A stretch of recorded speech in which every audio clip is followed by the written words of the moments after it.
encouraging, especially for the maths department. Just keep the noise down. Come on.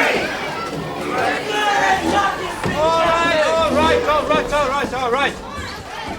Now, Trevor, take that Durex off your nose. It wasn't funny last week, it's not funny now. I said quiet! Now.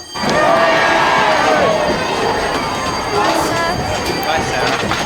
Why, sir? Yeah, why? Hey, the rule is no trainers on school premises, you see. But, sir, the thing is... Yeah, I know, don't tell me. The wearing of trainers is a central tenet of Islam. That's right, sir. It's revolting. You actually like little bastards, don't you? All right, Headmaster. Looking forward to the break? Oh, yes, we all need to recharge our batteries, don't we? Absolutely, yeah. Going anywhere nice? Yes, I'm speaking at a head teachers' conference in Hastings on the excellence option. Sounds very interesting. I only wish I could hear it. Well, I'm having it videoed. I'll send you a copy. Oh, marvellous. Oh, I'll see you both at your appraisals. Okay. Hope you die a slow and painful death. I suppose you and your child bride will be spawning one of these delinquents soon. Give us a chance. We've only been married 2 months. Gilda's not a child bride. Oh, she's barely 20 and totally gorgeous. My God, I don't know how you managed it, because let's face it, Bill, you're as ugly as Slough. Thank you, Bob. Oh, I can't stand seeing a colleague happy in his personal life. It just isn't right. Bye, Bob. Give her one for me, will you? Bye, Bob. And video that, would Bob. you? Bye.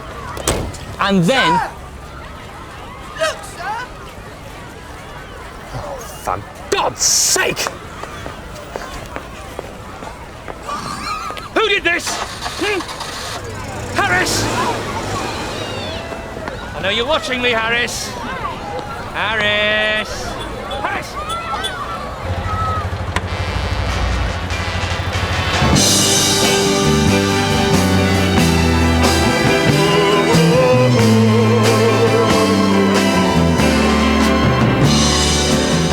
When no one else can understand me, when everything I do is wrong, you give me hope and consolation. You give me strength to carry on, and you're always there to lend a hand in everything I do. As the wonder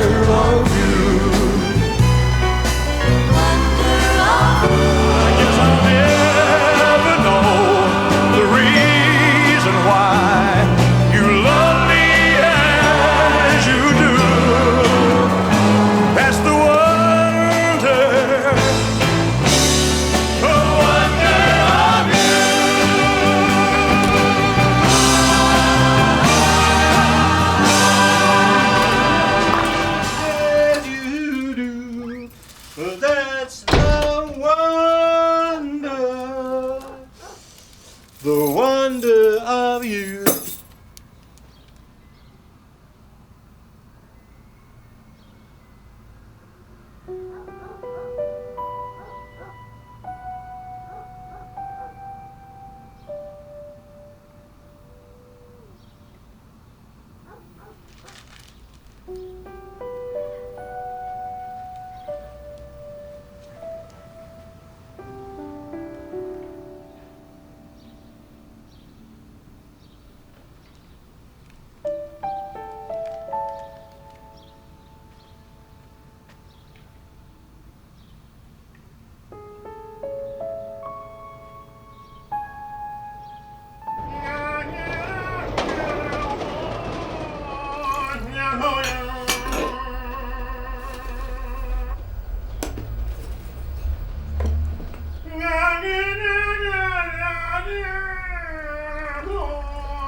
Oh, you're a star soap. This is the one with the 4 sugars. Cheers, Sue. So, how are you getting on? Oh, good, yep. Coming along nicely. The yellow's a bit duller than I'd imagined. Ah, well, this is just your first coat, Sue. And, when do you think you'll be finished? Tuesday. Tuesday? Yeah, Tuesday. Only Ted said you'd definitely be finished by tomorrow. Yeah, well, Ted isn't up the ladder, is he? So, Tuesday. That's right, Sue.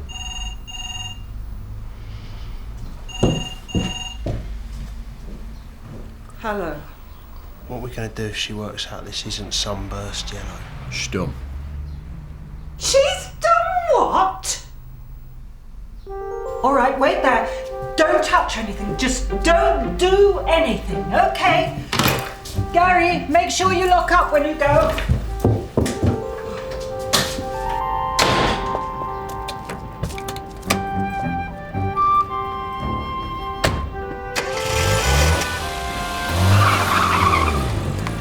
Some poor sod's going to be on the wrong end of that.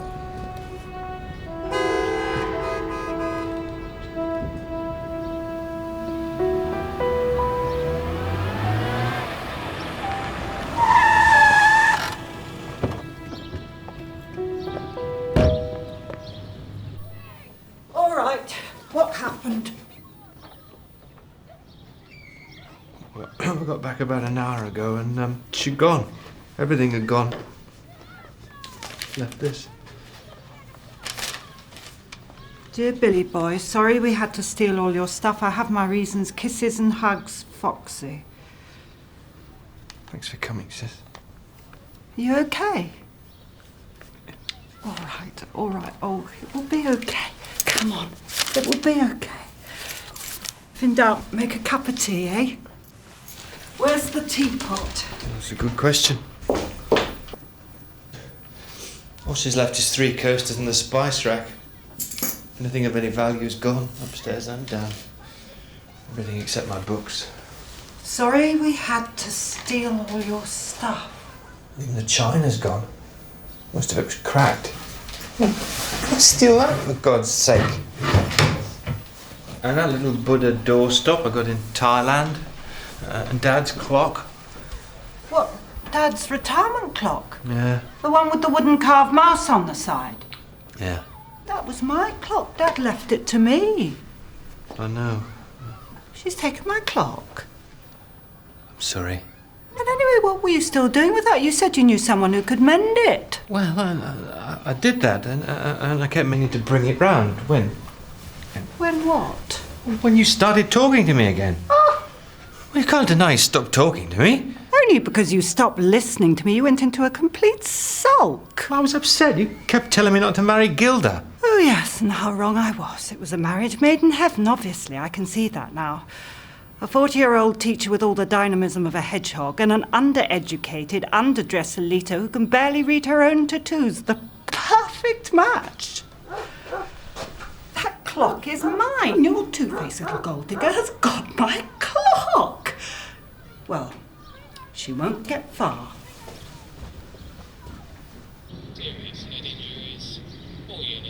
Okay, so she's 5'8" and blonde. From a bottle. Yes, well, we'll keep an eye out. Spread the word.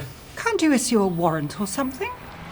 On what charge, madam? Theft, of course. Well, yes, well, they are married. I mean, it's possible she had a perfectly good claim to the stuff she took. Have you got any proof of ownership or anything, sir? Receipts? Bills of sale? See, no proof of theft. Dear Billy boy, sorry we had to steal all your stuff. Now, I'm no lawyer, but I'd say that constitutes an admission of guilt. Yes, well, we'll log all of this onto our computer, obviously, but if I was you, sir, I'd get your solicitor onto this. Well, they must have had a vehicle for all this stuff. You could trace that. Man attacking dog with machete. Sorry. Responding. Foxtrot Tango. Here's your incident number. If he wants, I can get the victim support scheme to contact him, even though it's not a proper theft.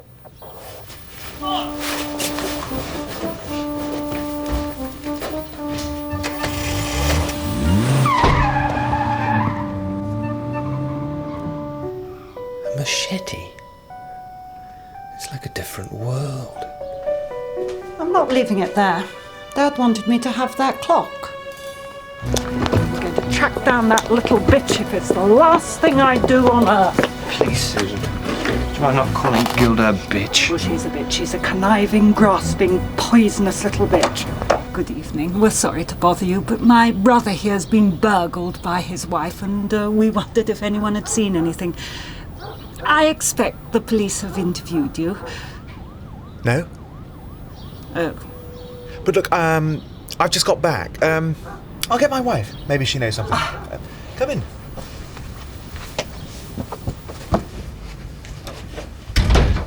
Be a moment. Take a seat. Usual bedtime chaos. Who's a dumpling? Cheeky dumpling. You're gorgeous. Mummy's gorgeous. The baby listener. Gorgeous baby. Who is it? That funny bloke from number 14 and his sister. Seems his wife's done a runner. Oh, that's no surprise. She's been having an affair for months. Oh, God, you better go down and talk to him. Oh, great. What do you expect me to tell him? That every day when he left for work, that Greek bloke from the video shop would roll up on his motorbike, and within minutes the whole street would be resounding to the sound of his wife's deafening orgasms. Is that what you want me to tell him? Well, maybe if you gloss over the specifics. Fob them off. Say the baby's got an attack of croup. Sorry, a bit of a bad time, actually. The baby's got... Thank you. That's all right. You've been very helpful.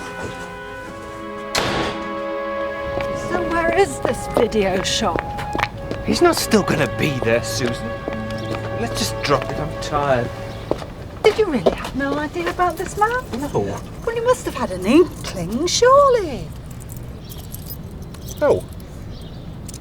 What about in bed? Surely. Everything was fine in bed. It was fine. She was attentive. Attentive, Yeah. but not deafening. Susan, I said I'm tired.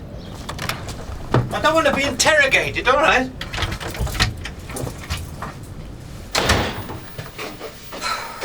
Well, I knew when Dennis was two-timing me, he started wearing jaunty hats and slimming. It was pathetic. Susan, please. I'll see if I can rustle up some food. Maybe she's left a biscuit or something.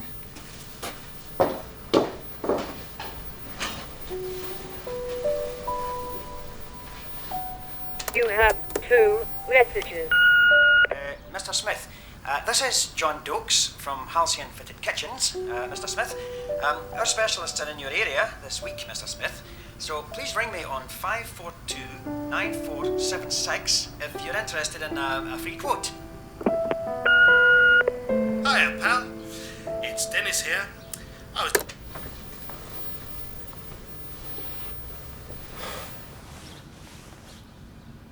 Was that Dennis's voice?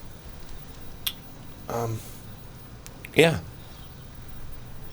And what did he want? Oh, well, we meet up very occasionally. Well, why not? Just because you and he are divorced. It's been 6 years. When you meet up very occasionally, does she come? No. I'm starving. Shall I phone up for an Indian? Sure. There's a card by the phone somewhere. Susan, you can stay if you like. Okay. I know now's not a brilliant time for more bad news, but Auntie Doreen's not very well. She's in St. Bede's Hospital, the Princess Beatrice ward. What's she got? Well, they're doing lots of scans. Oh. Oh, God. Do you know this Greek at the video shop? Yes, if it's who I think it is, yeah. He's served me a few times. Never said much. It's just a smile at me. Funny sort of smile.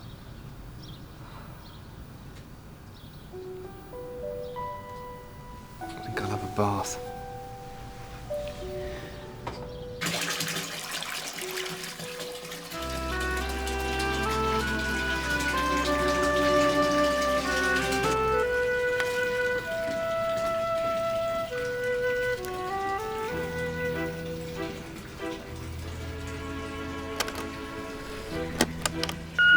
Hiya, pal. It's Dennis here. Just checking you're on for the old Friday night dance.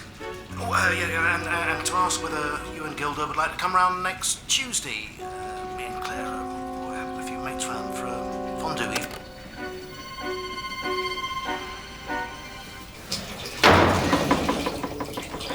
Susan?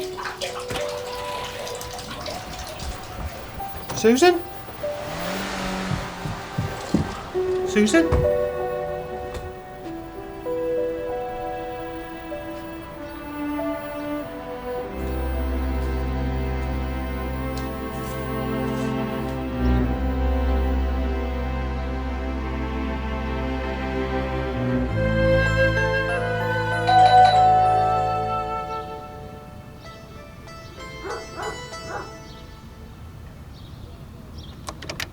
Mr. William Smith, sorry to bother you. We're from the Liberal Democrats, and we'd like your views on law and order. Gerald, sorry, I panicked.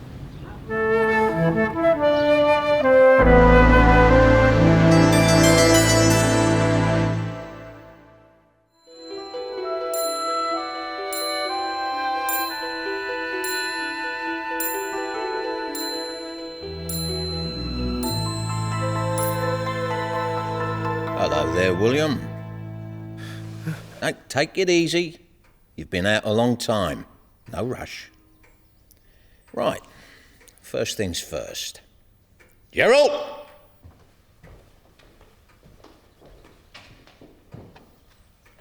Gerald's got something to tell you, haven't you, Gerald? Go on. I'm very sorry that I punched you in the face. And?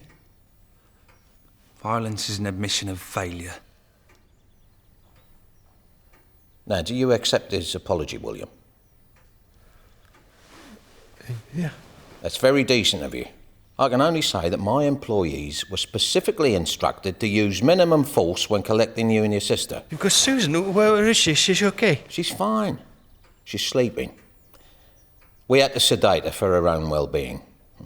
But she got rather agitated and had something of a contretemps with one of my operatives. A contretemps? She bit him. Yes, all right. Thank you, Gerald. That'll be all. Now, cup of tea, William. You sure she's okay? I give you my word. My name's Teddy Middlemass. I'm a businessman. I just wanted us to have a little chat. I'm informed that your wife Gilda has absented herself. I understand that she may be in the company of a young man. As it happens, that same young man has made off with something of mine. Some personal records that were in my safe. Now, I was just wondering if you had any information as to the whereabouts of these naughty young lovers. No. No idea. Frankly, I don't care. No, I can understand that. His name's Nico, by the way. The other party. Known him a long time. And if you ask me, he should have been much better off staying with you. Lot safer anyway.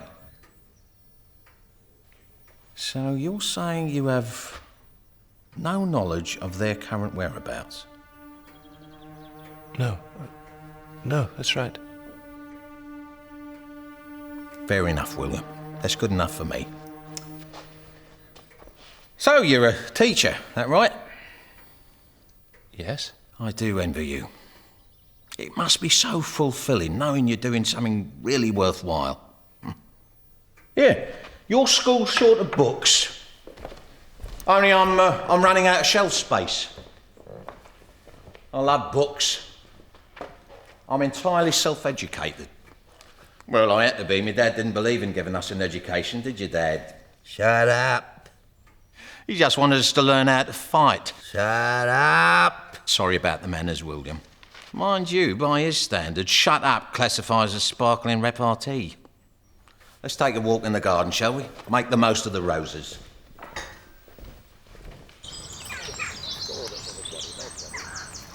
Ever since I retired from the early burly, I've poured an enormous amount of time and effort into my little horticultural venture. I'm quite proud of it, really. Hello, ladies. They've put us on the garden club circuit now. I take the 18th century view of a garden. You know, that it's an expression of man's rational faculties. Natural, but ordered. Have you got a garden? Oh, just a bit of lawn, really. A lot of weeds. No time, eh? I bet you're a hard-working teacher. You know, elbow patches and chalk marks on your jacket, eh? What do you teach? English. English? Who's your favourite modern writer, then? It's hard to say. Maybe, perhaps Ernest Hemingway, I suppose. You don't find all those macho storylines a bit repetitive, then? You do, then? Yeah, he's all deep-sea fishing and bullfighting, isn't he? Like he's got something to prove. All right, ladies. Drink up.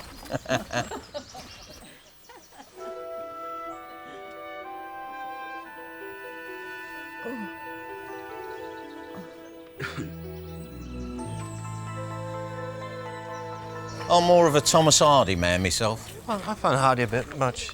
All that fickle fate and doomed love. That's funny, because that's just what I like about him. Magnificent roses. Yeah, this is a good corner for roses. Excellent drainage. Beautiful hydrangeas. Amazing colour. Yeah, well, the soil is particularly rich because this is where we buried Frank the Fat Man Mackenzie. So obviously his decomposing body means it's well fed with nutrients.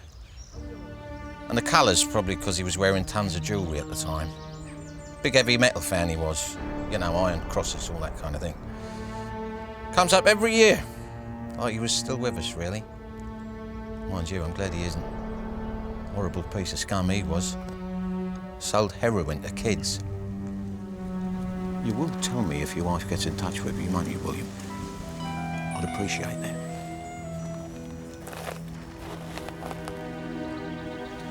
Gerald informs me your sister's woken up. Shall we go and reassure her?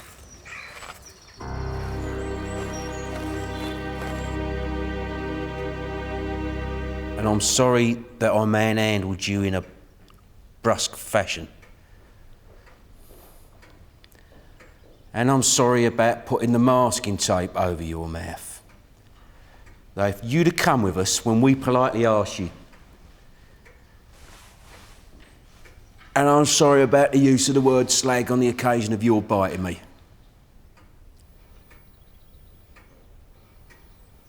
Thank you. Well, now that... What you have done is an outrage. Well, you're upset. That's natural. Well, I mean, I was upset when William's wife and that man absconded with some very valuable property of mine. And I was anxious. I accept, probably over-anxious, to ascertain if you knew... I demand to be set free this instant. Of course. We will drive you to your front door. And my legal advisor, Martin here, has a cheque for £3,000 to compensate you... Compensation? Pathetic.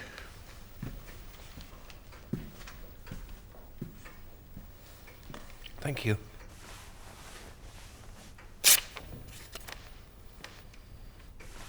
The moment we get back, we're ringing the police. You're dead meat, pal. She's upset. Let's just forget it. It was an unfortunate misunderstanding. We're coming for you. You'll be charged with assault, kidnapping. With respect, I don't think that's the case. There were no witnesses. It'd be your word against ours. And these days, the force don't like bringing the prosecution unless a conviction is a probability. They have these targets to attain, you see. The chief constable was telling me all about it down the golf club. I think the word of two honest citizens counts for rather more than the lies of a bunch of psychopaths. That's not fair. She called us... Gerald! Of course you must do as you see fit. I'm only sorry you couldn't see your way to accepting our apology. Martin will see you out.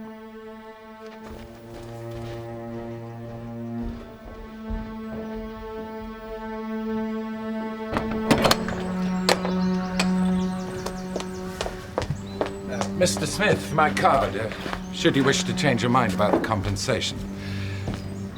And I wouldn't try to get into contact with Nico and Gilda, because there's a lot worse than Mr. Middlemas out there. Be careful.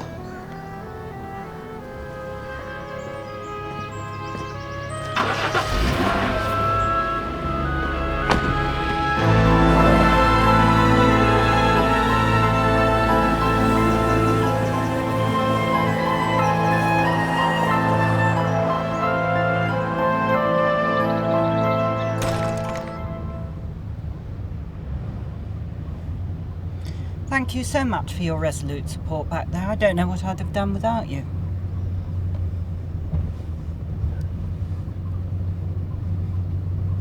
Still, that's kids for you. You give them the best years of your life, they come home with an earring through their nostril. Oh, that's brilliant. It's going to be sunburst yellow with little green flecks in now, isn't it? It's not my fault. I think I'm becoming allergic to paint.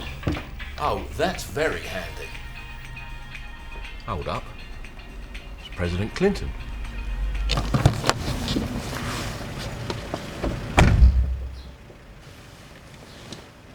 Now we'll take you on to your place. No, please. It's fine here. I wouldn't want to put you to any more trouble. That's no trouble. No, it's fine. Thanks. Bye. Take care.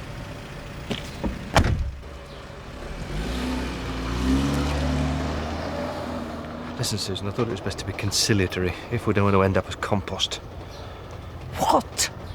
He's got a body buried in his garden, under the hydrangeas. You don't give back, Chad, to people like that. He told you that just to scare you. He succeeded.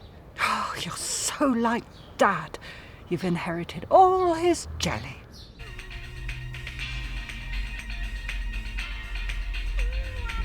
Maybe now isn't the time to tell her about the fungal infestation in her stair cupboard.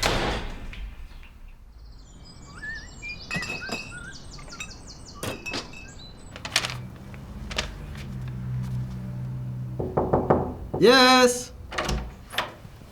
Oh, William, come in. I'm sorry I'm late. Please. You get that down, you Sue. So, are you not going into work today then? No. Had a bit of a rough night. Spent most of it at the police station. What happened? Nothing, apparently. Everyone has a watertight alibi. They were all at the cinema together. All the alien life forms. Here, Sue. How many builders did it take to change a light bulb? Well, if only it were as simple as just changing the bulb. There, that's better. Now, Sue. You know your stair cupboard? So, as I was saying, the assessment itself will be on Monday the 11th at 10:30.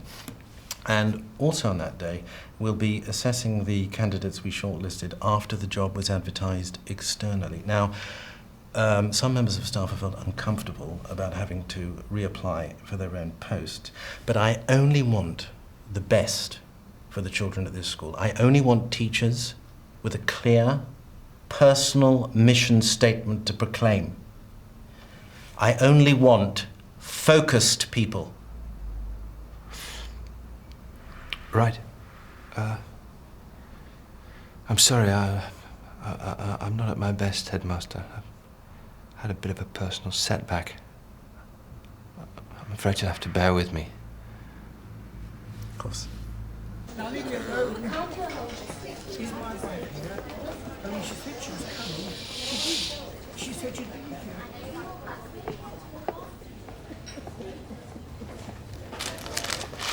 How's it going, Auntie? Pretty good. There's talk of the hospital going bankrupt.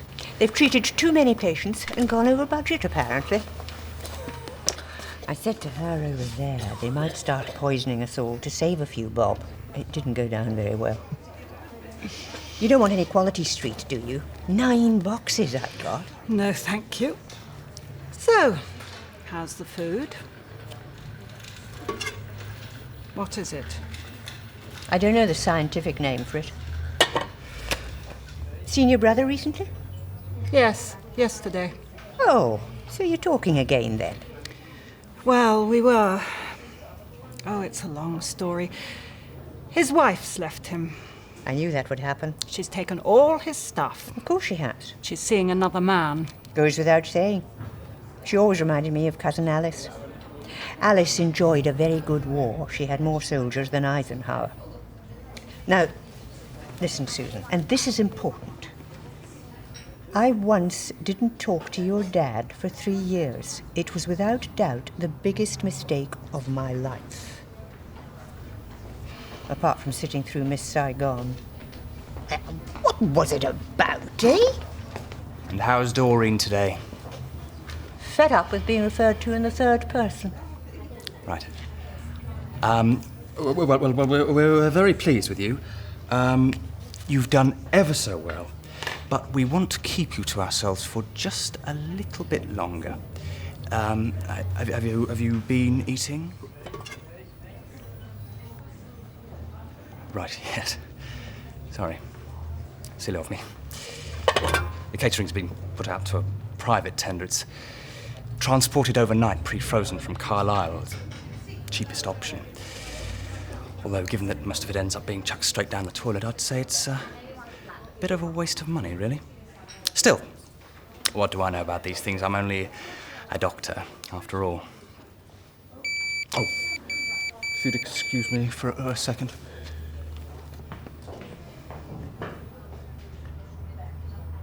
I tell you, love, first chance I get, I'm out of this abattoir. Oh, hello, stranger. Quality Street. Lovely. We're pleased to see you, aren't we, Susan? If you want a chair, it'll have to be ordered from Carlisle. Come on, sit in the bed. Let's have a good look at you. My God, Willie, that little tart's put 10 years on you.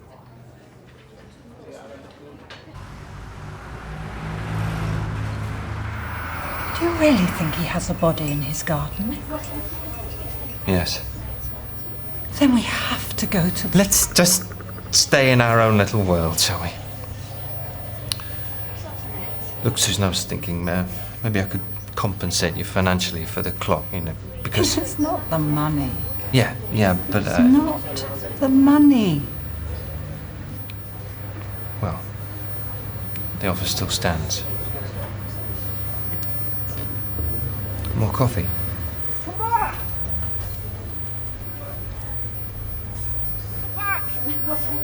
You look like death warmed up. You don't even look warmed up. Oh, God, it's Alien's mother. What a pair, eh?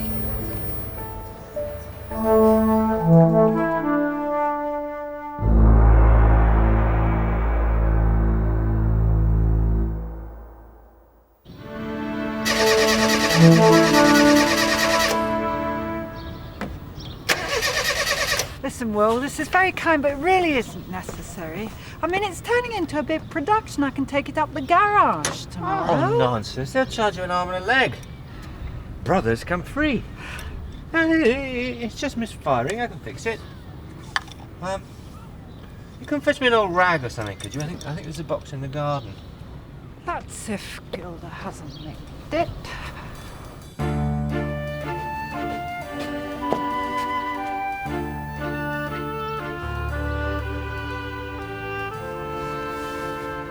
You have 2 messages. Hiya, pal. Dennis here. Oh, you missed a great darts night. Just ringing to say the fondue's moved to Wednesday. And Claire had forgotten that Tuesday's antenatal classes. You ask me, being pregnant's turned her brain to tapioca. Anyway, give me a tinkle. Cheers. Northfields travel for Mrs. Smith. Problems with your flight to Rio, I'm afraid. If you've already left, we'll catch you at Potter's International Hotel.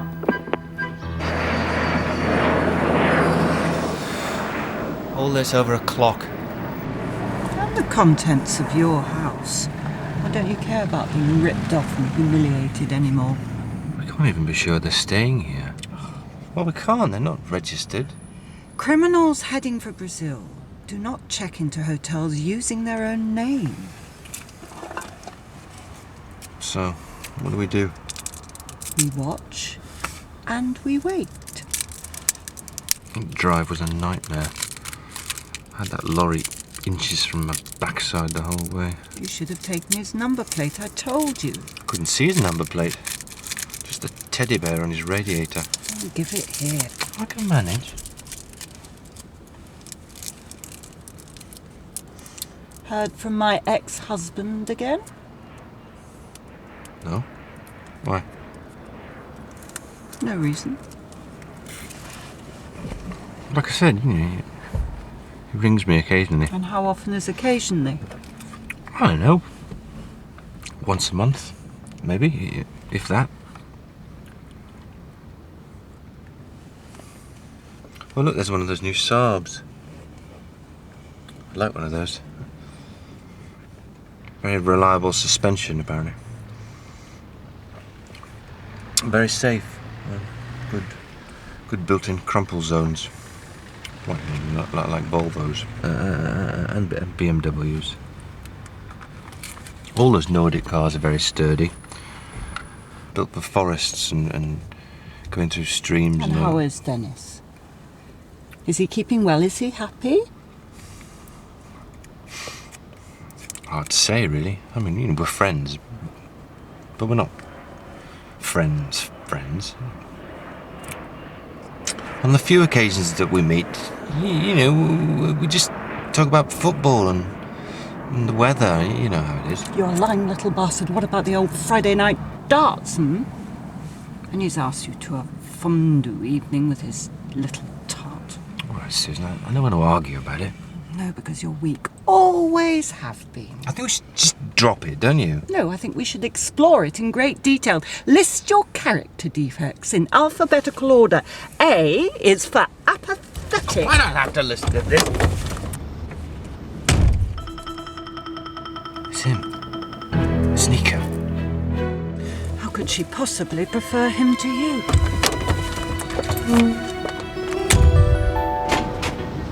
Travis Road, Brentford, please.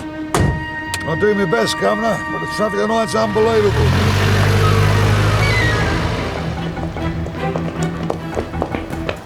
We're police.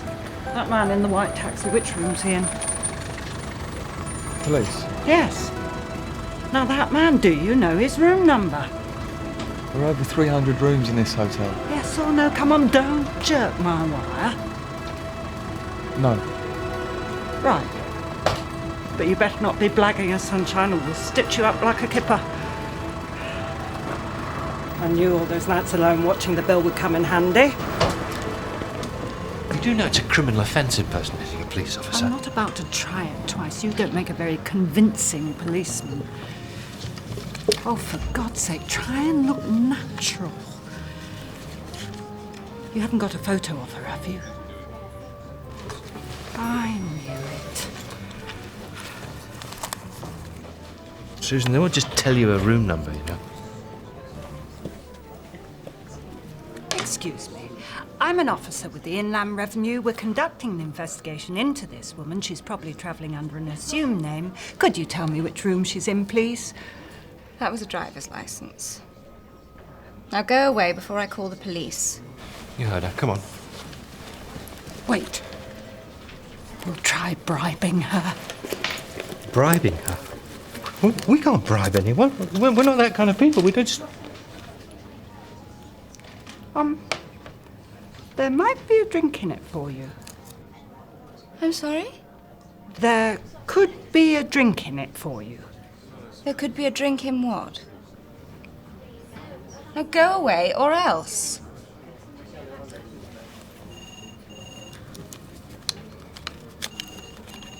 This is a good read. I've heard there's some very interesting stuff in it. Let's Let's be quite clear about this.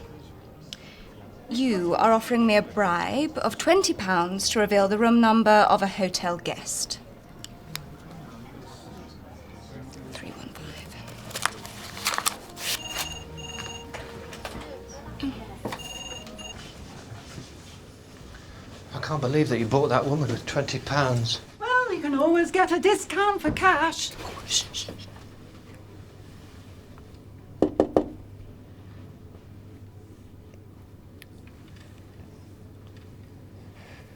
She's not in. Damn. Yeah? Minibar! What? Minibar, must check minibar! Yeah, later. No, must check minibar now, or else be in big trouble with hotel manager, please. Oh, hello, Gilda, and how are you, apart from having a sore nose? Oh, all packed for Rio, I see. Oh, God. Look, who else knows we're here? There's some very nasty people interested in your whereabouts, Gilda. Look, are you sure you weren't followed? No.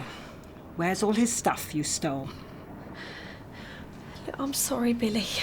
We was just desperate for the money. I really didn't want to hurt you. You know I think the world of you. And the award for Best Actress goes to... Shut your mouth, Susan. Gilda, dear, if you rub your two brain cells together to produce a small spark of intelligence, you will realise that getting aggressive is a very bad idea. We have caught you trying to leave the country under an assumed name, having stolen all his belongings. Our belongings? My goodness, what a lot of videos. All out on loan, are they? Yeah. Well, then you won't mind me ringing the shop where Nico works just to check. No, don't do that, Susan. Oh, seems like you're having one of those days, Gilda. Now, where's all the stuff you took from my brother's house? Look, I don't know. Where is it? I don't know! Nico's taking care of that. He's got contacts he can sell it to. Well, let's all wait for Nico, shall we? I'll tell you something though, them ruined London. Well buggered it is. Traffic's so bad there ain't a cabbie left who ain't turned mental. Most of them are right on the edge, you know what I mean? Yeah. Actually, I'm not sure this is the quickest way to Brentford. No, granted, Jim, granted. This ain't the quickest way as a crow flies. But having said that, of course, it wasn't travelled by a crow, eh? Hey, you don't mind if I stop for some diesel, do you? No, don't worry, I'll stop at the club. I didn't mean to be cruel. I knew him before I met you, and I ran from him to you because the way I felt about him frightened me. Whereas you made me feel safe. I'll always be very fond of you. Oh, please spare us. I can't explain. It's just, whenever I hear a phone ring, I want it to be him. I know he's got some bad points, but I reckon you only have the honour of feeling this way about someone once in your life. And Nico was sent for me, I just know it. We're perfect for each other. I'm Virgo, he's Pisces. We're going to be together for the rest of our lives. Bring back Maggie, that's the answer. She might have been a bossy cat, but she got things done, and I'm a great believer in that. Oh yes, I'm very much a get things done man. Too much waffle, that's the trouble these days. The whole country's run by wafflers and windbags. It's true though, isn't it? Wafflers and windbags. I blame the teachers, especially the ones who let the kids call them by their Christian names. You don't mind if I drop you off here, do you, Chief?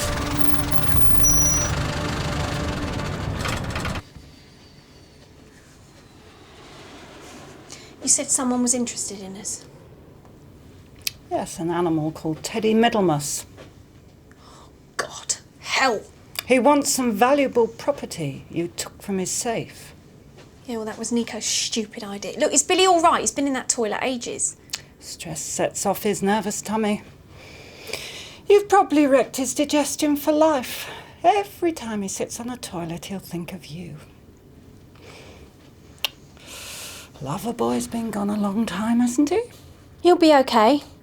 He's a survivor.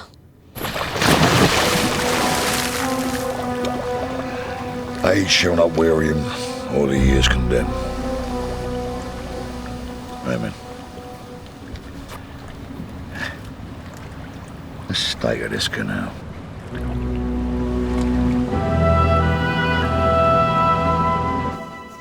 Maybe he's left you behind. He wouldn't do that.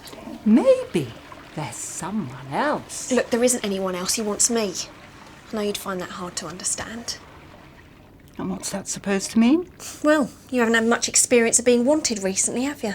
How is Dennis, by the way? Gilda, stop it. Such a nice man. And so happy now. I can't imagine he was once married to a tight arse like you. I said stop it, Gilda. Well, you can't just sit here all night. What's she doing? Calling the police, reporting stolen videos, being a good citizen. Listen, there's no need for that. We can sort something out about Billy's stuff when Nico gets back. Look, Billy, tell her, please, we can sort it. How do you get a line on this thing? Does nothing work in this bloody country? Listen, Susan, please. You watch her, OK?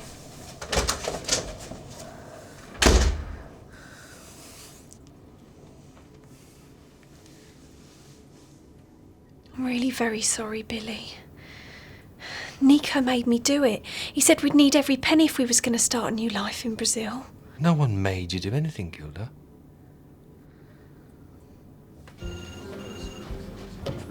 The phone isn't working in room 315 and we're making a citizen's arrest, so we need to contact the police rather urgently.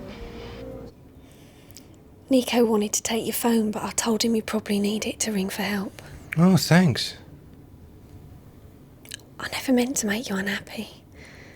And I did make you happy sometimes, didn't I, Billy? Some nights. Stop that. If I ran for that door, would you try and stop me? Yeah. Susan's right, you've committed a crime.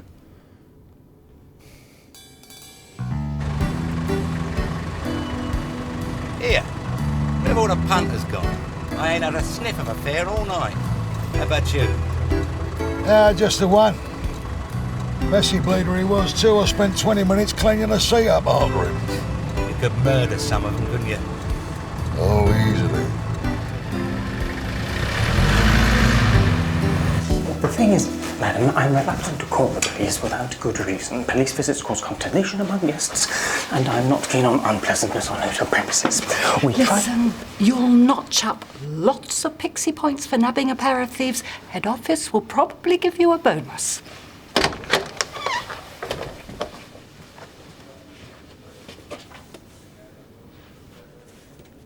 Where is she? I let her go. You let her go? She couldn't face the thought of being in prison. I couldn't face the thought of her being imprisoned. She started crying.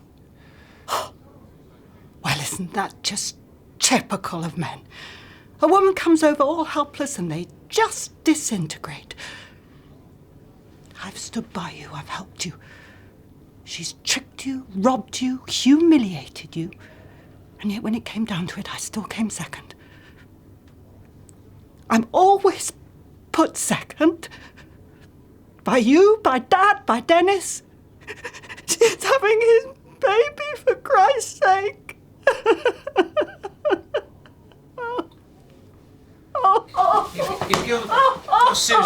Susan!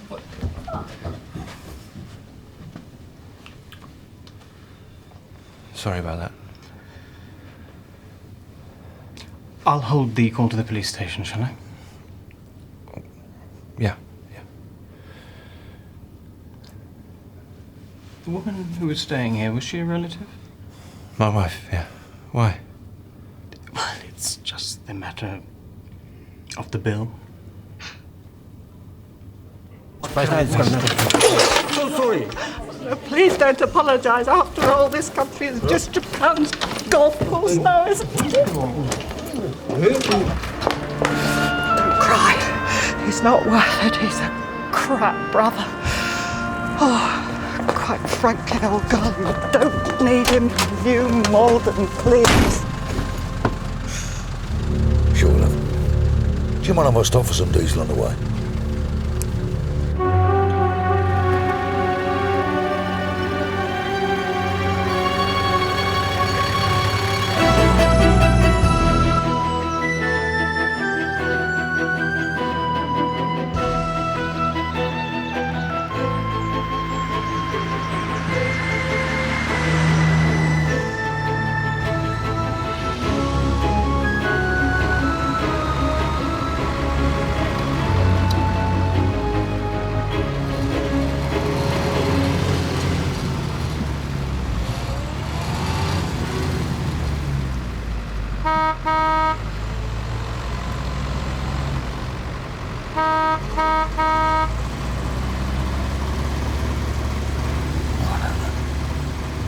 Do you see that? Honestly, some people, dear oh dear oh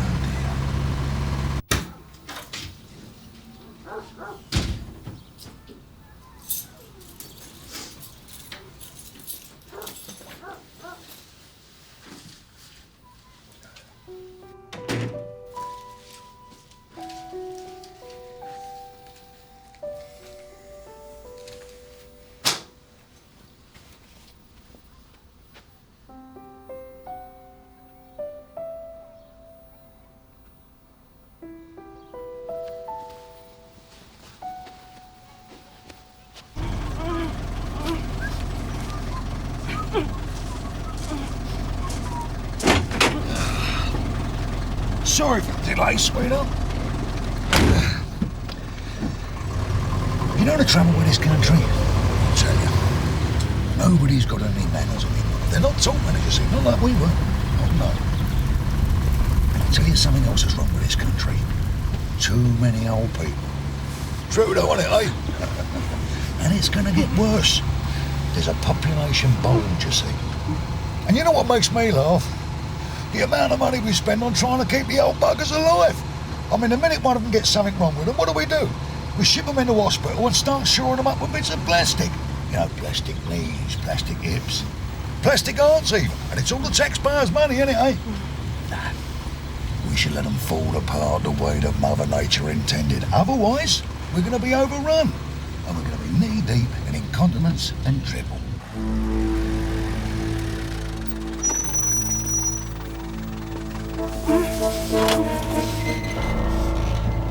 Thanks, son. Just common sense, really, isn't it? And I'll tell you another thing that's sending this country down a pan. Fucking speed bumps.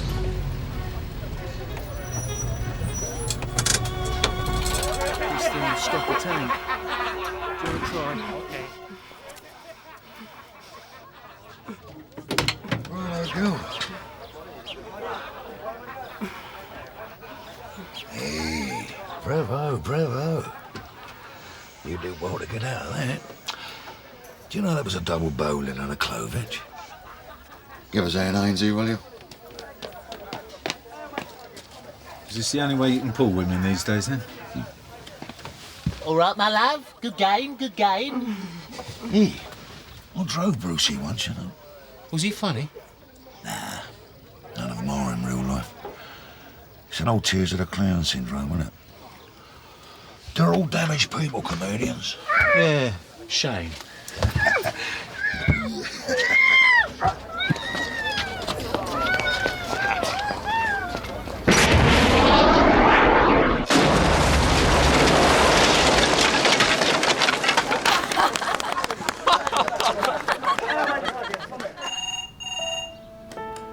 Hard luck. Billy and Gilda aren't here, so please speak after the beep. Hello, Mr. Smith. This is John Dokes calling from Halcyon Fitted Kitchens again. Struggle. Why don't you behave yourself, eh? Go. Well, come here. You take any exercise? 8 miles a day running, I do. Minimum. How old do you reckon I am, man? Go on. I don't know. 51. Well, how old are you then? 51.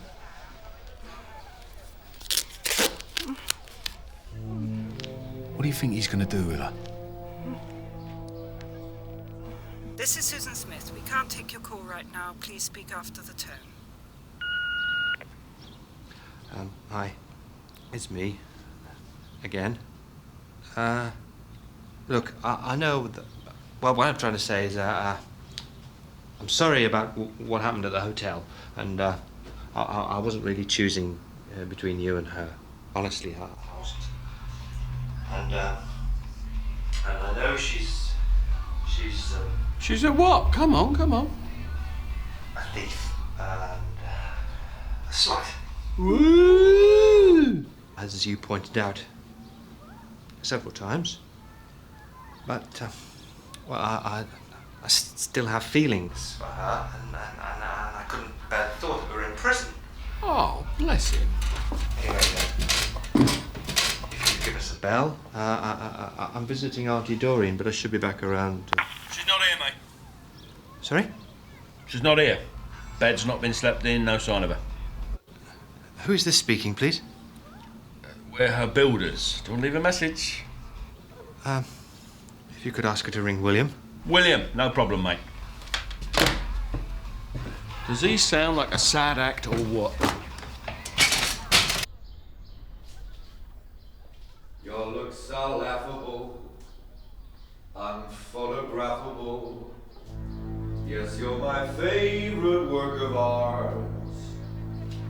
Is your figure less than Greek? Is your mouth a little weak?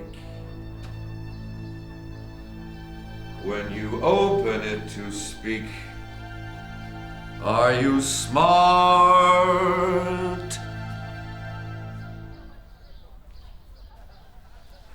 Let's do away with the formality, shall we?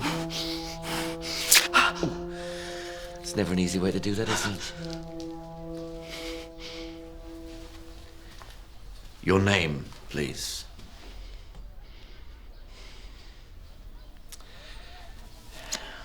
According to this, it's Susan Smith. It's a very dull name, isn't it?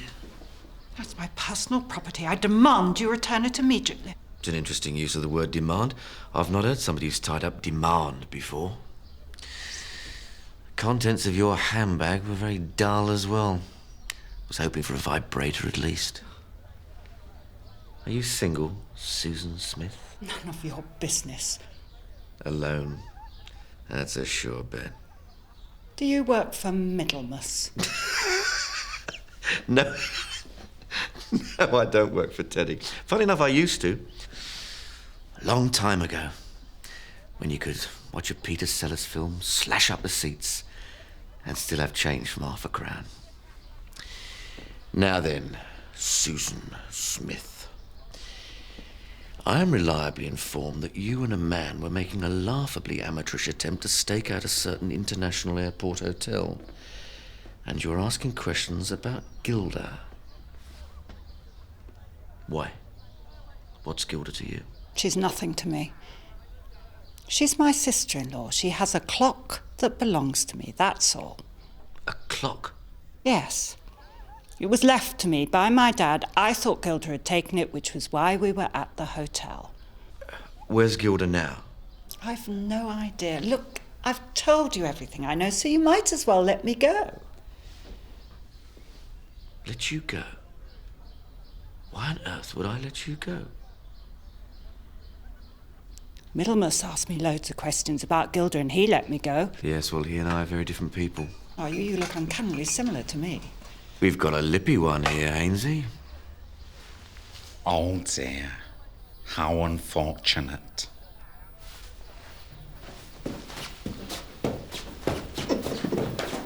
He has me in tuck some days. You should be on the telly. Well, as a photo fit at least. Very good. Yes. Very good. Now then.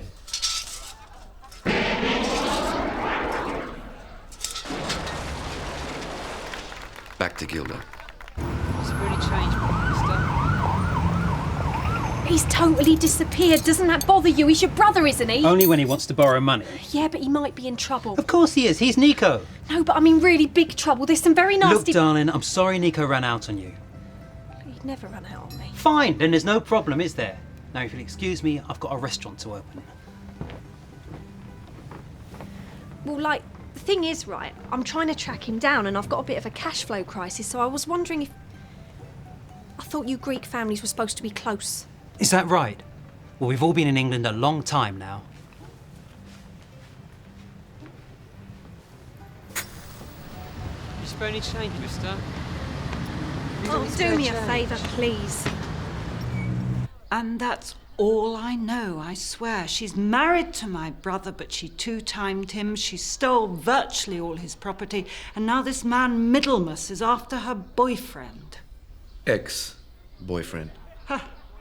He dumped her, did he? There was dumping involved, yes.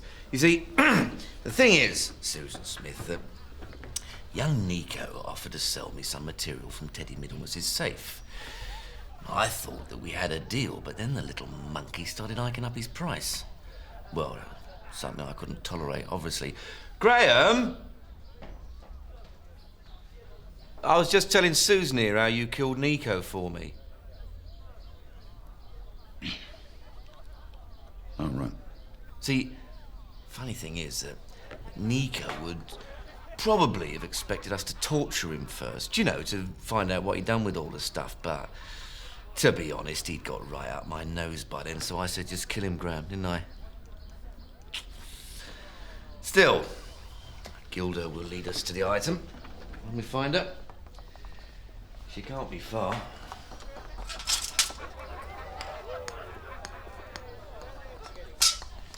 You did remember to check that Gilda wasn't in the hotel room, didn't you? Of course I checked. She done a runner.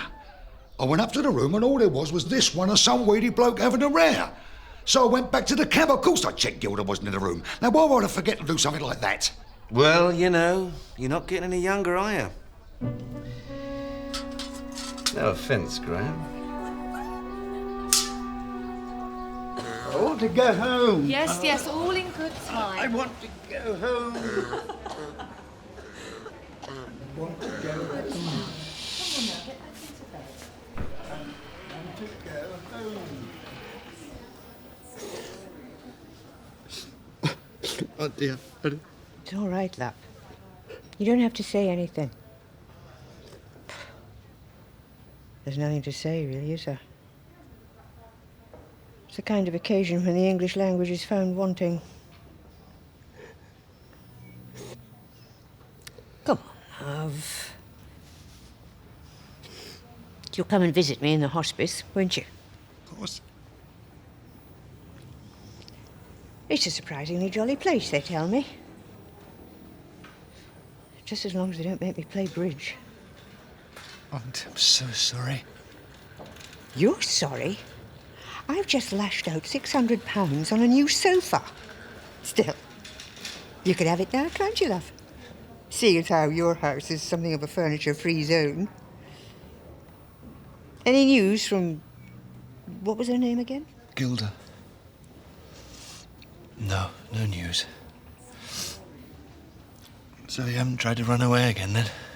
No. Not much point now, is there? How's Susan? Well, actually, I think she might have run away. Would you like me to get you some more newspapers? No. No, they're all Princess Diana and train crashes. It's not like Susan to run away. No. But, she's very angry at the moment. She was born angry. And, how's Maureen this morning? Doreen? Yes, sorry. Sorry. Sorry, things have been a bit, pressured recently. I've had a hell of a shift. So, how is Doreen? She's got cancer of the liver. Right. I see. So you, someone. Yes. The consultant told me last night. Had to put him on the spot, mind. Didn't he tell you he told me? Did nobody tell you? No. No. But then the ward's been very hectic recently, and actually, do you mind if I just sit down for a moment?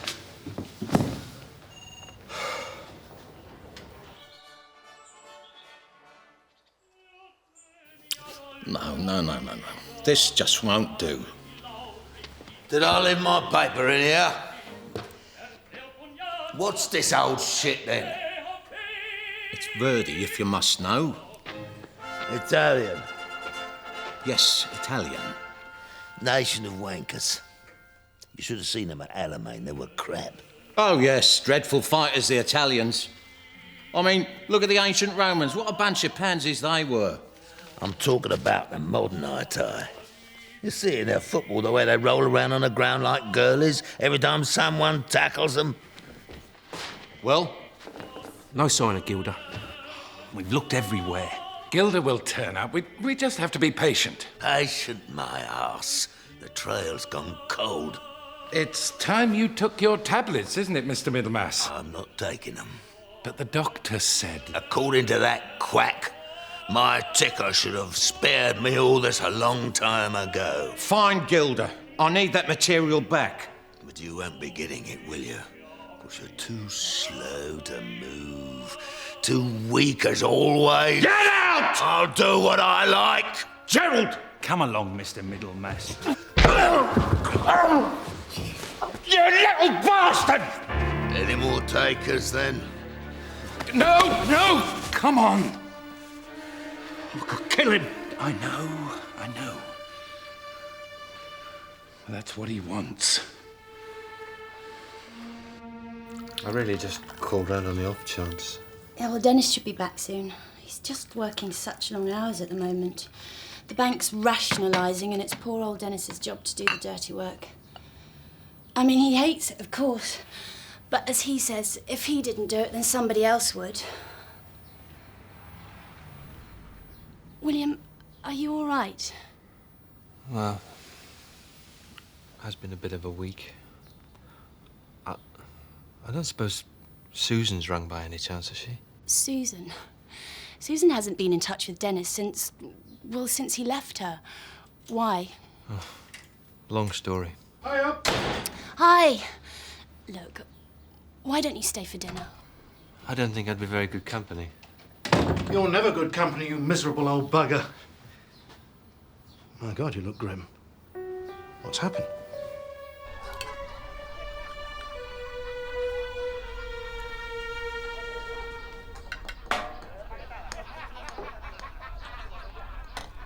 Oh, this is superb.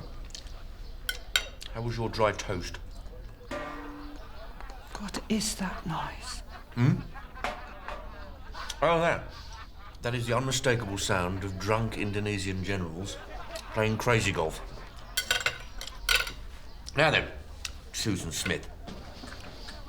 Would your brother know any more about young Gilda's whereabouts? No. He's finished with her. Sounds like we're pleased about that. You knew she was wrong for him, eh? Big sis knows best. Well, if you don't tell me where Gilda is, I shall just have to pull your brother in. Why can't you leave us alone? We're just... Ordinary, decent people, I know. It's not right, is it, Susan, eh? There you are, a hard-working citizen with... well, very little, it seems to me. And yet I've got all this. And how do you think I got it?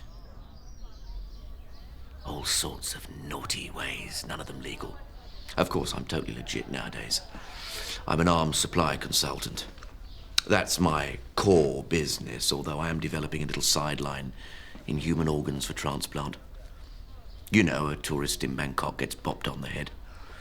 Wakes up with one of his kidneys on its way to Saudi Arabia. The lap dancers are here. Okay. So, don't change your hair for me. Not if you care for me. Oh, by the way, did you pick up my lottery winnings? Oh, yeah. It's funny, isn't it? Can't seem to stop winning. Third week on the trot now.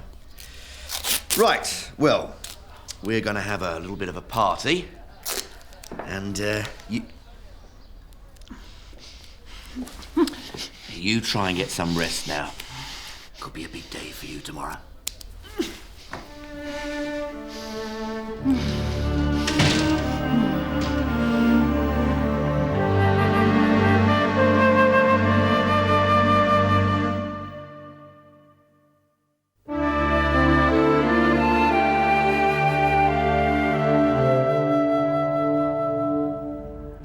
Let me get this straight.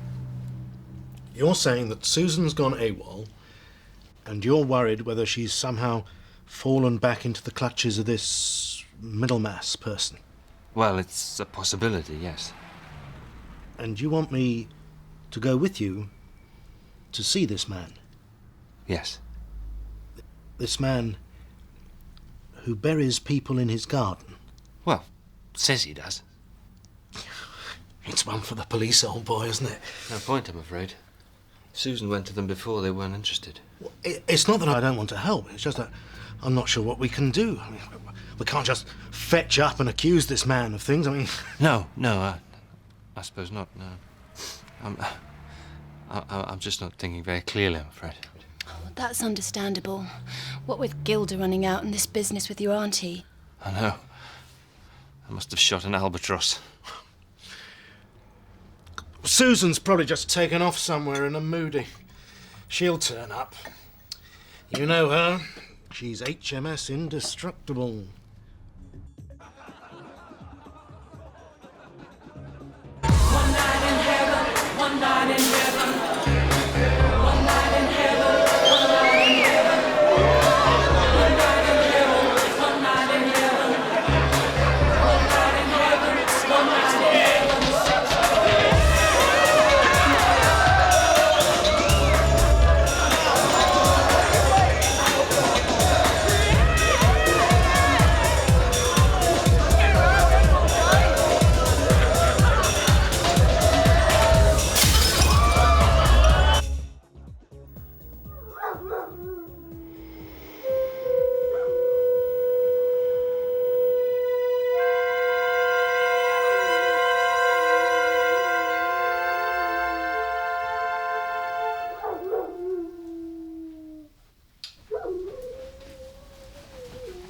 Is the matter with that dog?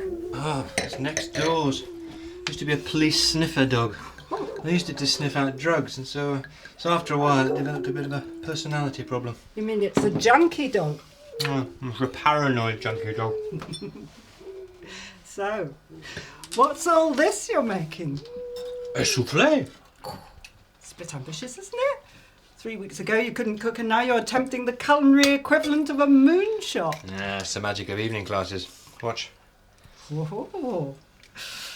And, is Gilda learning to cook? Nature didn't equip that girl for cooking. Gilda could burn water. Where is she? I don't know, she'll be back by now. She said she was nipping up the video shop. Probably having trouble choosing. Going to be a bit of a shock for Gilda. Settling down to married life. Yeah, you say that again. Do you think she's cut out for it? Meaning what? Well, she's very young, Will. Well, the way I look at it is if she's old enough to fight for a country, then she's old enough to marry me. She wants to. Look, sorry, got to say this. Everyone thinks it, but nobody will say it. You and Gilda getting married, well, it's not very likely to work, is it? I mean, you hardly know each other at all, and then there's the age difference. Oh, I just can't bear to see you digging a hole for yourself. I have to say something. It's the caring thing to do, isn't it? It's not the caring thing to do, actually. It's the bossy, domineering thing to do. But then you just had to say it, didn't you? You were merely obeying the natural laws of the universe. Light travels faster than sound. The Earth orbits around the sun, and Susan Smith is always right. I know what I'm doing, Susan. I don't need big sister's advice. That bit still looks a bit thin to me. Really? Oh, what was I supposed to do? Pretend I wasn't worried when I am? I happen to think you're making a big mistake. She's just a slip of a girl. Oh, hallelujah. I've just realised. This isn't about me at all, is it? This is about Dennis. What? He left you for a slip of a girl, and now I'm about to do the same. And never mind that I'll be happy. Oh, you're jealous. You just won't allow it.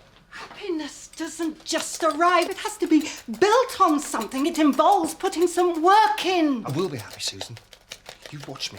Gilda's good for me. All my life, there's been this part of me that's just been waiting to be reached. Yes, but unfortunately, it's the part that lives inside your trousers. I'm not missing this chance, Susan. No, I'm not going to end up like you. And what's that mean exactly? I'm not going to be alone and bitter and dried up. Dried up? Yes. Oh, I see. Just because I haven't got a man, I'm dried up, am I? You've turned into a harridan. Everyone says so. He left me, remember? Well, what drove him to her, Susan? You did that. No, just don't inflict your misery on me.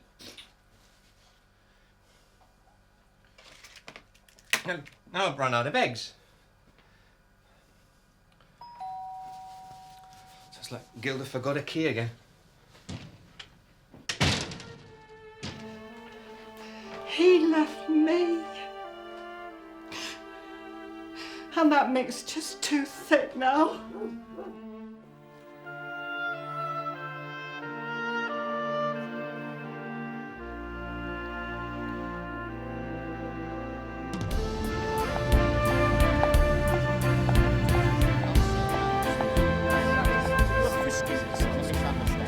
Look, we're very pleased you've started this community watch scheme.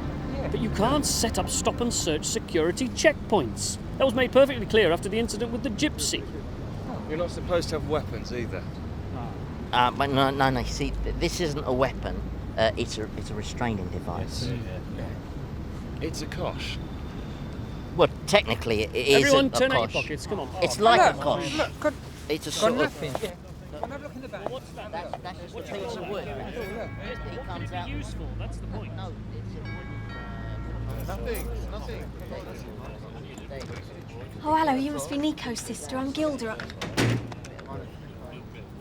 Efaristo. Right, that's it. Who else is carrying a Luger? And we've decided on the birth plan, so if the doctors do try and pressurise us, Dennis can just be masterful and say thank you, but no, we have a birth plan. You'll be at the birth then, Dennis? Of course he will. Well, it's just... Well, you've always been a bit squeamish about blood, haven't you? Well, yes, but I'm sure I'll be so carried away with the wonder of the experience that I won't notice all that stuff. Be all right, you'll be fine. Of course. Well, I must be off. Well, don't be a stranger. There's going to be a difficult few months for you. And try not to worry about Susan. I mean, I'm not married to her anymore. I can't just come running every time she hits a spot of bother. You understand, don't you, Will? If she doesn't turn up by tomorrow, I'm going to go and see Middlemas. Right. I'm in meetings all tomorrow. Don't worry. God, Susan's bloody gift, isn't it? Weighing us all down with guilt. That knack she got of making everyone feel they're going to somehow be a permanent bloody disappointment to her. Well, I was bound to let her down in the end, wasn't I? Self-fulfilling prophecy. I suppose I could try and shift some of those meetings. No, don't. It's okay. Please don't worry. Oh, all right. Take care, eh, mate? Cheers. Yeah. Cheers, Dennis.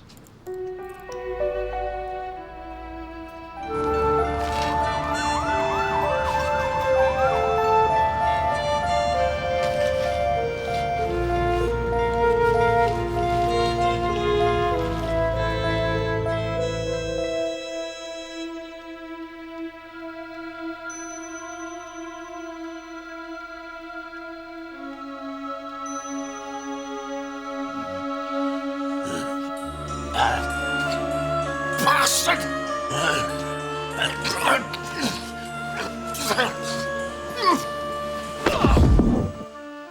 Oh, shit. Not again. And when did you have this test? 6 weeks ago. The agency can confirm it. And you definitely haven't been with anybody since you had the test? Definitely. Fair enough. Any preference on type of condom? What? Condom. We don't want to hear the pitter-patter of little Mr. Jessards, do we? Don't we?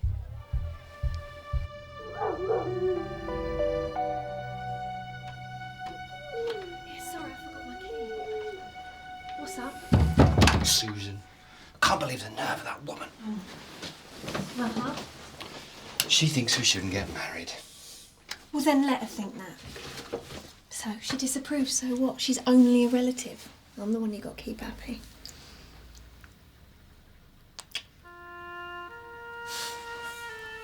I love you. I thought you were getting a video. Oh, yeah. Oh, I couldn't choose. Now, come on, let's go and irritate your sister.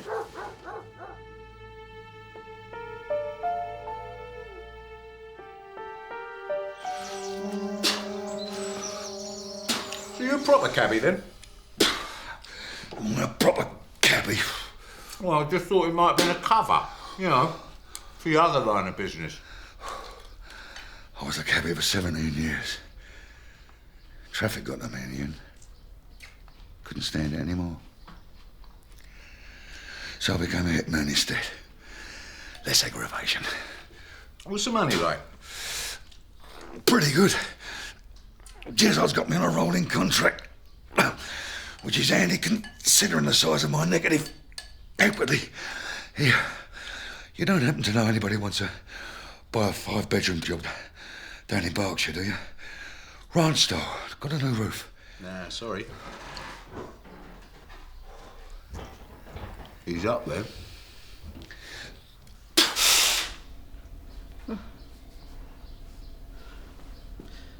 Good morning, Susan Smith. Look at the hairs on that. Now, where were we? I have no idea whether stupid bitch is okay. So you said. However, I always start off on the premise that people are lying. That way I'm never disappointed. Are you on the internet? No? Oh, it's great fun. I started 3 rumours yesterday. Tenner says one of them makes it into The Guardian. Now, here's a good trivia question for you. How many bones do you think there are in the human face? It was a belter of a night. The one who was in that bed, you know, the woman whose son broke his nose on gladiators. Well, she's gone. What, she's dead? Well, she hasn't run away to join the circus. Total chaos in here. There'll be documentaries made about this place, you mark my words. So, why such an early visit? Well, I've got to go and see somebody. I see. Now that I'm dying, I'm not to be told anything in case it worries me, is that it? No. Liar. Crap liar, in fact. Oops. Here he comes. Morning, Dorian. How are you this morning? Still dying, Doctor? Are you all right? Yes, just a little bit low on energy, that's all. Another long and busy night, I'm afraid. Still, comes with the territory. Management just keep doctors working under more and more pressure till they get very tired and start hearing voices telling them to do bad things. Now, open wide.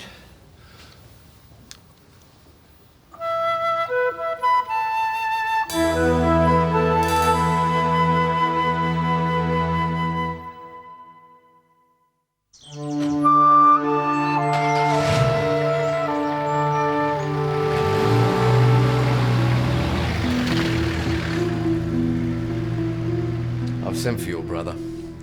Be nice to get the family together. In the meantime, there's something I want to show you.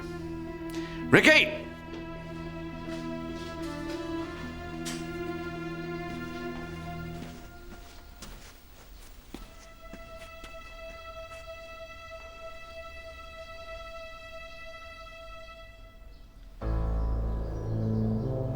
"22 is the answer, by the way. There are 22 bones in the face. Well, 28 if you include the small hearing bones. Now, the funny thing about this little nonsense is that it all arose out of a conversation about a condom. She should go to hospital. Hospital? Oh, please. Should be going to a private clinic. After all, she might be carrying my baby.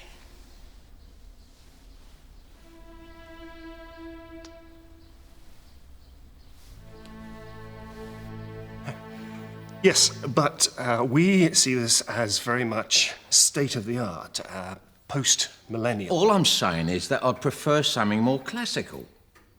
Classical? Right. I have some examples here, look. Now, you ever been to Knossos? Only there's something about this Greek stuff. I want to see Mr. Middlemas, and I'm not leaving until I do. See, what I'm talking about is symmetry. Visual harmonies that...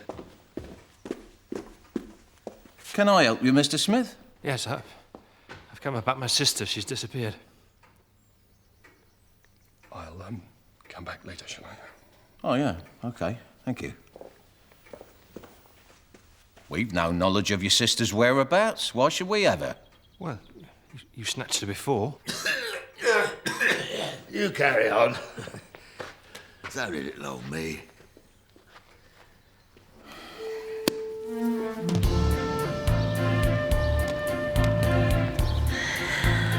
Right, girl. Any port in a storm?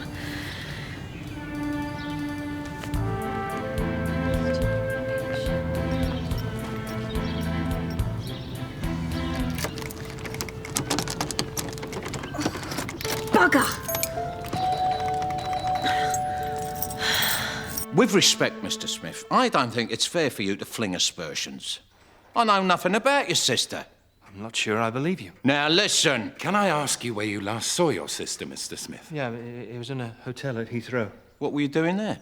Well, we were there on family business. Anything to do with Gilda? No. Because I did ask you to inform me of any contact with her, didn't I? Yes, yes, absolutely. So, you left Susan behind at this hotel? No, she left. Last I saw, she was shooting off in a taxi. What colour was the taxi? What? What colour was the bloody taxi? It was white, I think, but what? What? Trevor! Gerald! Don't worry, Mr. Smith. We'll get your sister back for you. Fetch the kit. We're off to the zoo. Right. Got it. Load it up. Load that one up. Nice one. Right then, off we go. Martin, you take Mr. Smith in the last car. Good. You should have put that animal down ages ago. The priority is to rescue that poor woman. Oh, yeah, whatever. Anyway, you're not coming. No? And who's going to stop me?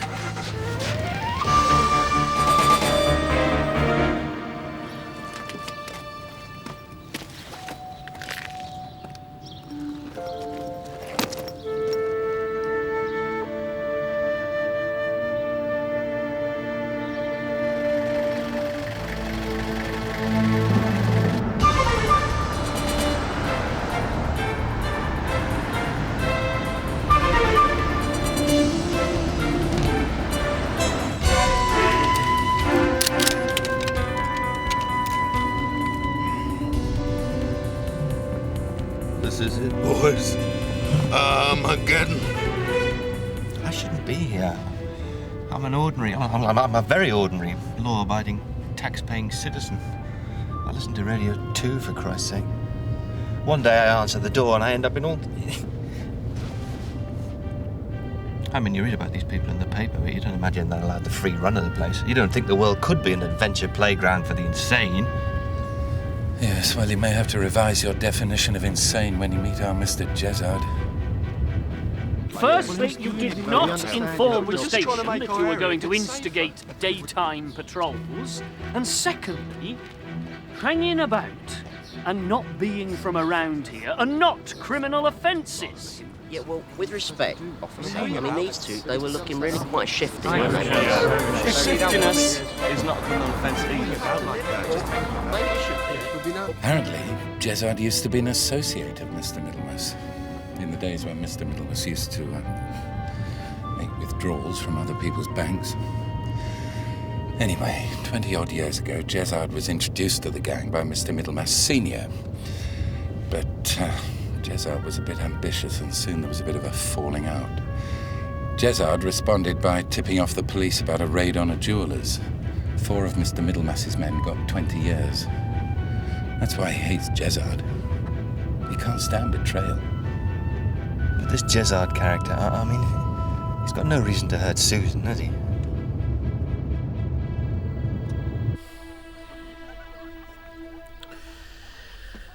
You know something, Susan Smith?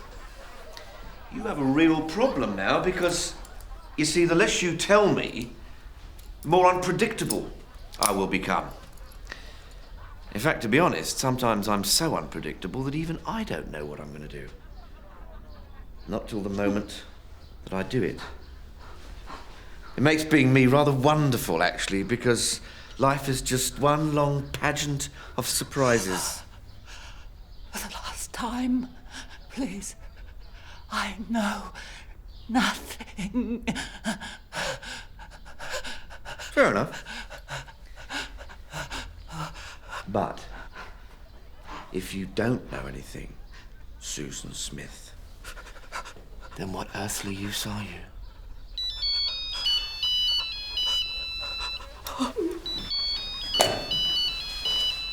Yes. Oh, nice one, Graham. Yeah, all right. Get back here as soon as you can. I just seem to get luckier. Shit! Ainsley! Malcolm!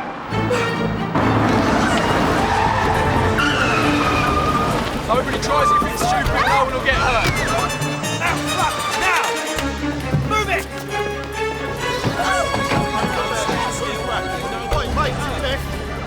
Come on! Quick!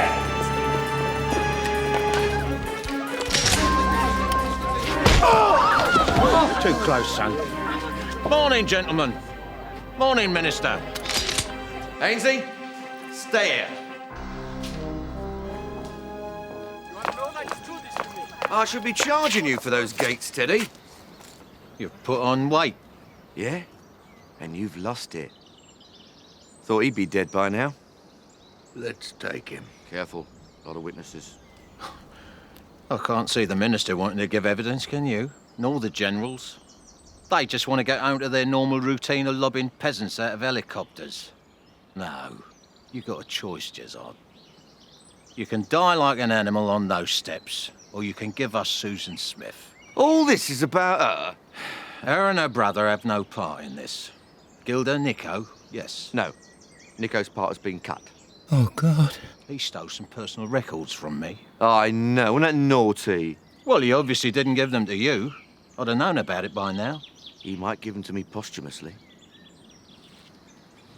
Give me Susan Smith, or I'll do what I should have done 20 years ago. Oh, come on, Teddy. I was just a young man trying to make a bit of a name for himself. Give her to me. Now. Or your head becomes a UFO. I'm not sure I appreciate your tone, Teddy. Get down! Oh, fucking hell, here we go. Give her to me. Don't push me now!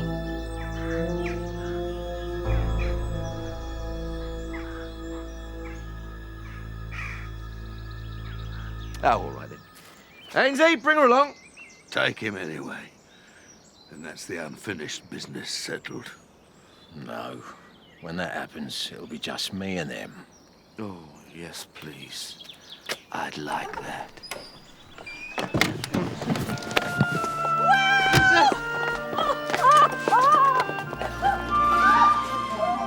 Let's go. Till the next time, then. Weak as piss you are. Just get in. I knew your mother. If she was here now, she'd be disgusted. If she was here now, she'd be very smelly. Get in! Look at his face.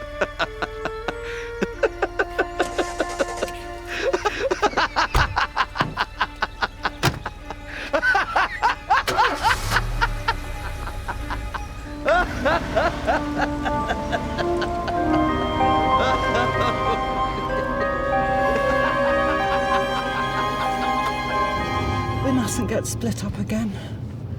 I know. We won't. Here. It's all right, Susan. Jezard won't come near you again. Personally, I think we scared the shit out of him. Don't you, Martin? Yes. What is it? Well, it's just not like Jezard to give anyone up. Or anything. Well, he had little choice, did he? Exactly. Yes, I suppose that explains it.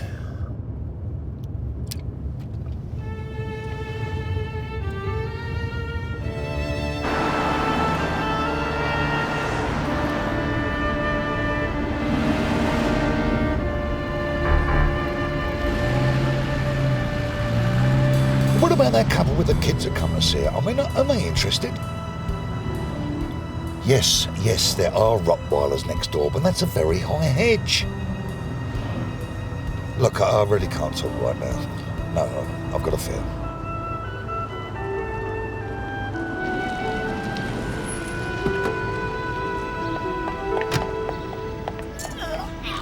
Eva, it's a perfectly natural reaction.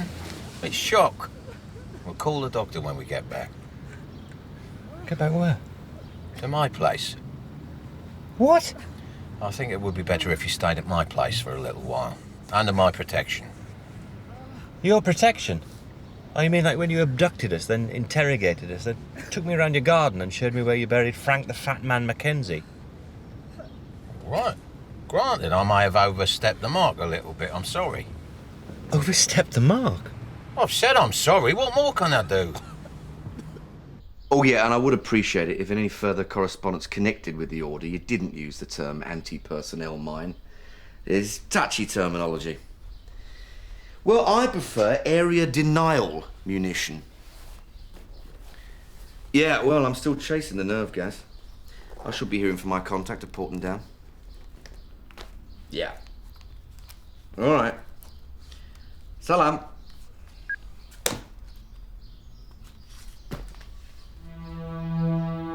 Oh, sweet.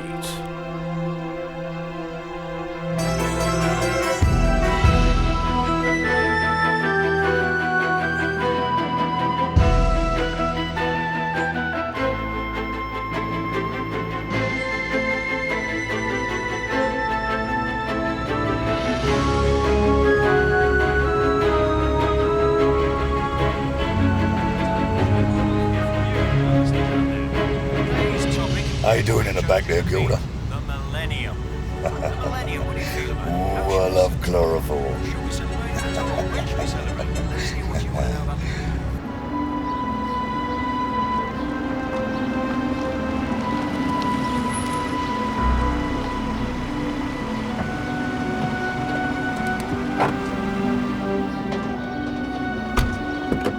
it. I still feel you'd be a lot safer under my roof. You just never know what someone like Jezard might do. Please, I'd hate anything dreadful to happen. It already has. What are you going to do? I dare say we'll be going to the police. I'm sure they'll be interested in people charging about with private armies. Well, we did our best. If they want to be prats about it, that's their business. Come on. Always check who it is before you answer the door. Please.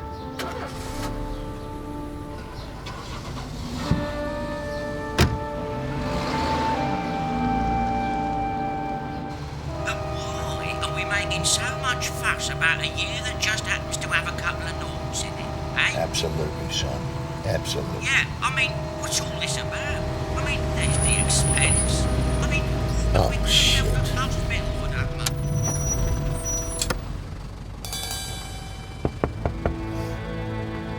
Excuse me, I wonder if you could help us. It's just we've got a puncture and... There's no need to stand quite so close to the cab, is there? Sorry? Step back a few feet. You know, keep your distance, will you? Oh, right. The problem is the jack's very stiff, and my husband isn't as young as he used to be. Gilda! Gilda! Say! This'll get you nowhere, girl. I did the London Marathon in 3 hours, 52. I'm all trembly. I've got no strength in my hands. Yeah. I think we'd better get you into bed with a hot toddy or something. What's that appalling smell?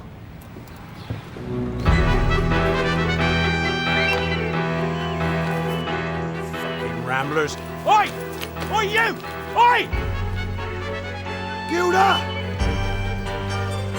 This is pointless, go! Hold it right there. This is private land.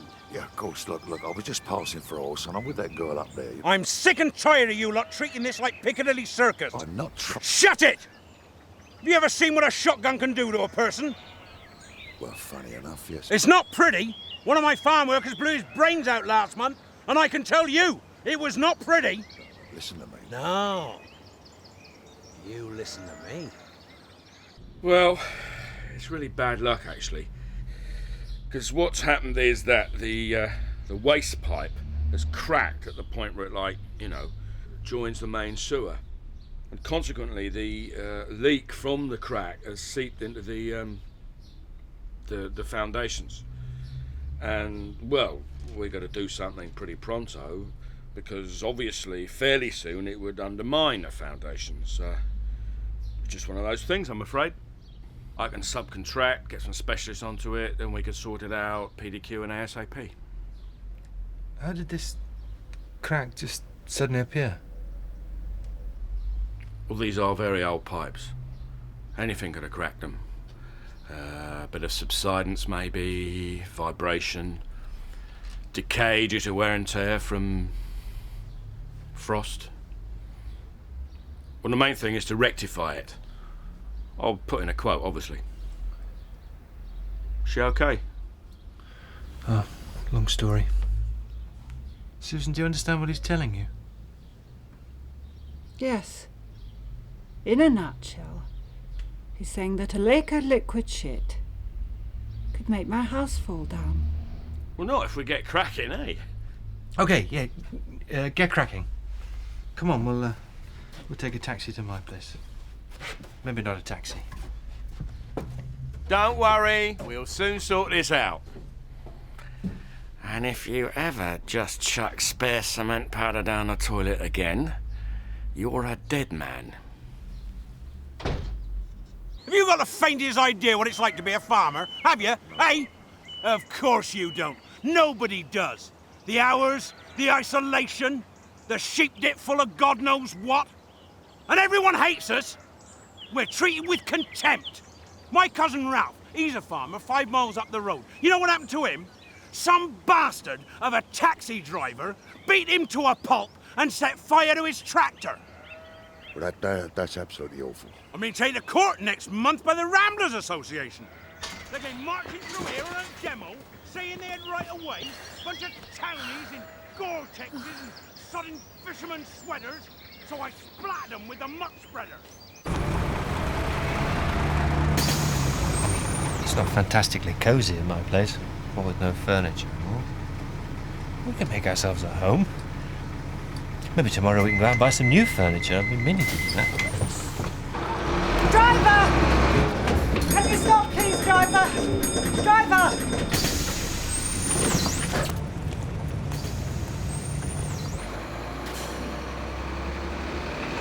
No.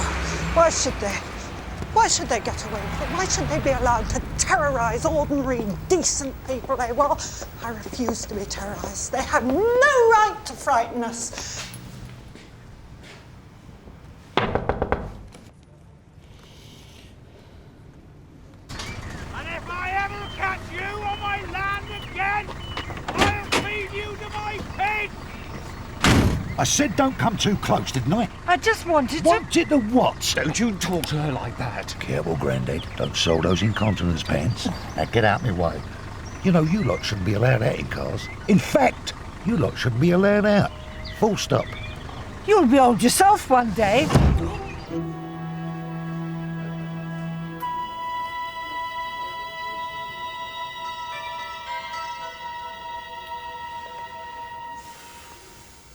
That's 25 minutes. Sorry to keep you. All go, I'm afraid.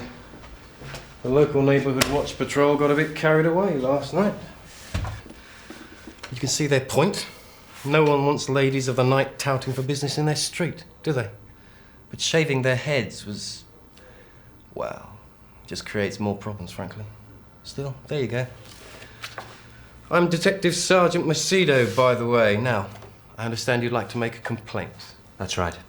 Okie dokie. And this complaint is against? An individual named Jezard. Would this be Mr. Jezard, the local businessman?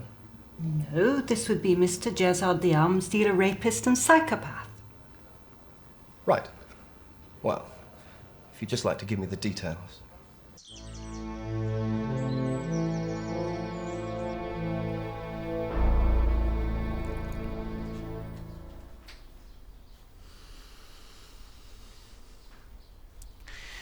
A farmer. Yes, boss. What? With a pitchfork and straws sticking out of his ear? No, with a shotgun, boss. And you let her run away, just like that? Just like that. Ah!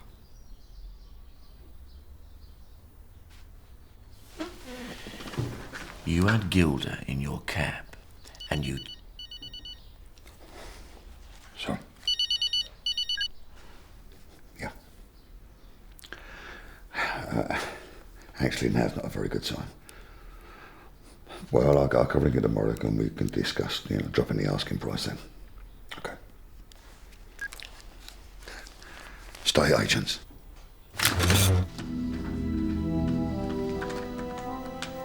Now then. Now then.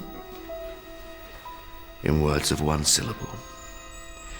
Let me down once more, and you will not be my friend. Is that clear? It most certainly is, Miss Moneypenny. Actually, Hainsey, there's one impression I'd like to help you perfect. Yeah, boss? Who of?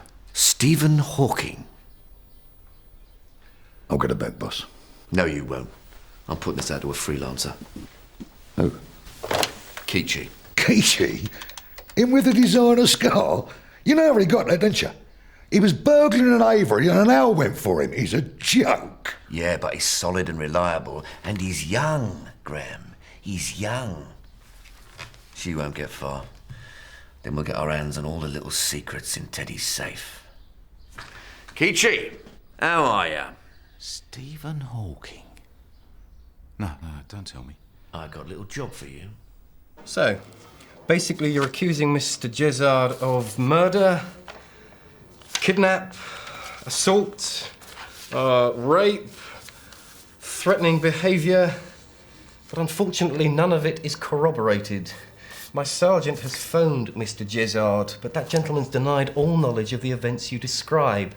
And indeed 5 separate witnesses have him placed at a charity fete. Yes, but I mean, the man's a major criminal. You must know that. All right. All right. Mrs. Smith. Miss Smith. Right. I noticed from our records that you were here a few days ago. Only then you were claiming to have been abducted by a Mr. Middlemass. What are you implying, that I'm menopausal or something? Nobody mentioned the menopause, Miss Smith. Now, about this alleged incident with Mr. Jezard, were there any other witnesses we could question? Well, there were some generals. Generals? They were Indonesian. Indonesian army generals. Were there any single individuals you could identify? Yes. Yes, there was actually. A fat man with reddish hair. I don't know his name, but I think he's a junior Minister for Defence.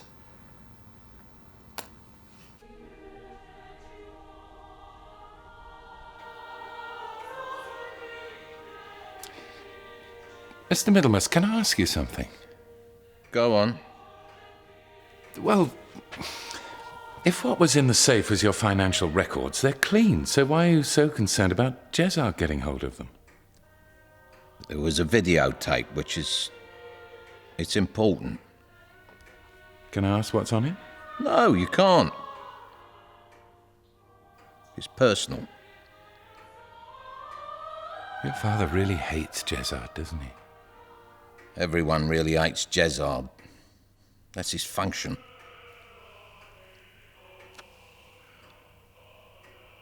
Where is the miserable oak anyway? He's in the garden. Eh? In the garden. He hates the garden. What's he doing out there?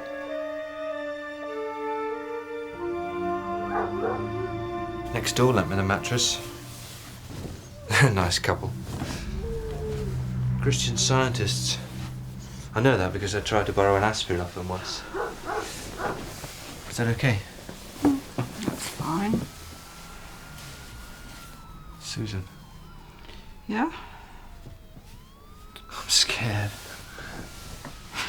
Me too. I'd say I haven't been so scared since the time we had to tell Mum we'd painted that swastika on the tortoise. Oh, yeah. It just wouldn't come off, would it? Why did we do that again? I can't remember. It was your idea, wasn't it? I don't think so. Oh, you can't beat the good old British Bobby, can you? Maybe it would be a good idea if we got away for a while. Can you get time off work? Oh, Sodom, I'll just take some leave. I hate the place anyway. Dennis closed down my old branch. You know, can you believe that? I mean, I quit altogether. If I had an alternative. Well, you'd find something, surely. Oh, yeah. Over 40 and female, I can become an astronaut.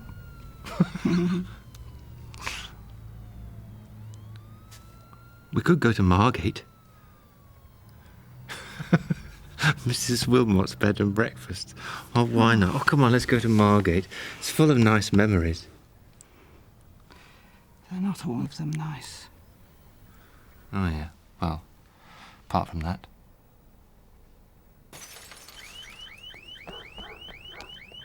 Hope Gilda's okay.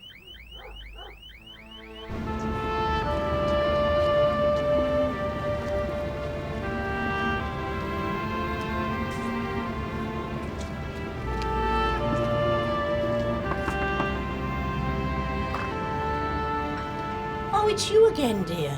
Still haven't found him then? No. Look, I'm sorry to bother you again, and I expect I already know the answer, but Nico hasn't been back by any chance, has he? No, no sign of him, dear. In fact, I've had to let his room now. Yeah, of course. Of course. It's just I've got no one, you see, and I just... Would you like to come in, dear? Look, if I could just come in and have a bath, and then I'll be on my way. Oh, no. We can't have you walking the streets at night, dear. You'll end up with your head shaved.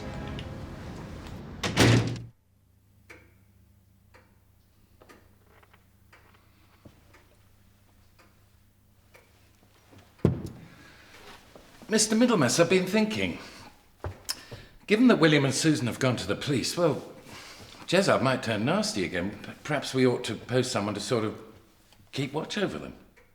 Do you think so? I think it would be the honourable thing to do. Perhaps you're right. I was wondering if maybe I could volunteer for that. You? It's not really your style, though, is it?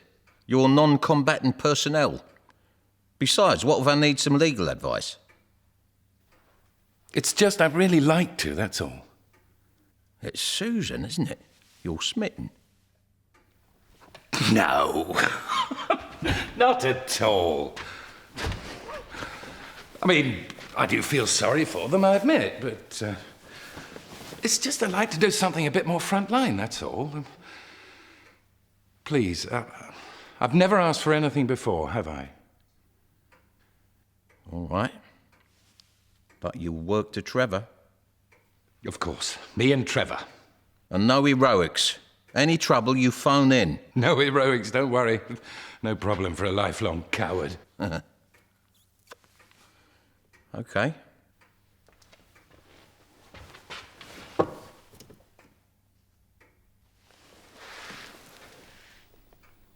He's still out there. What is the old sod up to?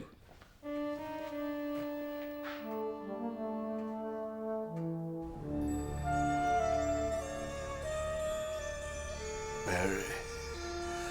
Oh, Mary, I'm so sorry. What you doing out here? Waiting for an angel, now fuck off.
I'm still holding on, Daddy.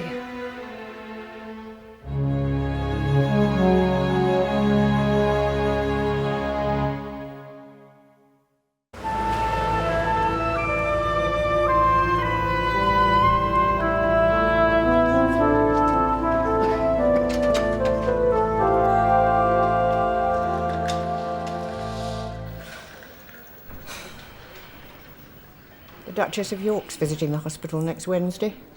Hopefully I'll be gone by then. We'll be coming with you when you go down to the hospice. Margate's not far. We can easily nip back. You staying at that B&B? What was that woman's name?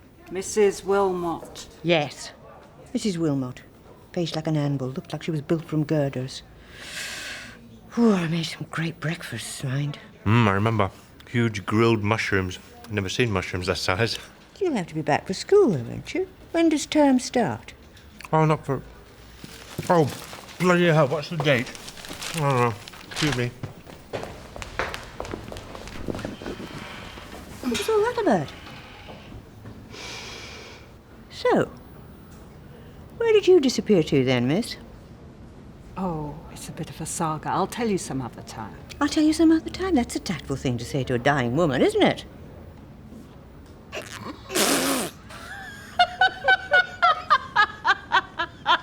Well, it's all very jolly here, isn't it? I'm Sylvia Arnott from the Hospital Trust. I'm just touring the wards, generally consulting with clients. Do you mind if I ask a few questions? Fire away. During your time here, is there anything that the hospital didn't provide that you would have liked? Yes, a cure. Right. On to question 2. Well, I'm awfully sorry, Headmaster. Obviously, I'd have given you more warning. My aunt was taken very ill. Very suddenly. Well, all the external candidates will have been interviewed by the end of this week. Well, I'm going away for the next few days. Then when do you think you can fit me in? Next Wednesday at 11, say? Well, that'll have to be it then, won't it? But that is the last possible day. Do you hear what I'm saying, William? Yeah. And I'd like to be treated by doctors who get my name right. And I'd like people to stop giving me boxes of Quality Street. I'd like to be able to open a window. And I'd like the nurses to have proper contracts. I've heard them talking. They're probably too scared to mention it to you. Now, what else? Oh, yes. I'd like to live a bit longer, please. Just a couple of years. Just long enough to see the people I love settled and happy and maybe watch an Englishman win Wimbledon. Right. So, how long will it take to fix that lot, do you think, Sylvia? Apart from the stuff about Wimbledon, of course. Well, there were some very interesting observations there. And it all helps me to form an overview. Oh, yes. I like a nice overview. Oh, you have your chair back. I must be going. So nice to have met you. Who's she? Well, exactly. Down the lane I walk with my sweet Mary. Hair gold and lips like cherry. It's good. Ch-ch-ch. Green, green. Hello. Hello. Can I help you, my love? Yeah, does Susan Smith live here? Yep, but not at the moment. She just rang in. She's gone down to Margate with her brother. Did she say whereabouts in Margate? No, sorry. You fancy a cup of tea? Right, listen up. As soon as she moves off, we follow her on foot. Okay? Okay. We don't try to grab her, okay? Not till we're shaking him off, anyway. In the silver murk. No, don't look round. What is the matter with you? Sorry. His name's Keechy. He'll be here representing our Mr. Jezard. You follow her. He'll follow her. I'll follow him.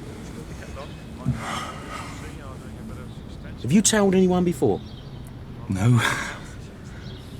Well, just don't get too close and stay in touch with me on the mobile. So, you're Sue's sister-in-law. Yeah. Sure we don't want to stop for a cup of tea or anything? No. Actually, you couldn't be a love and lend us a train fare to Margate, could you? I think it's about 40 quid. Sure. What's your name? Gary. Yeah, thanks, Gary. No, you're quite cute. What's that smell? Sewage. Right. Well, I better be on my way. Bye. Cheers.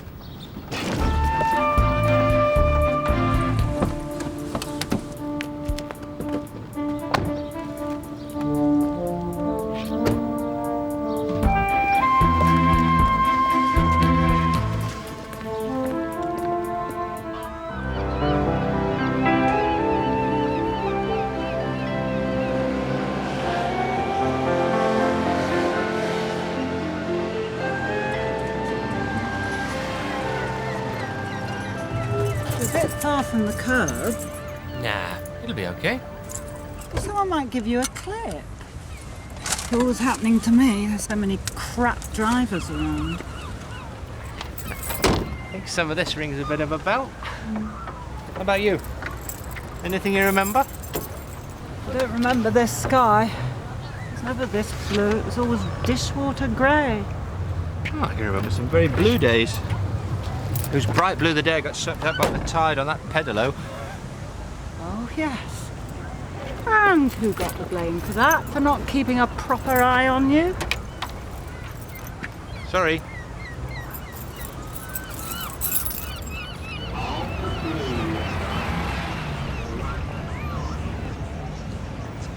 You used to get away with murder. All I got was you're the eldest. You should know better. It's along here somewhere. Near a chip shop. A happy place. Had a big sign of a place with a party hat on.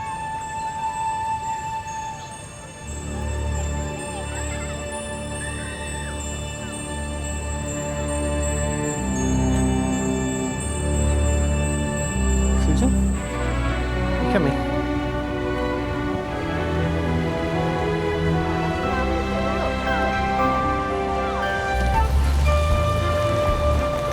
She might be heading for the station. Is he still behind me? Over. Yeah, no, I'm behind him. Oh, and stop all this over business, eh? Sorry, letting the excitement get to me. Yep, it's definitely the station, all right. I'm just holding off for a moment. She's turned round, so I... Excuse me. Sorry. Trevor! Come on in, 007. I think that's the hotel where I got frightened by those ballroom dancers. Must have been about 5. Trevor and Elsie someone. World champions. They were demonstrating the tango, and he dipped her in front of me, and the woman wore this terrifying smile. A permanent sort of mad rictus grin. Scared the shit out of me. That's why I can never watch Come Dancing. Do you remember the bingo evenings? At the end we had to sing There'll Always Be an England. Red, white and blue. What does it mean to you? I remember how boring the evenings were. The adults would go to the pub and we just sat in the car. Every now and then they brought us Tizer and crisps. I always enjoyed coming here, though. Just 2 weeks, but it always seemed to stretch on forever. There! It's still there!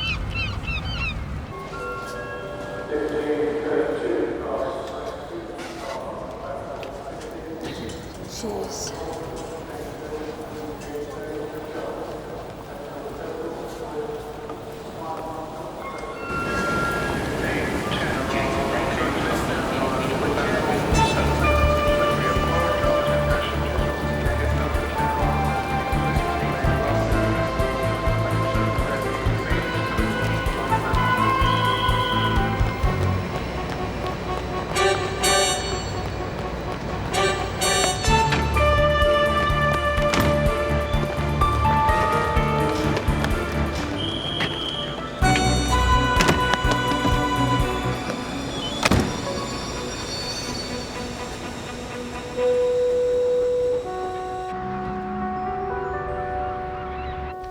Sorry to keep you. Are you after a room? Yeah.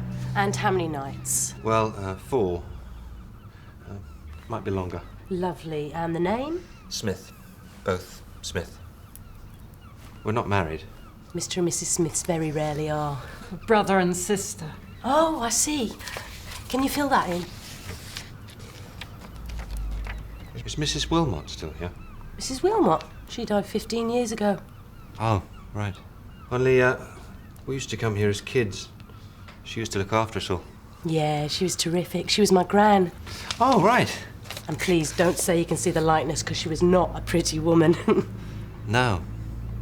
No, she wasn't. Is it all right if we share a room? You can do what you like, love. Can we have one with a sea view? Of course you can. Don't get us full these days.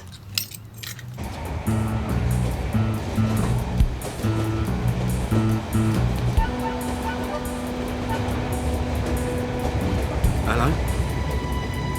Hello, boss. We've located Gilda and we're taking her.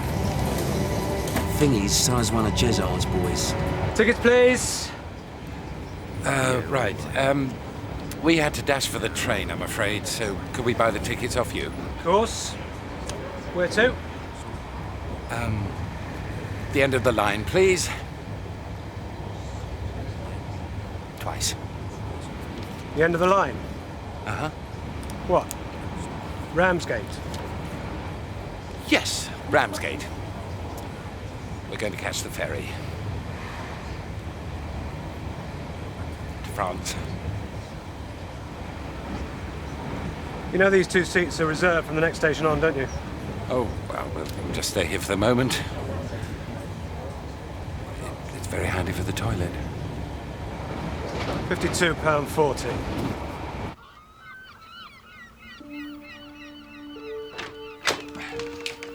Oh, there's a traffic warden stalking the car, so I put it in the multi-story. Well, that's nice to know some things don't change. It must be 35 years since we shared a bedroom suit. You're not going to start lobbing your fluffy toys at me, eh?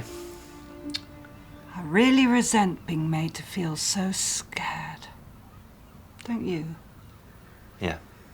Even before all this, I really resented the feeling that I'd be daft to go out on my own at night. Do you think things have got worse? Or is it that it gets reported more these days? I can never tell. It just seems to be a daily routine of kids disappearing and old ladies being robbed in their own homes. That's funny. What? When we came here when you were a baby, a little girl disappeared from the caravan site just up the road. Dad didn't let go of my hand the whole holiday. Normally he didn't hold hands. And I'd completely forgotten all that until you just said. I don't think the current day statistics are any worse, actually. Well, apart from rapes and murders. I think that's right. Yeah? Well, you might like a cup of tea. Compliments of the house. Everything all right? Yes, thank you, Sandra. Well, I'm downstairs if you need me. All right, thanks. Oh, I'll be mother. What? I think she likes you. Oh, don't be stupid. She could be my daughter. So how much longer is this bloody planning permission going to take, then? How long? Well, who's on this planning committee? Yes, will you fax me the relevant names, OK? And just leave it with me. And I'll see you on Tuesday. Good. You're not going to put that Italian crap on, are you? You're so pretentious. Always making out you're something you're not. Pouncing about with your books and your opera when you should be out there topping Jezard. So you knew Jezard's mother, then? What? At Jezard's place. You said you knew his mother. Did I? Yeah. Only as I recall, when you first introduced Jezard into the firm all those years ago, you said he was the son of a friend of yours. But I always found that hard to believe. What? You having a friend. Piss off. Friends are what normal people have. I said piss off! Dad? Dad, OK. What are you doing? I'm ringing an ambulance. No! No ambulance. No hospital. Just put me to bed, leave it at that. All right, a doctor then. No! Please. I'm saying please.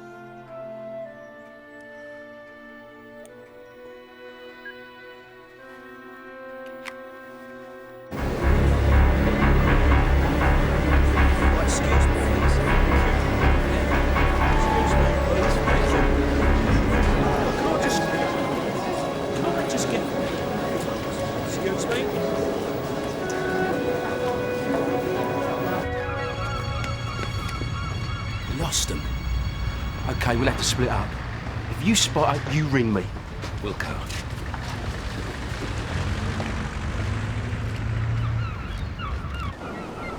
Do you know there's a very, very small upside to being held prisoner by a maniac? An upside? You see, being lashed to a bed and believing you're probably going to be killed tends to sharpen up your self-knowledge a bit. For instance, I now understand why I got so angry with you when you wanted to marry Gilda. Because all the men in my life are buggered off, basically. Dennis, Dad, and you were the only one. Well, I thought I was being left again. Right, it's quite enough Oprah Winfrey for now. Ooh, I'm getting cold. Ooh.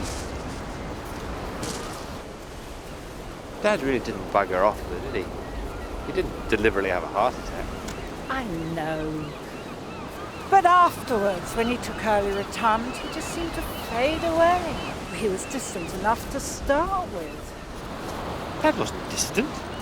Yes, he was. All English and inhibited. Like Prince Charles. That's not fair. No, Dennis, I grant you, he did bugger off deliberately. How is Dennis? Seems fine. Looking forward to fatherhood? He's going to attend the birth. Attend the birth? He felt faint just visiting the butchers. Oh, I do hope someone videos it. Well, it's nice you can laugh about him now, anyway. No, I'm laughing at him, not about him. Big difference. Samson! It's okay. It's okay. There's no need to be scared. He doesn't bite. Oh, yes, but of course, how stupid of me. I recognise this Dogner. I've read his autobiography entitled I Don't Bite. All right, come on. You should keep it under control. Oh, yes, and incidentally, I can see that it's true. What? Owners, looking like their dogs.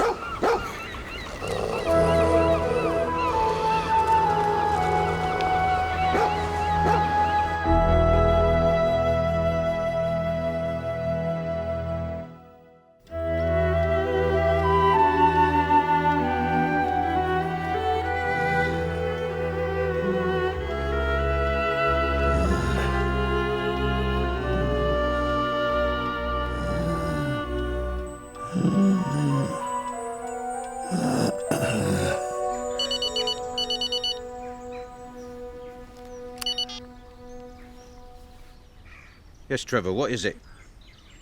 Well, how did you lose her? Never mind. What about Jezard's boy? I'm not interested in any Buddhists. Now, you keep looking. I'll send some reinforcements. Look, Gerald will ring you to organise a rendezvous, OK? No.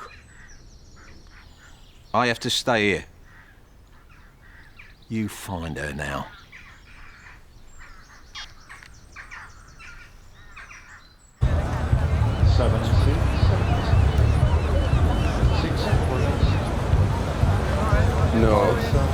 No, not really. There's too many people around. Listen, I'll let you know when there's a... I'm sorry.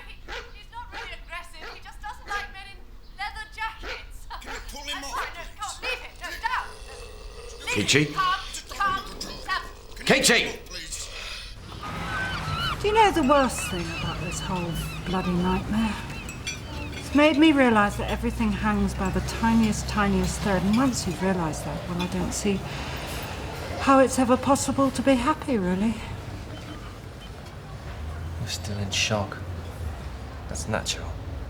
But this is an abnormal situation. The Middlemases and Jezards are in a minority. They're freaks. Have you ever thought about all the little daily certainties we just take for granted? You turn on the tap and water comes out. You flick a switch and you get heat and light. We just assume that everything will carry on forever, but are you okay? Oh, bloody hell. Sorry, Billy. I know you must be very angry with me, but there's no one else I can turn to. You better sit down. Got some tea? I don't know what to do. I've got nowhere to go. I got kidnapped by this cab driver. Yeah. We should start a club. Nico's just disappeared into thin air, the bastard. I mean, it's bloody obvious what's happened, isn't it? He's been seeing someone else and now he's run off with them. No, Gilda. He hasn't run off with anyone else. But you know where he is.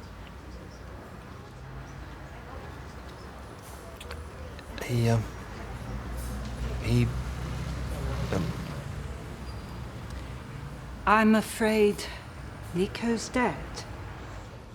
What? Nico's dead.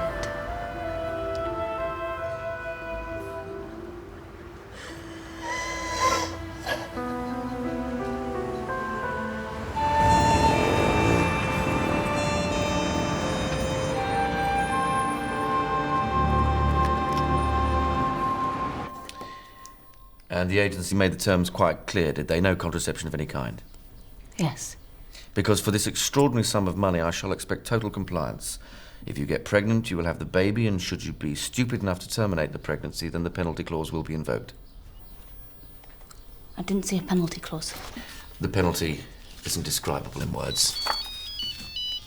Yes? I'm sorry! I've never known him do that before! No luck. No sign of Ren. Or Kichi. I hate Buddhists. Always want to give them a good slapping. See how serene they are then. So, what do we do now? Gerald's on his way with more boys, so we wait. What, just wait? Yes, just wait. Come away! Down, come here. I think I'll just have another scout round. Up by the holiday camp, maybe. All right, we'll stay in touch. Will do, Skip. You don't need to be scared. He just doesn't like men with beards.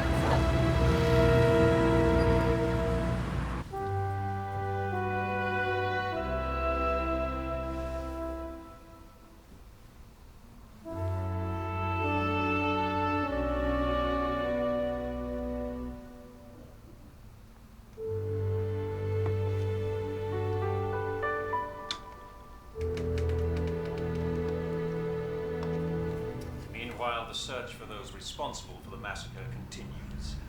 UN investigators complain of meeting a wall of silence as they attempt to piece together the grim catalogue of events that resulted in the horrific deaths of so many people. In recent weeks, rumours have begun to circulate of snatch squads ready... She's still asleep. What's this? Madmen committing atrocities in Bosnia. Still, at least it couldn't happen here, eh? Do you think it's safe for Gilda here? I don't think it's safe for her anywhere, and it's not safe for us to be with her either. Does anyone mind if I have Crime Watch? It's okay, I've worked it out. Well, it's obvious. Jezard told Susan he'd had Nico killed to put the frighteners on her. To get information.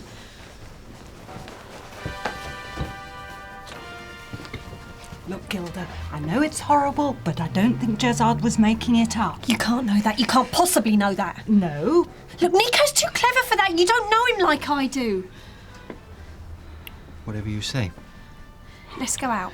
Well, I don't No, think come on, let's go out. But people are looking for you. Yes, well, I'm fed up with feeling frightened. Aren't you?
The most important thing in a situation like this is not to panic. I know it's hard.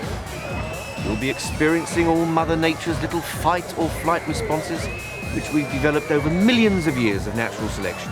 But this is not as tricky as it seems. All she has to do is come with me and tell me where the items stolen from Middlemass was stashed by her naughty boyfriend, ex-boyfriend, ex-living person. Natural fact. Meanwhile, all you two have to do is just walk away. No, she stays with us. You should see the colour you've got. It's a sort of magnolia.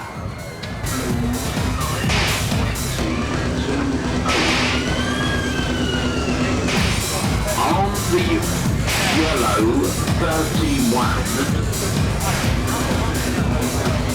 Listen, William, I know teachers nowadays aren't much cop at maths, so let me help you with the arithmetic. Basically, it's you and 2 girlies versus 4 men plus 60 high-velocity projectiles.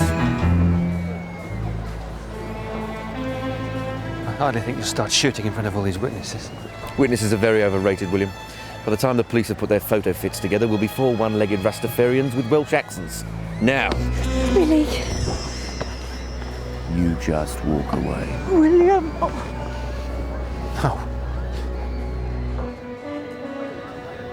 Said she stays with us. Oh, well.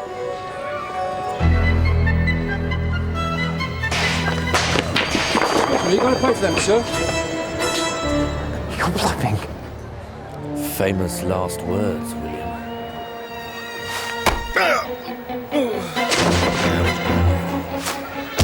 Jesus Christ!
We've got to keep moving. No, we've got to keep thinking. That shot, you don't think it was Martin? I don't know who it was now.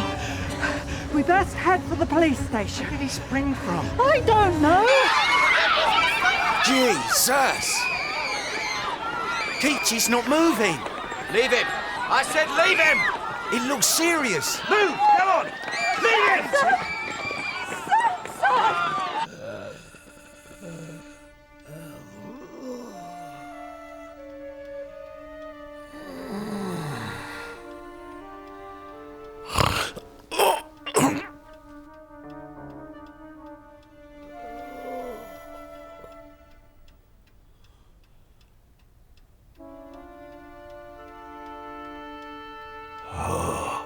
Bugger. Still here.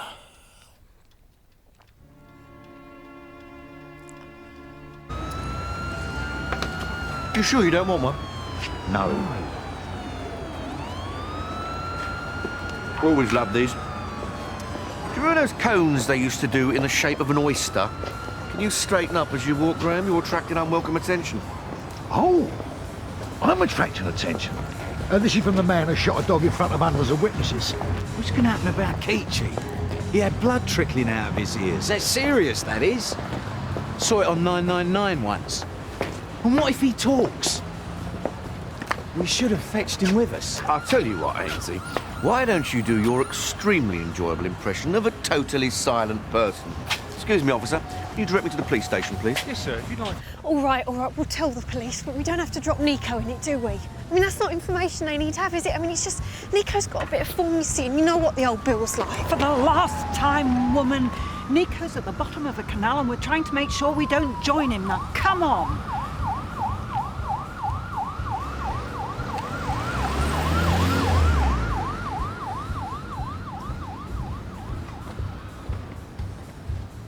Does she work you with her foot or something? All right, we're all upset and angry about all of this, but I don't think taking it out on each other's going to achieve anything.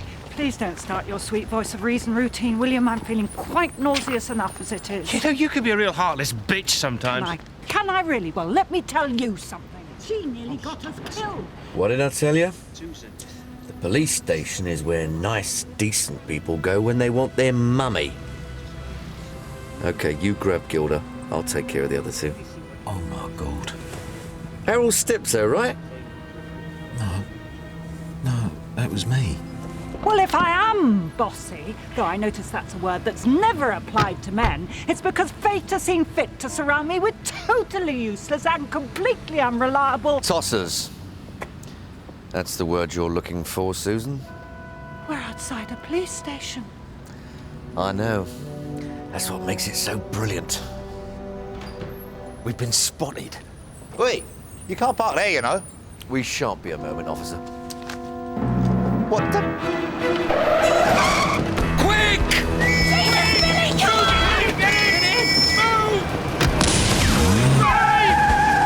For Christ's sake, leave it out!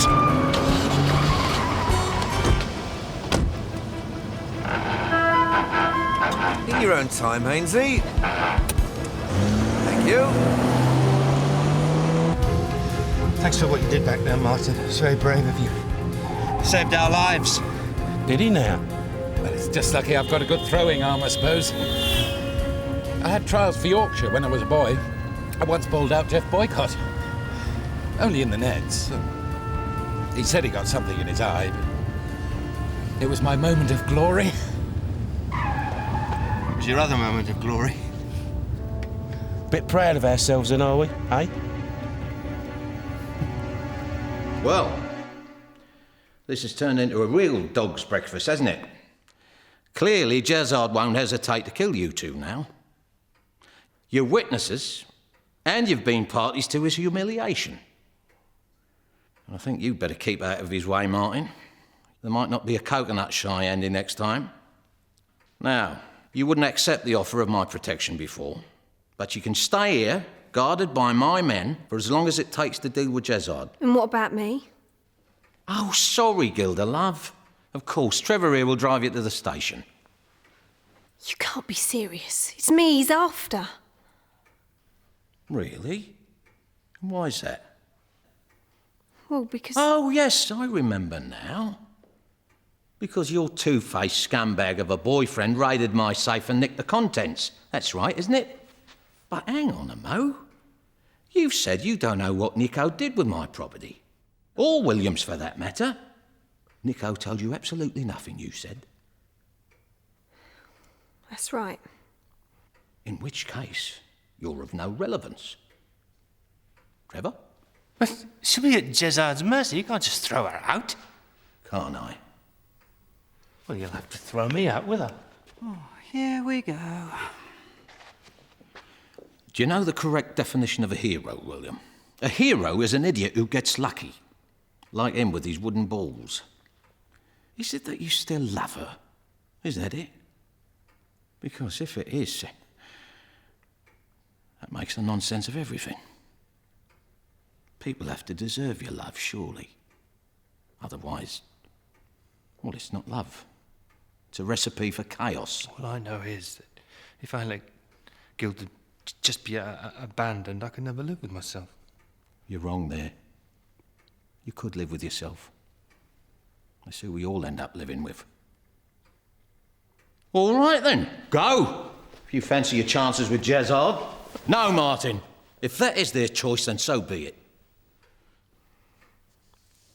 Actually, come to think of it, I think Nico might have mentioned something about a lockup.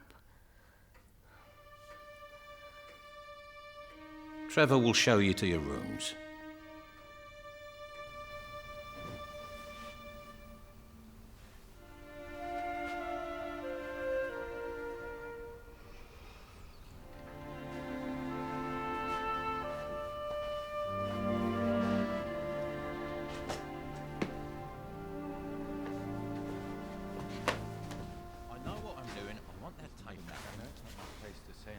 Don't give me any of that, Ryan. I know what I'm doing. Still listening on the stairs, Susan? Old habits die hard. Oh. Look, I'm not trying to look around. Look, all I'm saying is I think at some stage we'll have to tell her. Why? What possible good will that serve? I just think Susan has the right to know, that's all. Susan? Susan? Come up. I'm doing the rounds with milky drinks. Oh. Mr. Middlemas says we'll drive you to your house in the morning so you can collect some clothes and any stuff you want. Careful, hot. Thank you. Is this room okay? Whose room is it? Mine? Lots of law books. Well, my trade. Was my trade. You don't practice anymore? No, I advise Mr. Middlemass on legal matters sometimes, but, no, I no longer practice. Why is that? I'm not allowed to. Anyway, I hope you get a decent night, and don't worry if you hear strange noises. That'll be the crows on the roof.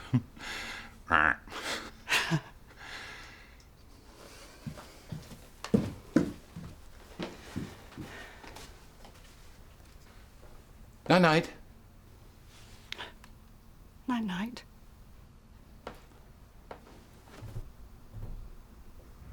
"14 vehicles were involved in the pileup, and 12 people were taken to hospital, Well, although only one has been detained. This is Gary Bell for Southeast Tonight. Police are investigating reports of 2 separate shooting incidents in Margate earlier. Mr. Middlemass, we're on! In the first incident, a dog was shot dead at a fun fair.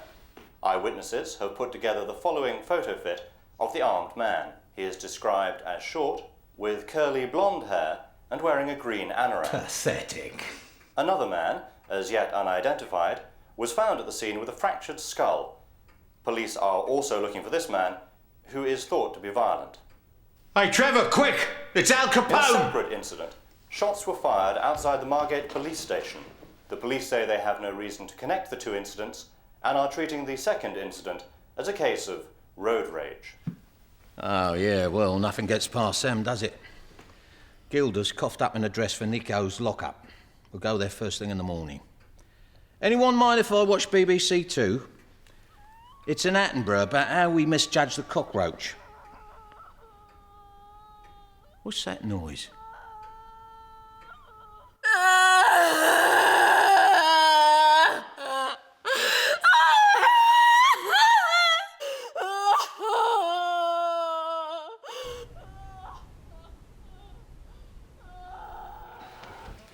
Can't you stop that silly bitch? She keeps wailing like a bloody Arab at a funeral. She's grieving. A man she loved has been murdered. Well, can't she grieve with a bit more dignity? You go and put that to her, then. Who topped this bloke, anyway? Jezard. When are you gonna do something about that animal? When the moment's right. Have you taken your pills? Mind your own business, arsehole. Oh, well, nice to see him on the mend. We all grieve differently, don't we? I remember when my dad died, Susan and I handled it very differently. I cried and cried. It's an awful sound, isn't it? Yeah, I can't bear to hear a woman cry. They breed in their millions, genetically.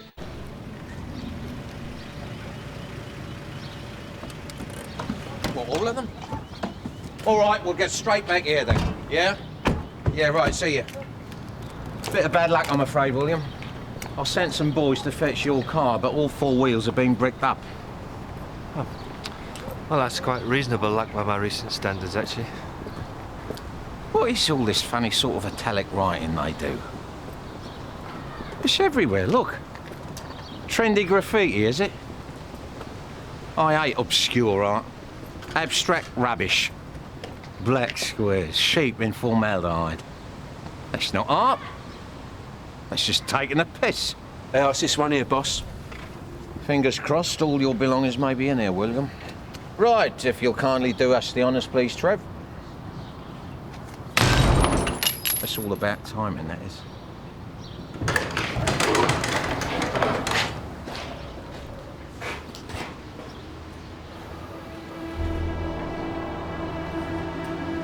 Well, perhaps Jezard, he got here first and he's had all the gear away.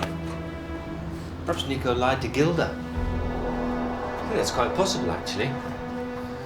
You know, in some ways, Gilda's as much a victim as anyone in all this.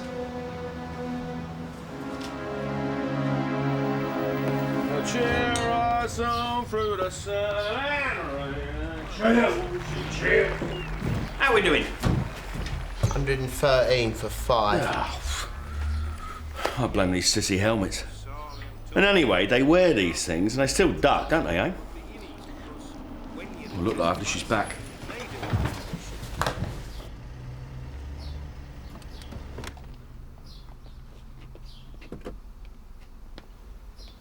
Look at the size of them. All right, Sue. We missed you. Took a bit of a break, did we? Something like that.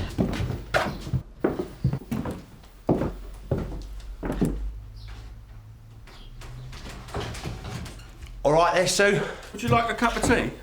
No, not stopping. Just collecting a few things. I'll be away for a little while. How have you been getting on? Well, all the underpinning business because of the sewage problem, that's all sorted, and we're coming along nicely. I can't see much progress. Well, we're making big progress, so big progress. How are we doing in the cricket? What cricket's that then? So, the big question. When will you be finished? Oh, I reckon 2 weeks. 2 weeks. OK, we'll say 2 weeks, and Dave and Alan here can be my witness. Now, while I'm away, will you lock up thoroughly and leave the landing lights on? No problem, Sue. I'll be popping back to see how you're getting on with Alan and Dave. And now I'm going upstairs to do some packing.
Funny, isn't it? The way some people cause nothing but pain. I've got the beginnings to a country and western song there. Some folk cause nothing else but pain. See, Gilda's a born betrayer. And you and me, we're betrayees. Stop the car.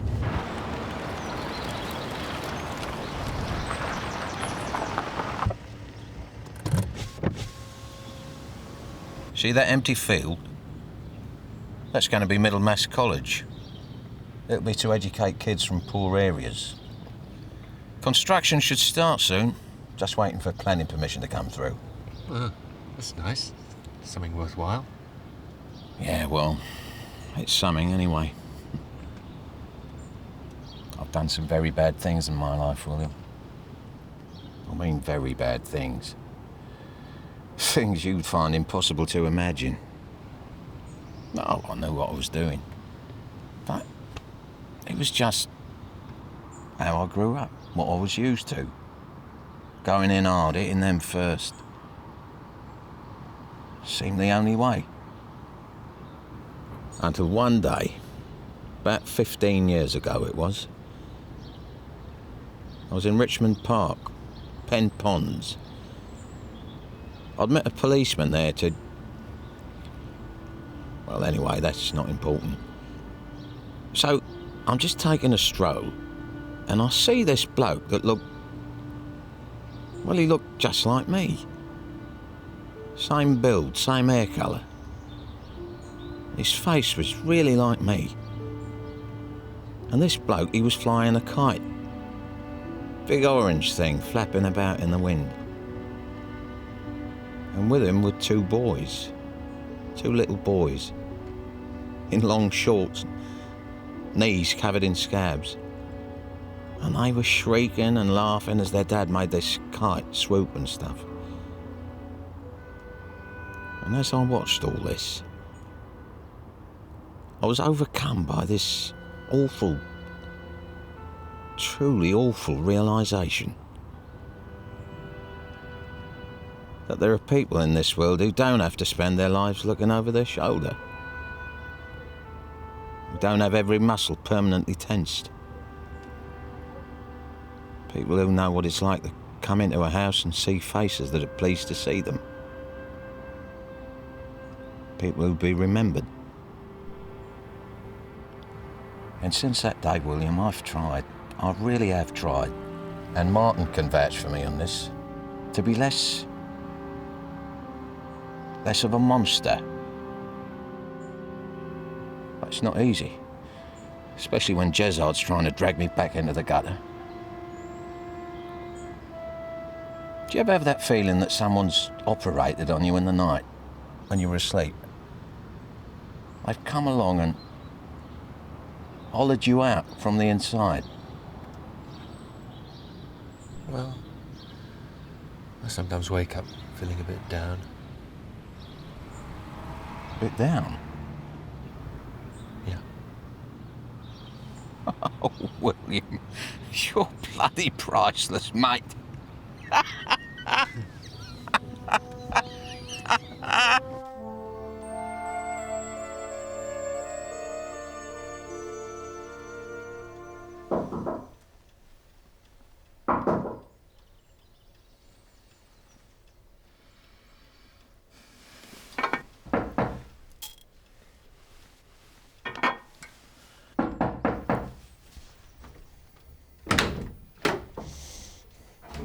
Have you got a razor blade I could borrow?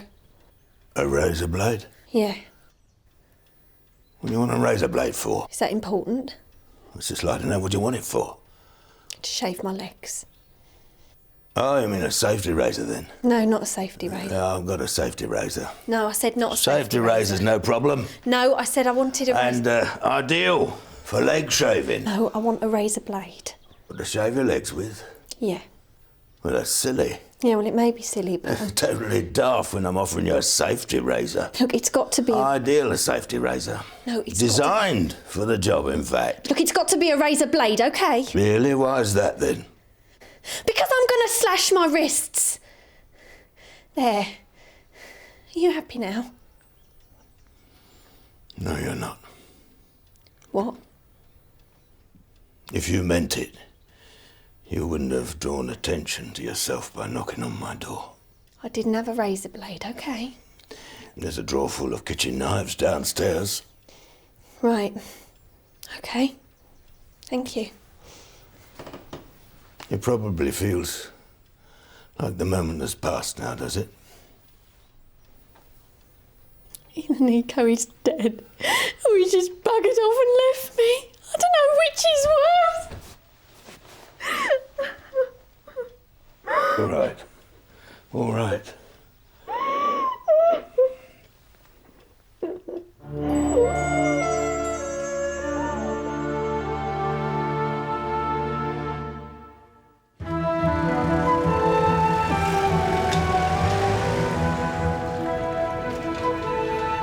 And you're not taking any medication for anything at the moment? You're in good health, basically? Yes. Good. Well, that completes the formalities. Your sample will be forwarded to the lab and we'll get back to you with the results in the next 4 days. When Dr. Ames recommended you, he stressed that this entire procedure would be strictly confidential. Oh, yes. Patient confidentiality is paramount here. Well, I'm not sure I'm a patient as such. I mean, let's face it, the chances are the problem lies not with me, but with the other parties concerned. Parties? I mean, I'm a fit man, hale and hearty. This kind of problem is presumably less common among... Well, to be totally frank with you, Mr. Jezard, infertility can affect just about anybody for all sorts of reasons. But your sample will tell us your sperm count and then... Are you sure you have enough of a sample to make a valid assessment? Oh, yes. Don't worry. I mean, I'm quite happy to provide you with some more if you... No, that really won't be necessary. I'll escort you down to the atrium. Place is a bit of a maze, I'm afraid. Dr. Amos mentioned you're in property. I'm in many things, actually. Oh, yes. Safety and diversity, eh? I dabble a bit in property myself. Nothing very grand. A bit of turf alongside a few reservoirs, that sort of thing. Just something to fall back on when I want to wave the old rat race bye-bye. Mind you, the way things are going. Mr. Jessup? Why is that the Middlemass wing? Oh, that's because it was funded by Mr. Middlemass, a local businessman. A very generous benefactor, as it happens. It's a wonderful legacy for anyone to leave behind, of course. The Trust is constantly looking for benefactors, people with a bit to spend and a sense of citizenship. Actually, I've got a few minutes to spare. Why don't I show you round the Middlemass wing, give you a feel of what can be achieved? I'd like that very much. Just follow me.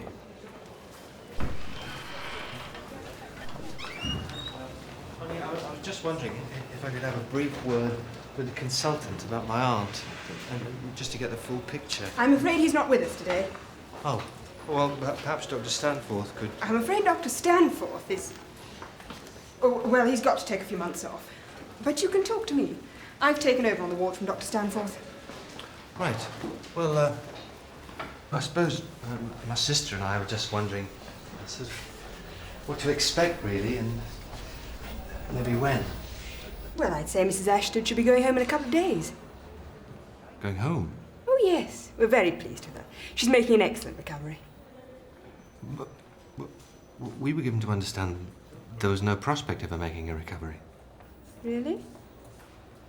It wasn't Dr. Stanforth who told you that, was it? Only he's been under a lot of stress, and some of his behaviour was rather eccentric. So you're saying there's hope? Hope? Good Lord, yes. She'll be as good as new. Just needs to rest. That's why we've put her in a room on her own.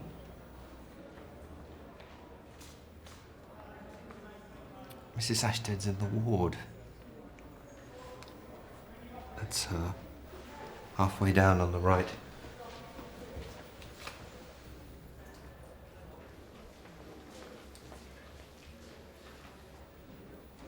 Oh, my God. I'm so sorry. I got confused. God, what a thing to do. Please, forgive me. Well, it's unforgivable, I know, but I don't know what to say. You all right? Don't worry. I'm okay, no harm done. I'm sorry. I'm a disgrace, a bloody disgrace. I'm sure you have lots to remember.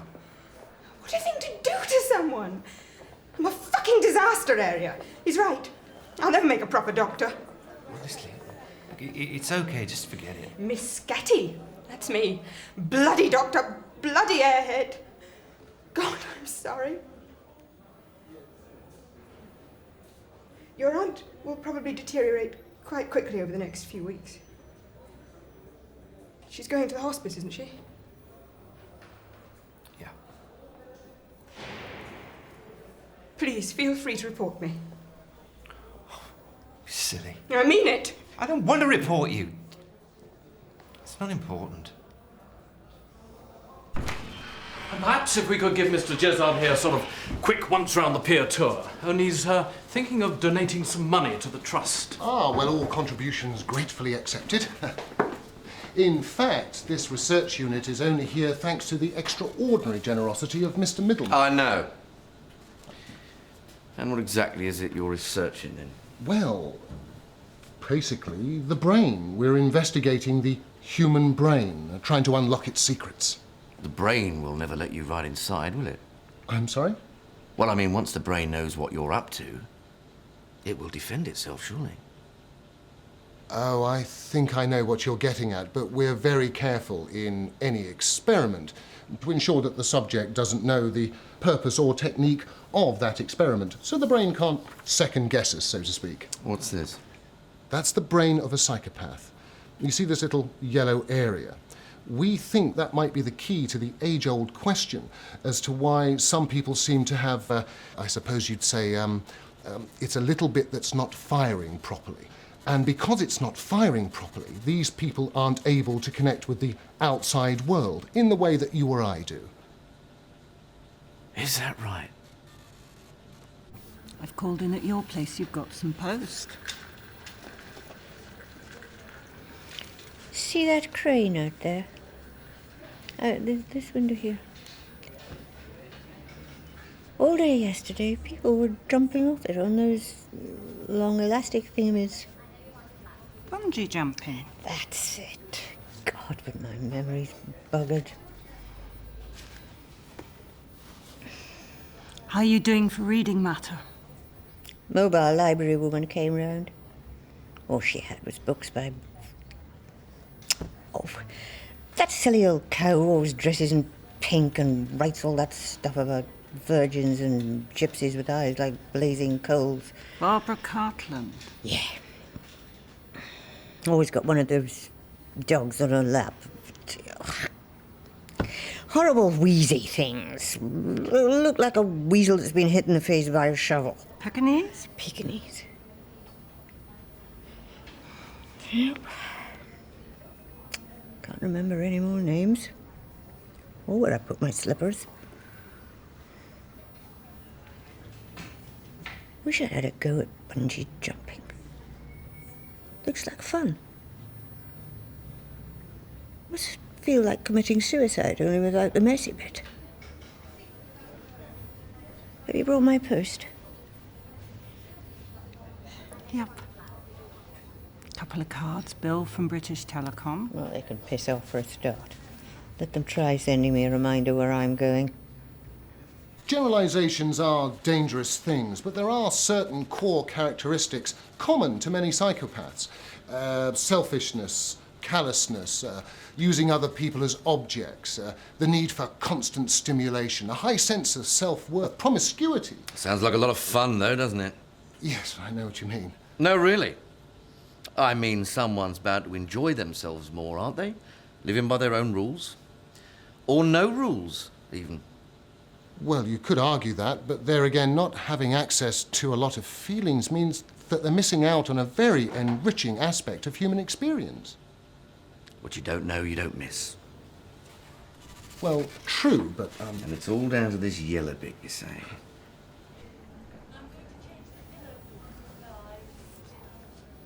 Auntie, can I ask you something? Just recently, I found myself remembering this conversation I once overheard Mum and Dad having. Who are those two? They don't seem to be visiting anyone. Only you read about these weirdos that hang around hospitals. Sometimes they try and pass themselves off as doctors so they can fiddle with women's bits. You don't have to worry about them. Oh, it's late. And where have you been? Chatting with your doctor. That other one's gone. I know. They found him sobbing in the toilet. Is there anything you want? Yes, I want to go home. Well, Auntie, the thing is, you're not really well enough to be at home. Yes, that's why the plan I'm is... not going to that place. Auntie? I'm not going. That's that. We discussed it. Did we discuss it? I don't remember discussing it. You must have discussed it without me. Well, you don't want to stay here, so Why what's... can't I come and live with one of you two? Well, in normal circumstances, that would be fine, but right now, William and I... Well, I've got the builders in for a start, so the place is a wreck, and William can't stay at home. My own fault. Should have had kids of my own. They wouldn't dump me in a hospice. Auntie, we are not dumping you.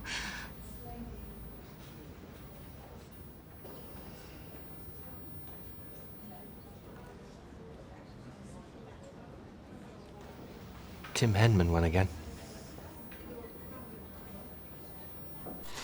We show these kinds of photos to patients who've been guilty of random acts of violence. Because in ordinary people, what we know from tests, that these pictures arouse intense feelings of pity, compassion. Ah, not very pretty, is it? But in people who are disconnected, disturbed, this photo would elicit very little or indeed no response at all. The magic yellow area? Yes. Tricky business, though, isn't it? Because, I mean, if you were to ever reach the point, say, where you knew exactly how my brain worked, well, then you'd be able to control me, wouldn't you? Well, sorry. Duty calls. If you'll excuse me, it's been nice meeting you, Mr. Jezard, and I hope you can see your way clear to doing something for the hospital. Cheers, Pete. Oh, actually, I meant to say, I've got tickets for Glyndebourne on Saturday, and I wonder if...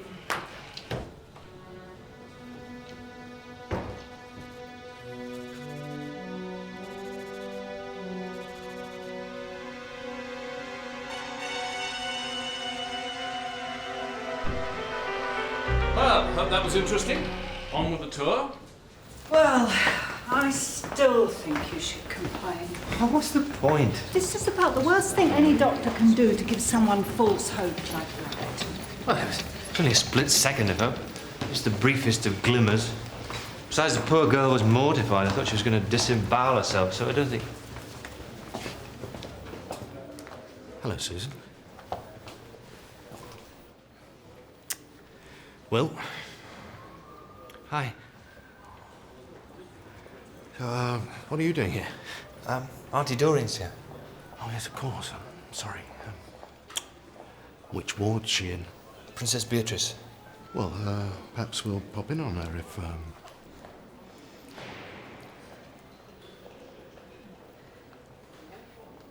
We've never met. I'm Claire. We're just here to run through the birth plan with the midwife. Good. Oh, they're with us. This is Trevor and Dave. Pleased to meet you. Likewise. Well, you tracked Susan down in the end. He was a bit worried about you, old girl. Yeah, well, anyway, we can't stand around here chatting. We're late for the... give us a bell, will you? Yeah? Sort out lunch. Okay, then. Catch you later. Bye. Bye. Good luck. Thanks. Bit of a coincidence, wasn't it? You okay?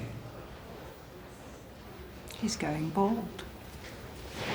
Actually, my own unit's looking to... Actually, I'm a bit pushed for time. Oh, right. Well, perhaps next time. Someone you know? No.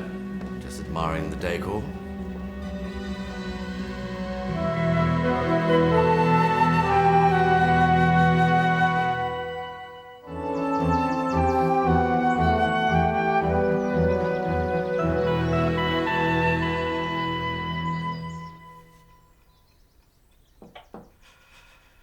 Hello?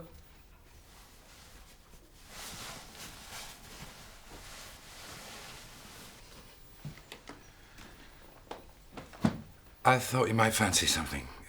I've got tea, coffee, hobnobs. Thank you. If you'd leave them at the top of the stairs.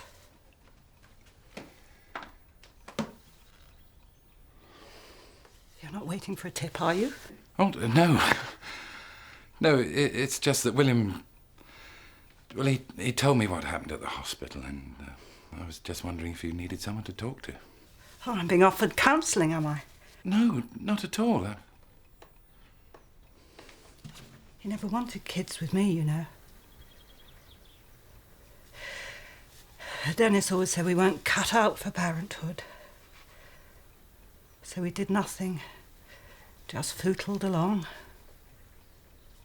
Till one day he informed me he'd been to see his GP who had diagnosed depression. And soon after that he realised the only way to escape the clutches of this dark spiritual crisis was to fuck his secretary. Next thing I knew, he'd gone. Do you still have feelings for him? I have the memory of feelings.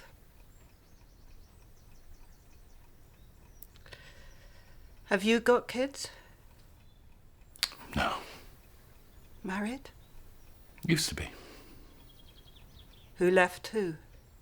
She left me 12 years ago now. Ancient history. Gene, space travel. What was the first creature to go into space? Monkey. A monkey. There's boxing on, Sky. Oh, yeah. Ballet for the brain damaged. We're watching this. Of sunspots. Galileo. Galileo? You should go on this. Sandra, crime. Which notorious criminal, now living in Rio, took part in the great train robbery of 1963? Ronnie Biggs. Mind you, it wasn't that great a train robbery. They all got caught. Biggs. Derek, literature. Who wrote the books I, Claudius and Claudius the God? Robert Graves. Robert Graves. We're walking this. Sylvia, history. Which member of the royal family was appointed Viceroy of India in 1948? That shithead Mountbatten. Well, he was. He was a hypocritical, cowardly, two-faced, big-headed, loathsome bastard. Maltese, Vicar. He sent thousands of men to their deaths at Dieppe. And for what? Just so him and that arsehole Churchill could show off. Well, my father served under Mountbatten in the Navy, and he said he was... Oh, what? Well, he said Mountbatten was a good commander. Oh, he said that, did he? Yes. Well, then he obviously was as big a prat as you are. Oh, that is very nice. Why don't you insult his mother and his sister while you're at it? Go for the full house. I'll say what I like. He's our guest. He's your guest. They're all your guests. And if he sticks up for Mountbatten again, I'll bloody kill him. I'm very sorry about that, William. He's a bit touchy about the war, especially the Dieppe raid. Did he have friends who died in the raid then? Well, I don't know if any of them were his friends, but he must have seen a lot of them die. So, who is this Mountbatten? Ah, Gilda, do come in. Have a seat. I wanted to have a chat. You mean he was there? At Dieppe? Oh, yeah. He was decorated. Military cross. Now, Gilda, brace yourself for a bit of bad news. I'm afraid that lockup you sent us all airing off to proved a bit of a disappointment. Oh. So, how long did you spend in prison? Well, only 3 months. The judge said he'd taken into account the defence that my irrational behaviour was in response to my wife going. But on the other hand, I had stolen money from clients' trust accounts and spent it all on a 6-month binge in Monte Carlo, so he had to do something. Did you gamble it all away? Most of it. About £200,000. I gave away 20 grand in generous tips, lavish gestures and stuff. Oh, and I spent £5,000 on this call girl. High-class call girl. Céline, her name was. Very beautiful. And how many nights does £5,000 buy you? Oh, I didn't sleep with her. Oh, no. Well, I suppose I wanted to deep down, but...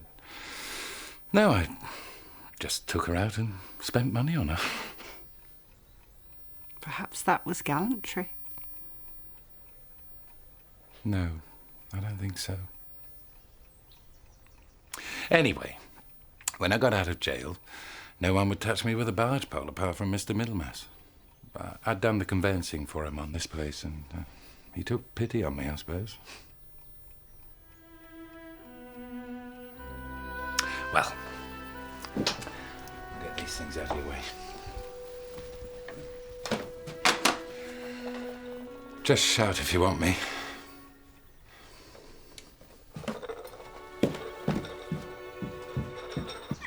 And who else can I see at this wonderful showbiz party? Why, it's my old friend, Chris Eubank. Yes, I am here with my beautiful wife, Karen. And who do I see over there but my old sparring partner, Frank Bruno? Yeah, Will, you know what I mean, Harry. You know, I might get out of this game, start up doing voiceovers. You can earn a fortune if you sound like Orson Welles or Lloyd Grossman. I've never seen the appeal of impressions.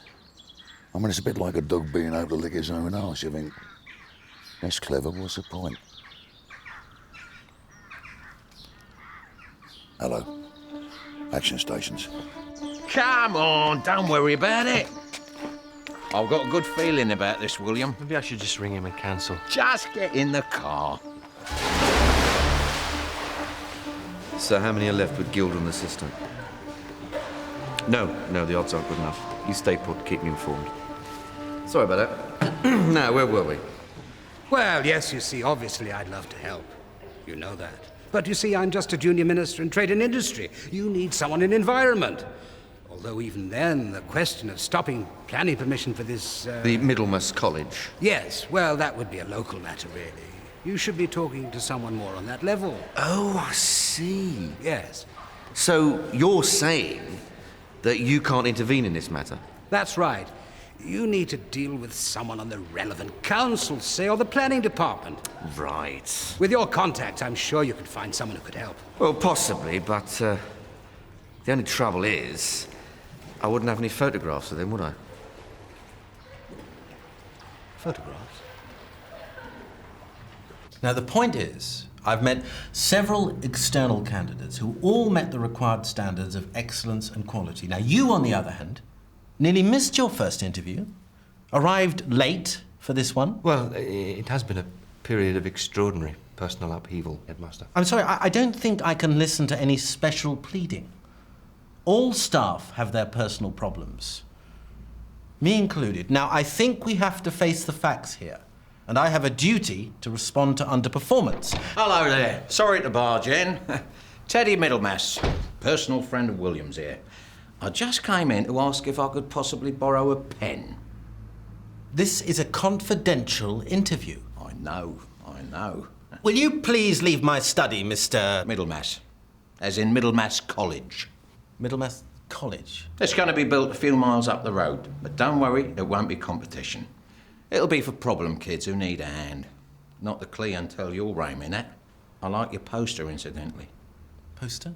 For the school appeal. Your child's school needs you. Yes, we're trying to raise enough to build a state-of-the-art gymnasium. Well, I'm more than happy to make a contribution. What? I'd like to make a contribution. Well, that's extremely generous. How much to put? Eh? The old dilemma. How much is this gym of yours going to cost? £400,000. Well, why don't we call it that, then? Call what? That? The cheque. Why don't I make it out for £400,000? Well, it's nice and simple, isn't it? Yes, Right, it's the Highdale School Appeal Fund, isn't it? Yes. Yeah, well, it'll be an attractive new feature, won't it? Big modern gym. Mind you, do you know what I reckon is the most attractive feature any school can have? Caring teachers. Like William here. Decent, honest people who'll do their best to pass those qualities on to the kids. People like that are indispensable. And I mean, totally indispensable. Don't you agree? Oh, yes, absolutely. I agree. Good. Here we are. Begsy first go on the wall bars, eh? Well then, I'll leave you two gents to carry on with your interview. I'll be waiting for you outside, William. When you're ready.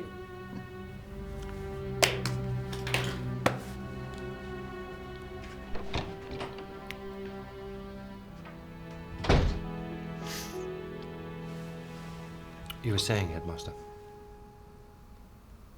What? I like this one. It's really good of you. It's really captured your colouring. It's quite good of the girl, too. Shame you can't see her face. I didn't notice anyone taking photos. Well, you were a bit busy at the time, weren't you? Now, here we have the advantage of the wide angle. There's a scratch on all these, you know. I've half of mine. I'd take them back to the chemist's. You had these developed at the chemist? Aha! The close-up version. I didn't know you were Jewish. You can go to prison for blackmail, you know. You can go to prison for a lot of things. Quite a few of the things in these photos, actually. Look, it really is impossible for me to intervene over this stupid planning permission. It's not my area.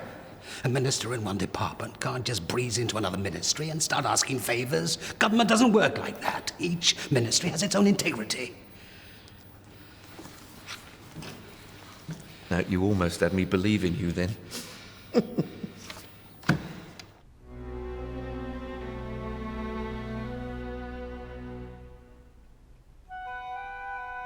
Gotcha. Well done. Oh, I don't know why I'm so scared of them. Why are so many women freaked out by spiders? I think Freud said they were symbols of sexual repression. Mind you, knowing Freud, he probably said the same about cabbages. Why didn't you sleep with her? The call girl in Monte Carlo. I feared her rejection, I suppose. But with the money you were lashing out on her, she was hardly likely to reject you. Yes, but having to buy someone's affection, you can't feel more rejected than that, can you? Well, I'll go put the kettle on.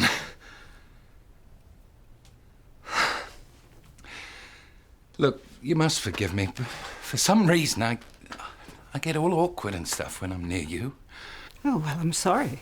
Oh, no, it's okay. You can't help it. What? Well, no, that came out wrong. What I meant was... I can't help it. No, you see, What the hell's that supposed to mean? It's just that you... Well, you must have noticed it, surely. Noticed what? The effect you have on men. I mean, don't misunderstand me. I think you're brilliant, but you are a bit daunting. William says... What does my brother say? No, it's really not important. Tell me. Well, he said that you have a tendency, just a tendency, to make a man feel like he's sitting an exam he didn't know he'd been entered for. My brother said that. Yes, but he said it with great affection, believe me. I mean, you had to be there, really. I mean, in general terms, he couldn't stop singing your praises. Honestly, he... Oh, sod it. How dare you? Something else you talked through with my brother, was it? The frustrated cow just needs a bit of thawing out. Was that it? No, it... Get out. Get out!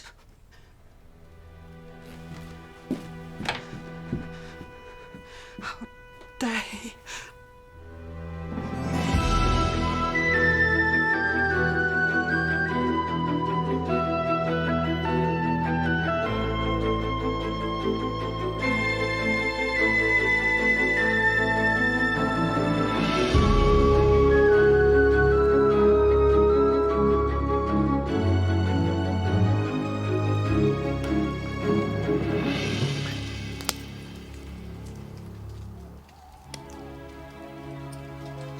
Anything to report?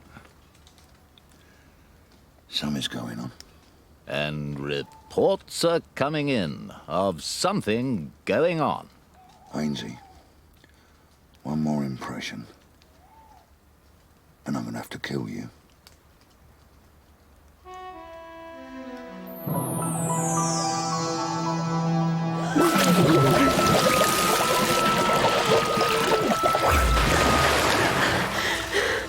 Now, do you want to commune with the other pond life again?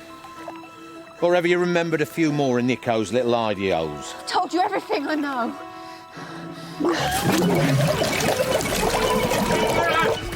Get her out! Are you going to drown her? Please, William. We are professionals. What the hell are you trying to achieve? I need that videotape back, William. Her scumbag boyfriend, who I employed in good faith, took it. And I won't tolerate that. Now, she knows where my tape is, and if she doesn't tell me, I'll... Yeah, you'll what? Kill her? Bury her in the garden? Oh, no. I forgot you handed in your monster badge. What a humbug you are. You still think you've got the divine right to control everyone. You buy people off. You even try to buy off the past with your pathetic little monuments to yourself. But you still don't flinch from torturing a defenseless young girl. You're exactly the same as Jezard. You're no longer welcome in my house. None of you! Well, that's fine. First thing in the morning, we're off. Who said anything about the morning? You'll go now! Do you hear me now?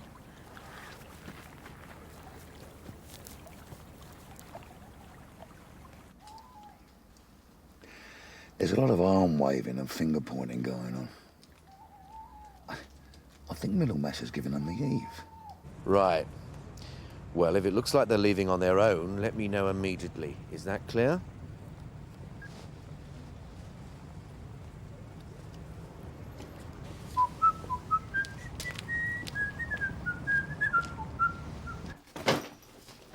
Well, it's very kind of you to pack for me, William, but where exactly will we be going? We'll think of something. Oh, right. Well, just as long as you've thought it all through. Look, we have to get out of this madhouse, all right? He virtually drowned Gilda. Oh, no. Really? Yes, really. Could she borrow one of your dresses? I'm not sure I've got anything short and silly enough. We don't belong with these people, all right? We could go abroad. France or Italy. You don't need a passport. What other alternatives are there? You could tell Middlemass where his stupid videotape is. I don't bloody know where it is, okay? Why does everyone assume I'm lying all the time? Because it's a reasonable statistical assumption. Look, just shut your bloody face, okay? Thank you, Oscar Wilde. Bloody... William! Yeah? Mr. Middlemass has had a change of heart. You don't have to go now. Oh, right. He wants you out first thing in the morning. Oh, and Susan, about what happened. I'm really not interested. Right. What happened? Nothing happened.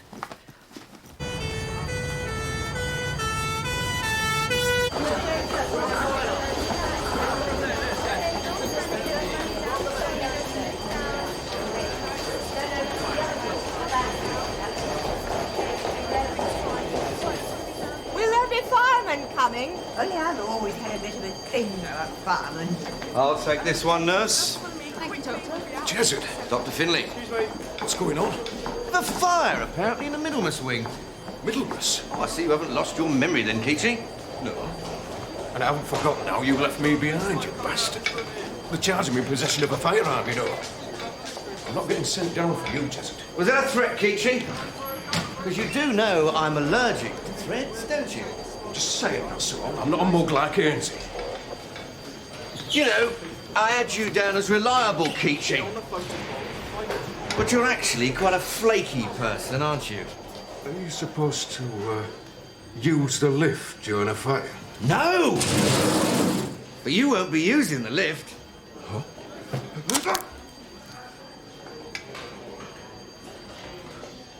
Going down.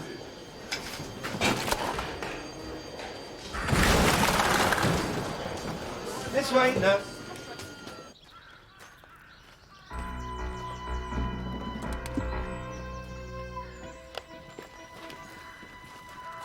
Susan, take this. It's patched into my number. Just hit 3. Please. Just in case you have any problems.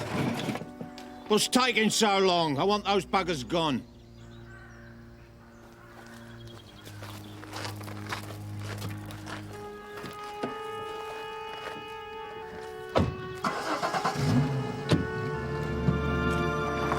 Incidentally, I didn't like that last batch of property details you sent through to me. 2 were in Bexhill. Because I will be surrounded by old people, that's why. And I hate old people, as I believe I've mentioned. Just being near one makes me physically sick. There is no lively end of Bexhill. Hang on a minute.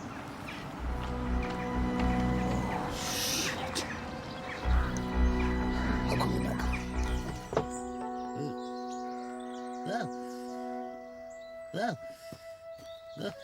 Mr. Grimstone? What's going on? They're on the move. Bloody estate agents. Had my way, I guess the bleeding lot I would. And the authorities, like, they say that this jumbo jet crashed because of engine failure. But in actual fact, It collided with an alien spacecraft. An alien spacecraft? Yeah. There are pictures of it. They're all over the internet. Yeah, well, that's where the internet comes into its own, isn't it? Eh? Well, it's the perfect medium for rapidly disseminating total bollocks. Let the answer machine get it. No, it's probably her checking my ear. Hello? Hello? Is that Susan Smith's residence? Yep. Oh, Jesus! Are you expecting her at all? Only we're trying to identify her whereabouts. No idea, mate. You want to leave a message? No, that's okay. Thank you. We bloody well lost him, aren't we? Who's going to tell Jezard? Perhaps we won't tell Jezard.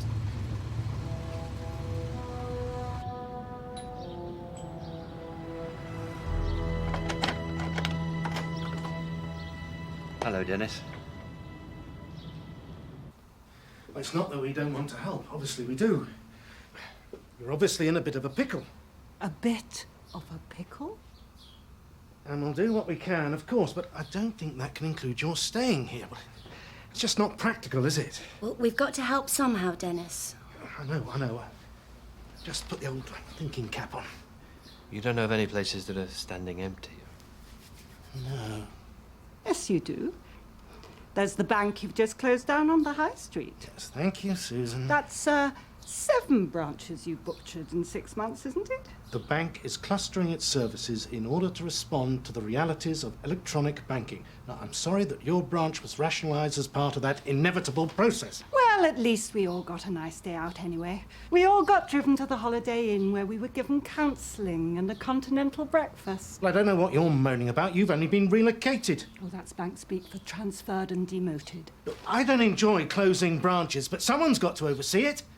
Have they? Oh, I really don't think this is getting us anywhere. Well, she started it. Dennis. Look, she swans in here, starts behaving like she's still bloody married to me. Dennis, please. Sorry. We just need somewhere where we can tuck ourselves away for a while. It's really one for the police, old boy, isn't it? I mean, lunatics on the rampage. We're going to have a baby in the house in a few days. I still say we should leave the country. There must be some way that we can provide a bit of shelter for them. Well, I think I've got an idea. I can't believe we're doing this. Camping. I've always hated camping. It was quite a bright idea for Dennis. And these tents are really quite spacious. And this is nicely out of the way. I mean, Jezard's not going to look for us here, is he? It's full of wood lice in there. And it was decent of him to lend us his car. It's Claire's car. They're a 2-car couple. At least we've got a breathing space, so let's just try and relax. Hello there. I'm Alice. Hi. William. Susan and Gilda. Isn't it an invigorating day? Have you camped here before? Yeah, I came here a couple of years ago with my school. A teacher? Getting away from the strains and stresses, eh? I don't blame you. I'm in publishing. Nothing too grand, self-help books mostly. You might find it a bit hot at night. Nylon doesn't breathe like good old canvas. Anyway, anything you need, just yell. Thank you. Why have I got a bad feeling about her?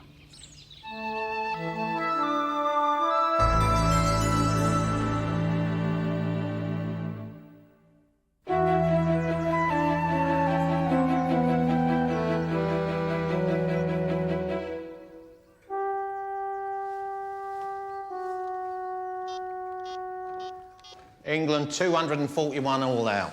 Oh. Legally speaking, Martin, what happens if you lose your copy of your will? Do you have to... This is another bloody Labour fundraiser again. Hello. And hello to you. What do you want? Do you have CFAX? Why? Page 302. You'll find all the details of the fire at the hospital, or mystery blaze, as they call it. There's not a lot left of the Middlemas wing, by all accounts. I'll kill you for this. Of course you will. Incidentally, a little birdie, well, quite a high-ranking government birdie in actual fact, tells me that you're about to experience problems with the planning permission for the Middlemas College. Something about the land being redesignated as a nature reserve or something. Still, there you go, eh?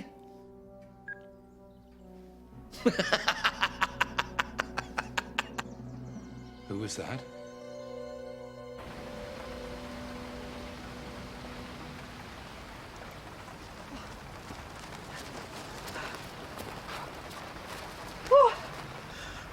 Well, the shop doesn't stock anything that isn't wrapped in cellophane.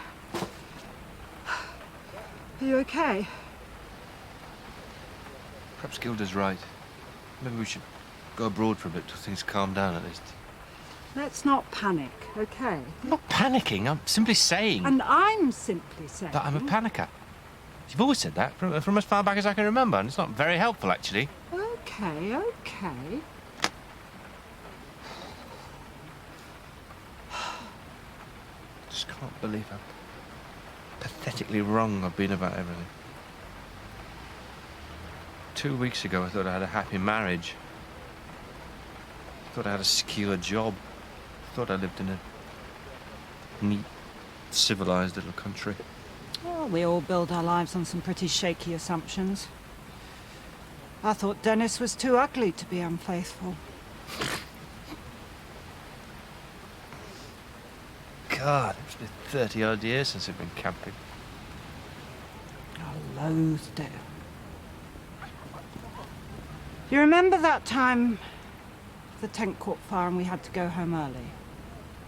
Yeah. It wasn't an accident. Good God. That's how much I hated it.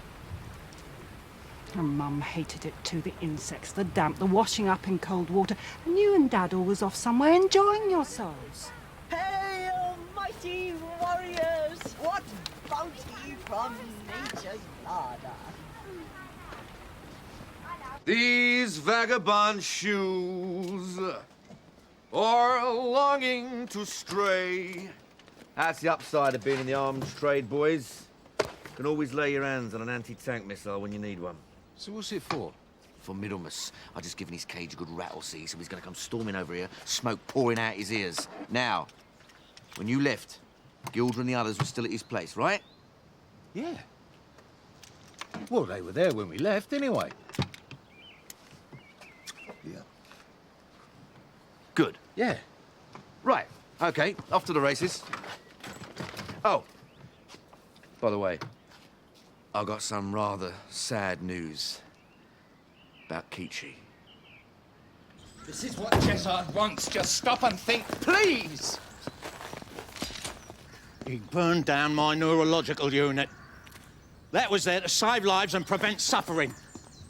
Maybe even cure madness and God knows what else. And he did that just to spite me. The man's willing to condemn thousands of people just so he can indulge himself. They can rebuild the unit. Nothing will be gained by blundering in and... I will not be blundering in. Yes, I know, but... No! No buts. You advise me on legal matters. This is an illegal matter. Something I've always had a bit of talent for. Are we going or not? You stay here, Martin. I said you stay here. This isn't a situation for someone like you. This is gonna be... It'll probably be obscene. You won't know what to do. You could get hurt.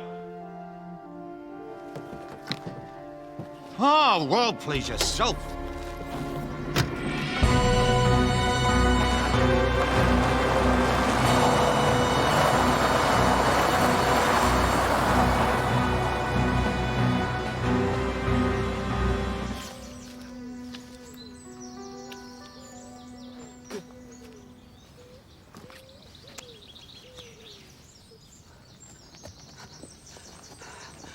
I've been looking all over for... What are you doing? Making a bivouac. What for? Take my mind off things. We always used to build a bivvy when we went camping. You and Dad did.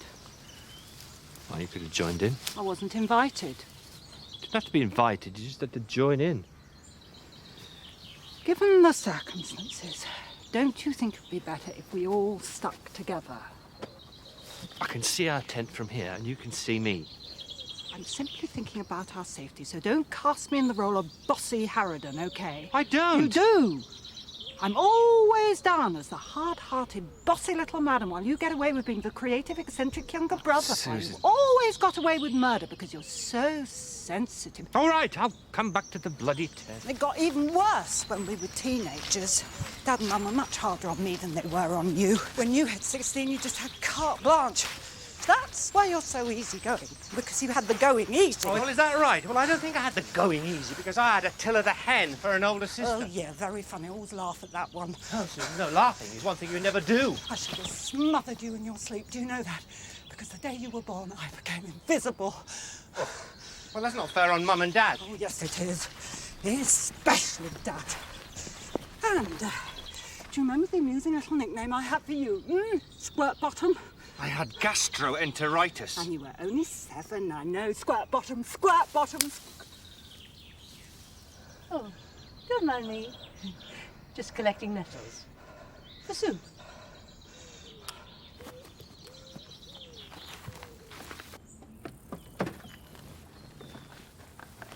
Start spreading the news. I'm leaving today to make a brand new start of it. New York, New York. Excuse me. You're not seriously going to start firing anti-tank missiles, are you? Oh, come on, Graham. Where's your sense of adventure? You must be getting old. We'll have the entire police force after us. Oh, yeah, like we're really worried about that. Middleman should have set off by now, and he's got to come this way. Of course, my original plan was to keep destabilising him till he just disintegrated, but I can't be bothered with all that now, so instead he's just going to get a missile up his jacksie.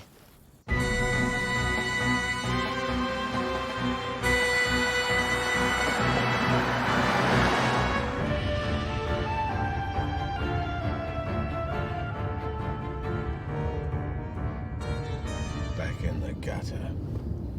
What's that, boss? Nothing.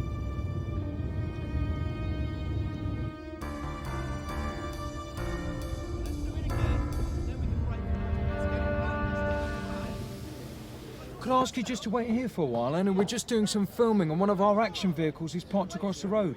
I can let you through in a few minutes. Look, mate, we're in a hurry. We've got to be somewhere. 3 minutes maximum, promise. All right. Cheers. What are you filming then? Rapid response. Cool, I like that. Tasty car chases. Okay, yeah, coming. Can we watch this, boss? Is that okay? Yeah, whatever. Brilliant.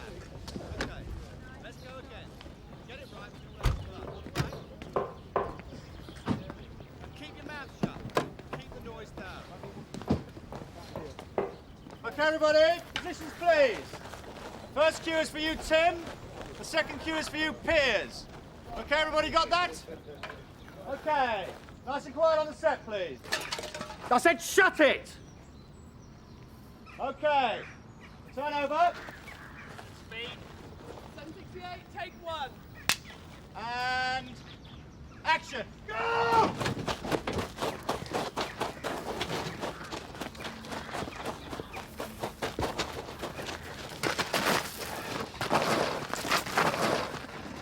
It's over, Maldini. The game's finished. You're wrong, Sharky. The game's only just begun. No, it's over, and you lose. Now put the gun down and let her go. You're cool, Sharky. You roll the dice. No. No. Excuse me, I'm sorry, but this is all wrong. It's all wrong. Who's in charge here? Look, I'm sorry, fellas, but all this flinging yourselves against the wall isn't fooling anybody. You ever been in a gunfight? What the hell do you think you're doing? I'm giving you my creative input. Who are you? I'm Gavin Squires, and I'm the director. Oh, well, Gavin. I was just pointing out how none of this looks right. Where's the producer? For instance, this girl here. She's got a shotgun pointing at her head, and she's looking frightened. But she should look terrified. And I mean real terror. See, when you're put in this kind of situation, there are reflex animal responses you can't control. I'll show you. Jesus.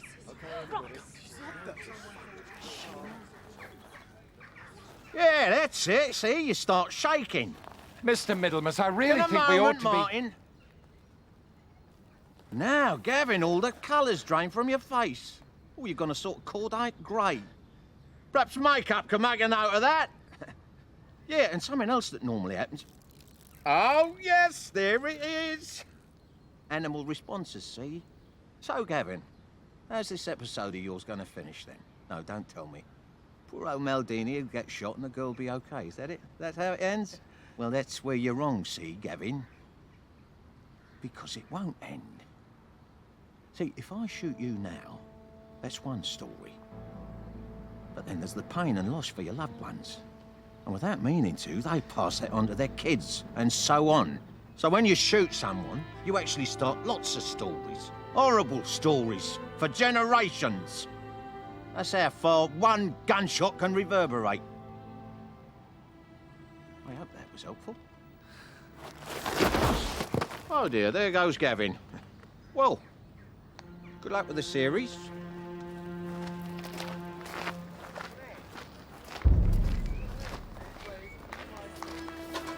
I'll go and move the van out the way for you.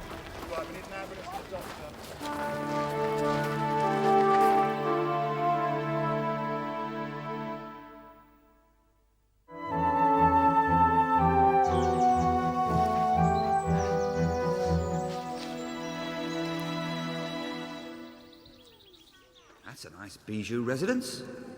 Oh, we've done a nice job there, Will. You can sleep the night in it if you like. You and Susan. If she wants to. Probably won't. Here you are, Billy. I bought you some tea. Susan's been looking for you again. Yeah? Well, I think it's best if I stay out of her way. Yeah, best for all of us, I reckon. Listen, Billy, I never planned to steal from you. But Nico had run into problems with the Jezard deal and... Well, he said we needed your stuff to sell to get to Brazil. And I'm the kind of dozy cow that likes to be told what to do by a man. I'm sorry. It was wrong of me. Susan's dress suits you. Thanks. So Aunt Doreen's first day at the hospice. We said we'd visit, Bit risky leaving the site.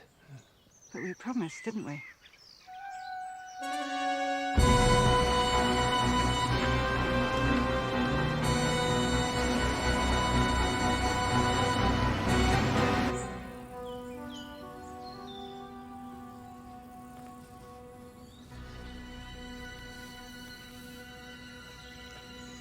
I had a road to Damascus situation at the hospital. I was being shown around this neurology unit. The doctor was explaining what makes a psychopath. He started describing the symptoms: callousness, selfishness, disregard for others, etc. And I'm thinking to myself, this all sounds strangely familiar. And then it came to me. All at once, the scales fell from my eyes and I was overwhelmed by the realization that you're a psychopath. A what? Psychopath. It's a bit of your brain not plugged in, so you go and hurting people. Bloody cheek. No, I'm not criticising, I'm just saying. I only ever hurt people for a reason. All right, don't upset yourself. Well, if I'm a psychopath, you're definitely a psychopath. Nah. No, I'm an entrepreneur. When you visited Keachy at the hospital, had he already disappeared then? Yeah, that's right, Ainsley. Come on, Teddy boy. We're heading straight down his throat. He set out to provoke you, and that's exactly...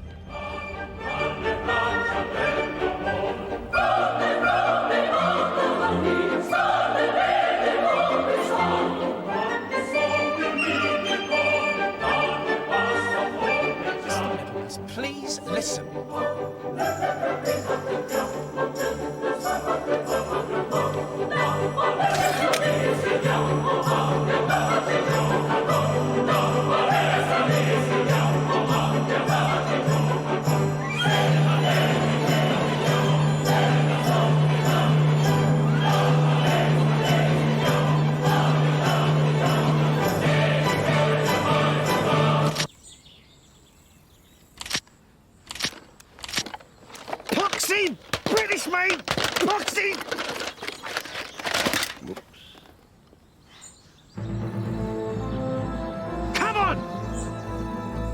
me dazzle those sodding things I've sold to Rwanda! Come on, drive! Come on!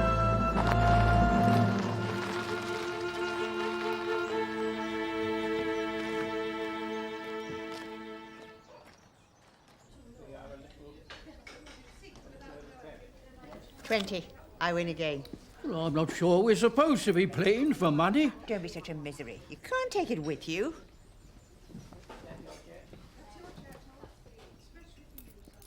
Matron, best lock away your silver. So what's the light-fingered slut doing here? It's a bit complicated. I'll explain another time. Oh, yeah, that's a very tasteful thing to say, isn't it? Sorry. There's something going on. The atmosphere between you and William is...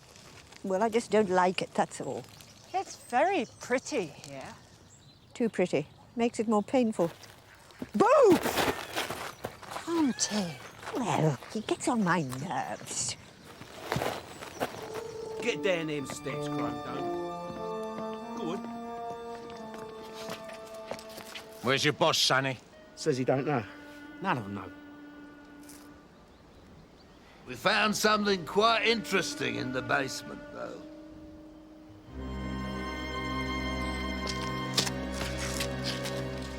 All right, then. God bless. We'll see you next week. Oh, well, no need for anyone to make any promises, is there? Oh, no, we'll be here. I was talking about me. Bye now. Behave yourselves. Oh, by the way, I haven't forgiven you for the way you've humiliated my favourite nephew, so when I go, I shall be returning to haunt you. All right?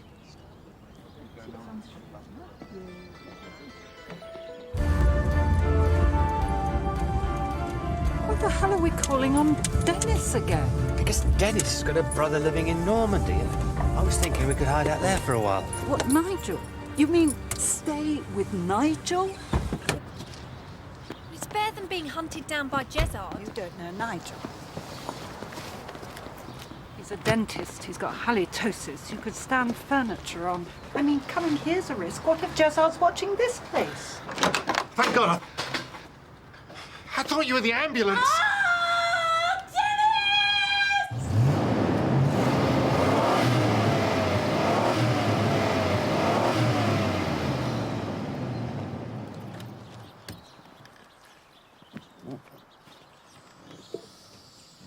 So, Ainsley, just talk me through that again. Well, we come round the bend, and suddenly I saw a fox in the middle of the road. And I swerved. You swerved to avoid a fox? Yeah. So we have given Middlemas a golden opportunity to hit my headquarters in his own time because you didn't want to hurt a smallish mammal. Well, I just did it instinctively, you know? I mean, you see a living creature in the middle of the road and you swerve to avoid it, don't you? Listen, we're going to need some planks or something to get this out of here. We haven't got time. We'll hijack the first vehicle that comes along. This is humiliating, this is. You know, Middlemas will piss himself when he sees this. Yeah, well, he'll... I thought I told you to turn that sodding thing off! I don't know how!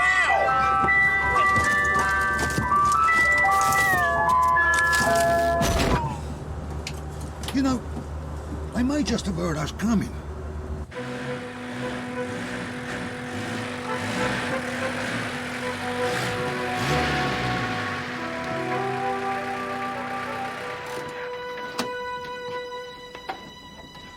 Come on, get out, hunk!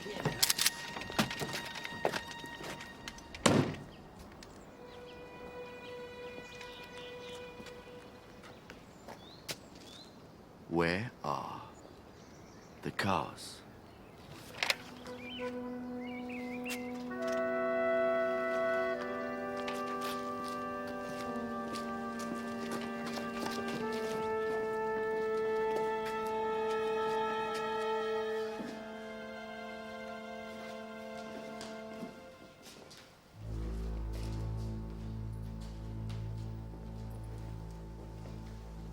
Looks like they haven't been here, eh? Oh, yes, indeedy, ladies and gentlemen.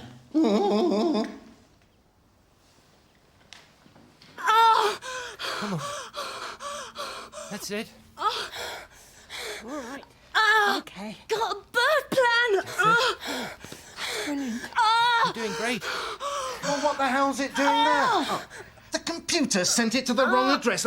We need an ambulance now. You're doing really well. Oh, Dennis! Oh. It's just not good enough, frankly. Oh. Rest assured, I shall be making a formal complaint about this. Dennis! Oh. Good grief, look at that. Oh. Go on, hold on, you stupid little man. Oh. Oh. Last contraction. William, bring that towel. Towel.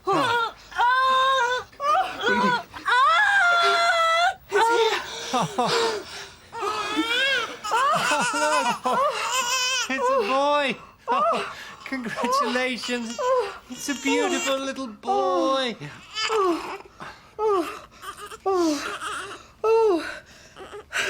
Hello, little fella.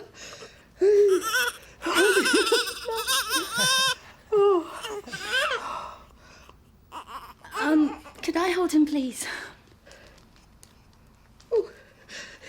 Yes, of course.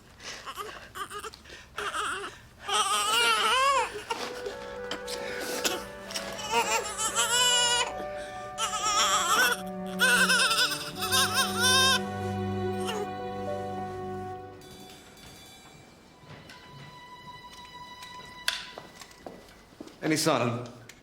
No, nothing.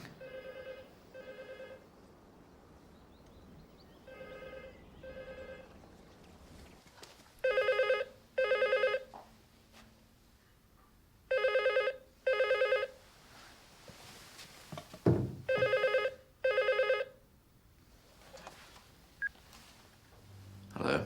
And hello to you. Now, you're probably wondering where all people have got to, aren't you? Well, they're locked in your summer house at the back. Yeah, we were sorry not to find you in. Graham, Hainsey, look in the summer house. Still, we had a bit of a mooch around. But don't worry. We didn't crap in the linen cupboard or anything like that. We did find some Semtex, though. Who are you going to flog that to? IRA?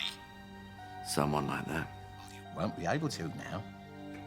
My dad had a bit of a play with it. What? Well, he used to be a sapper in the war. Won medals and everything. His speciality was blowing up bridges. Though, of course, that was 50 years ago. But he did get a bit of a kick from stuffing the Semtex under the floorboards, beneath each of your load-bearing walls. And if his calculations are correct, you should hear the bang about...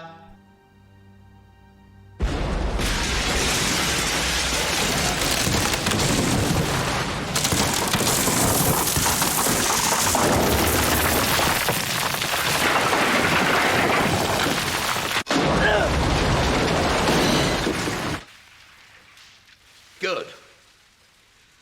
That's that bloody sorted then, isn't it?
Oh, good. Where are you going? Can't sleep.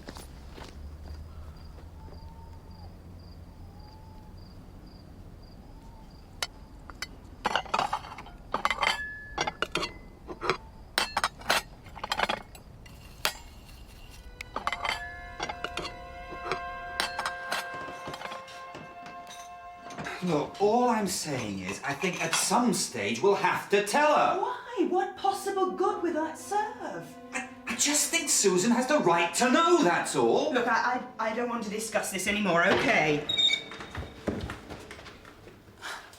Susan, what are you doing up, love? Snifter? It's malt. I was just about to go to bed. Oh, come on, it'll make you sleep. Not easy sleeping on a night as sticky as this. I hope you don't mind my taking the liberty, but I thought you might like to read this. How to Make a Man Grow Up. By Ruth Stenhouse. She's very, very good. Massive sales in the States. There's a very uplifting chapter on sister-brother relationships. Oh.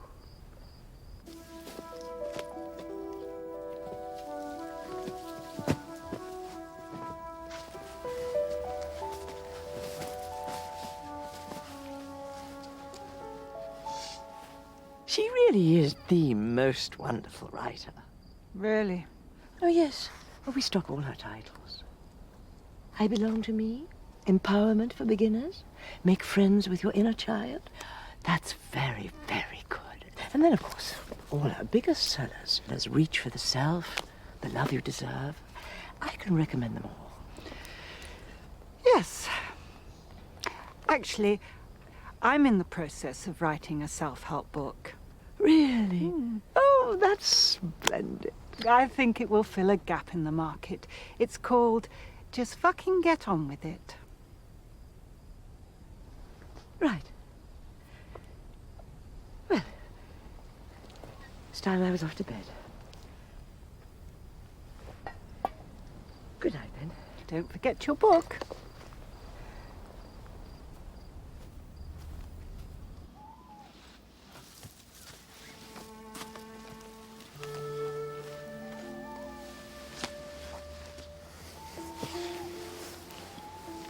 You don't mind, do you? No. Don't feel safe on my own. Storing my life.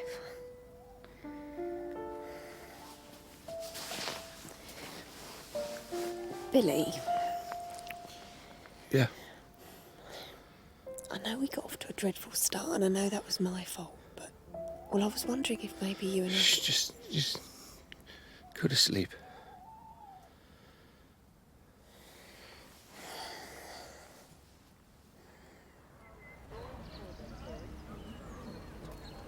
But how can it happen? As manager of the trust, how do you explain a situation whereby a patient simply goes missing and is subsequently found to have fallen down a lift shaft? Well, no one is denying the seriousness of this situation.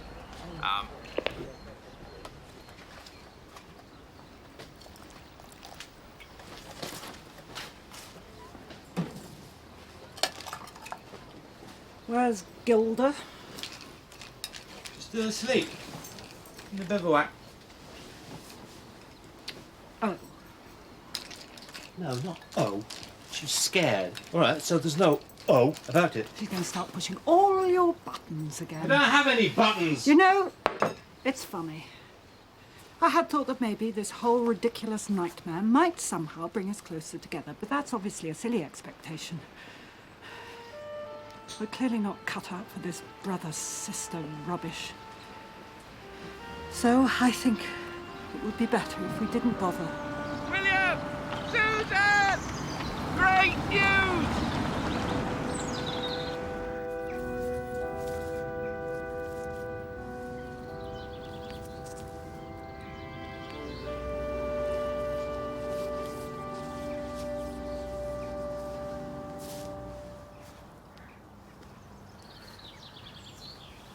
You don't usually come? No. No, I know. I felt like doing a bit of remembering, I suppose.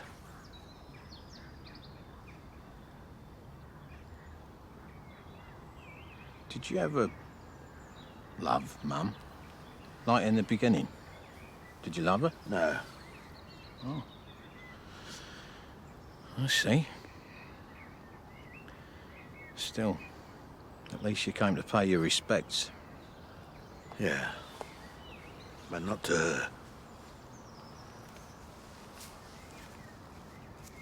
I mean, Jezard is going to be out of action for months. So the coast is clear for you to go home, I reckon. What about when he gets out of hospital? He won't be the same man. I think you can relax. I've forgotten how to relax. But it is good news, though, isn't it? Yeah.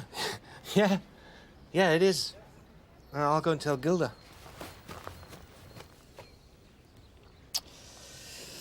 How did you know we were here? It was supposed to be a secret. I asked Trevor to follow you. You did what? You've got a real...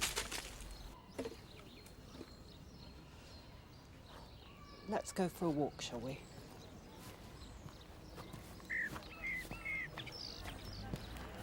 So, where's Middlemas? So who was she? It started in 1950. I was top man by then. Ran a lot of territory. I was feared. But when I was with Mary, well, I would experience feelings that, well, there were feelings I just couldn't afford. I couldn't trust them. She was too kind and loving to let go at first, but I thought, well, if I'm cruel and cold-blooded enough, she'll give up on me eventually, and in the end she gave up. All the life went out of her. She just died inside. Then moved to Ipswich. And this was after you married Mum? Oh, yeah. Well, before and after. In fact, I married your mother to try to discourage Mary, but she just kept on loving me. It was awful. Anyway, after she'd gone to Ipswich, I heard she'd had a baby by me. So I went to see her. She was just coming apart at the seams. All thanks to me. But I paid for the lad's schooling and stuff. He was a bright lad. Where is he now? We've just put him in hospital. Oh, shit. Oh, no, you're lying. He doesn't know it, of course, but Jezard is your brother. Well, half-brother. No! Yes. And he's a monster, isn't he? But his mother was an angel. So what does that make me? It makes you what you bloody are!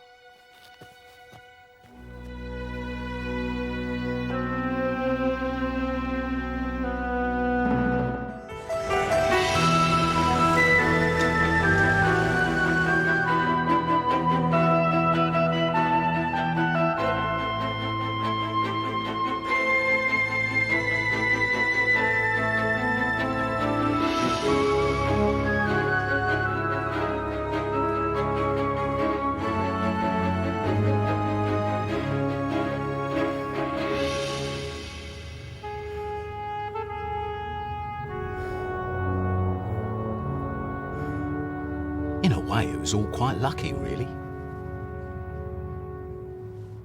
Lucky? Well, if you hadn't sent us out to look in the shed, we'd have been with you when... Do you want your Lucasade opened? Your Bill want to interview you. I know. I want to know why your house fell down. I know! Nice ward. Isn't this the one where Keachy?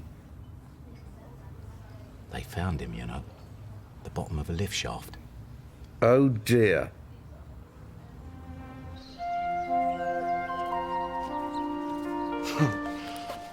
My God, but it's a relief. Knowing the insane bastard is incapacitated. Maybe now our lives can get back to normal. I don't think mine's ever been normal. Billy, if we wipe the slate clean, Do you think you maybe... could roll up the sleeping bags? Look, I've explained about what happened. It was honestly all Nico's idea. I was only obeying orders. Eh? No, it's what they said at Nuremberg. And what was Nuremberg? It was where they tried the war criminals. Oh, great. So now I'm a war criminal, am I? No, don't cry. It was just a stupid joke. You could try again. You still want me, don't you?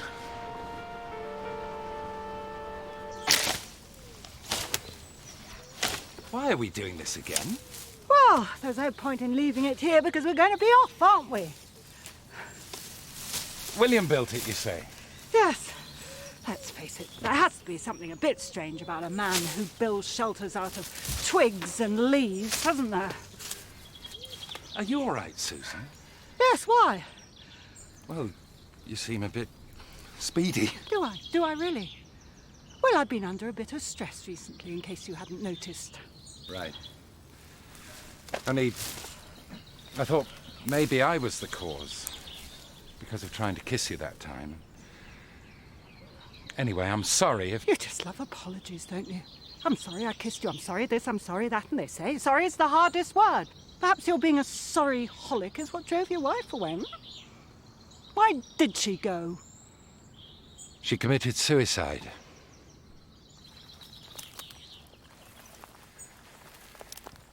Manic depressive all got too much. I'm sorry. I had no idea. You just said she'd gone away. Yeah, I know. I don't know why I said that. I suppose there's always a part of you that blames yourself. Why didn't you say? Because I didn't want any more of your pity. Not on top of my own, anyway. What did you want then? Well, I think I indicated that with the kiss. It was clumsy and inept, I know, but then I hadn't actually kissed anyone for 10 years, so... You were desperate. No, good Lord, no, not at all. It was just... I shut that side of me down, you know.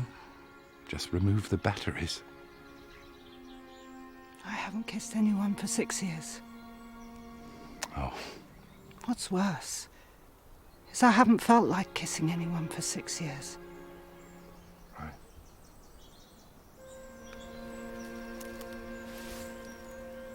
Doesn't bode very well, does it? No, not really. No. But if we both just lower our expectations as far as we can, and both assume it will be awkward and rather strange, perhaps then it won't be quite so bad. No, maybe not.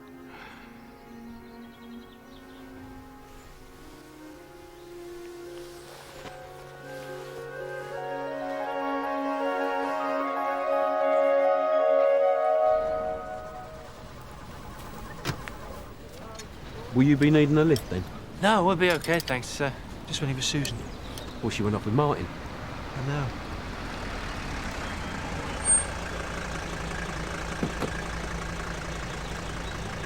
Hello, Dennis. Hi. How's the baba? Oh, fine. Thought of a name yet? No. Is there a problem?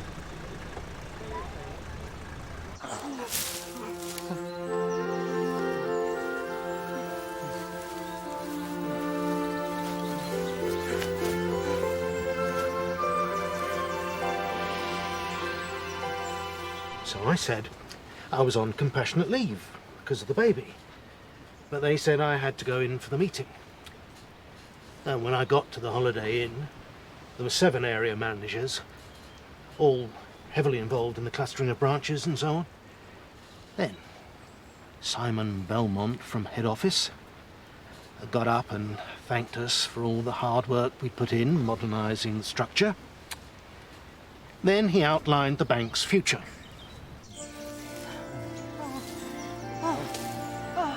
Oh.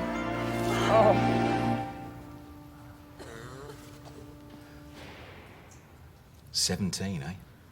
Uh-huh. It's a lot of fractures, isn't it?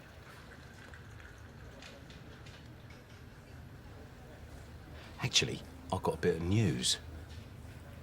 I'm leaving our line of business, and I'm going to sign up with a mate of my cousin's who runs a voiceover agency. Well, I know now's not the ideal time. You always said I should be on the telly. As Bob says, opportunity knocks. I'm working on an Angus Deaton. You can't leave. I haven't given you my permission. Permission? Oh, excuse me, but under the circumstances, I hardly think I need your... Go and get a paper, eh? Back in a jiffy.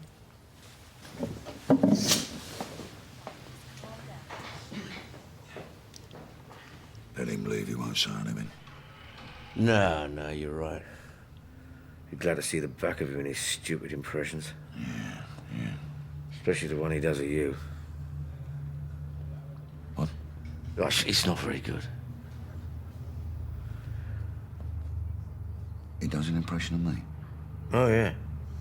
He does you as this really, really old man.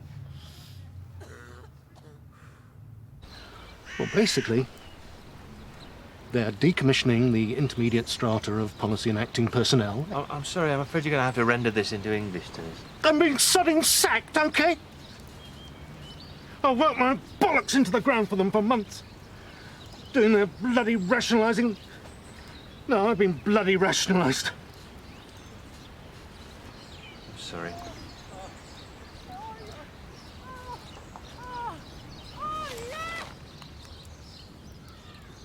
Anyway, they took the company car back there and then. Can you believe that? So I'm afraid we're going to have to take Claire's car back. You know, it's just... What the hell's that?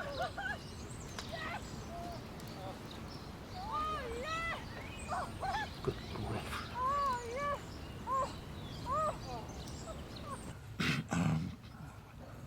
What sort of nicknames?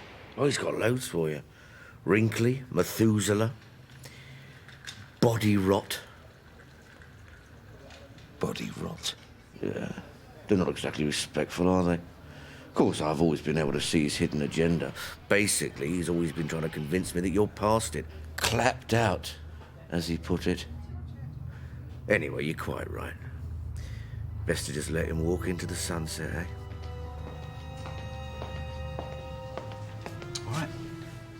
All right. Time to go, Hainsey.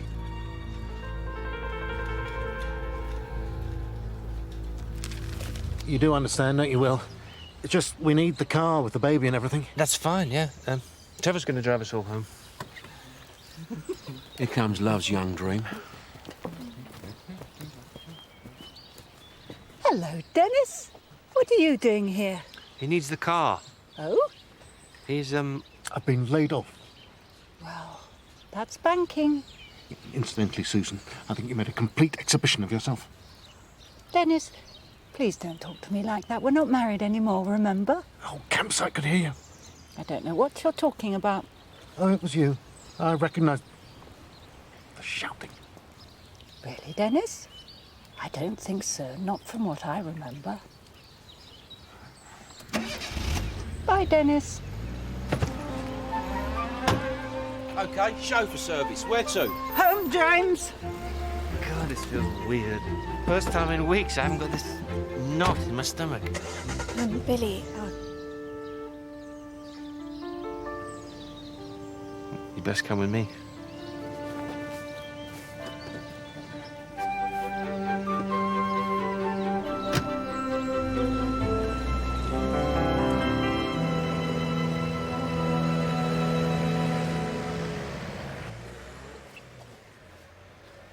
There. That's better, isn't it? Sister tells me your house fella knew, is that right? Only, my brother's a solicitor, and if you want to see somebody, he specialises in liability cases. It's okay. I know who bears the liability, and I'll be dealing with it myself. Right. Excuse me, Sandra. Can I borrow you for a moment? Sandra, how many times do I have to tell you about pitching for work for your brother? I wasn't, I was just... I heard you. Well, He's the only one I've mentioned my brother to, honestly. Mr. Patel found your brother's business card in his pyjama pocket when he came round after the anaesthetic. Well, he expressed an interest. I mean, let's face it, that was a council vehicle. It was a zebra crossing, so simply... Listen, if we weren't so desperately short of nurses, I'd have had you reported by now. You'd be out on your ear. Did I make myself clear? So pack it in, understood? Yes, sister.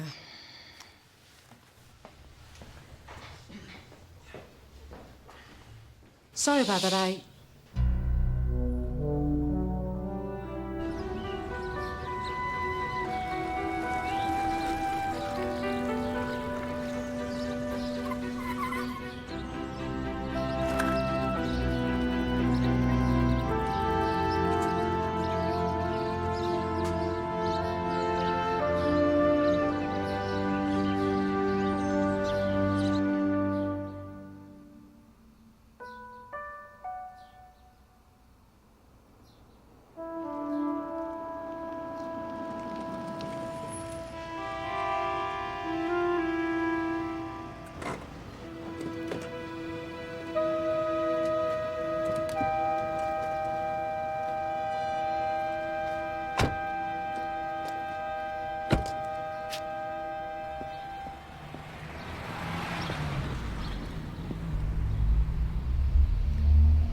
Susan. Hmm? What do you think will happen now? Between us? I don't think anything will happen. I'm just going to let whatever happens, happen. Yes, you're quite right. This is my first physical relationship for a decade, so I must try not to over-invest in it. I've noticed that most successful relationships are ones where they don't seem to analyze the relationship all the time. Though complacency can be dangerous, of course. Martin. Hmm? Shut up. Sorry.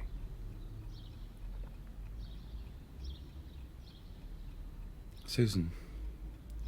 What? If we split up, as we very well might, and if so, then so be it,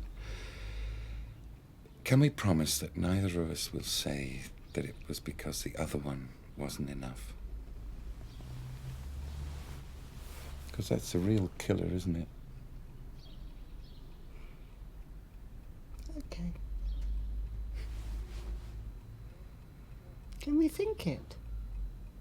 Oh, yeah. Just not say it.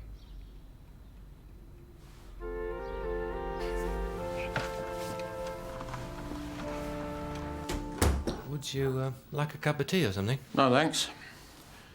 I'll keep this brief and painless. I'm very much aware that you and your sister were very innocent victims in all this. And what about me? You must have misheard me, Gilda. I used the words innocent and victim. Look, I don't know where your stupid stuff is, all right? Still, if you don't believe me, why don't you just have me tortured again?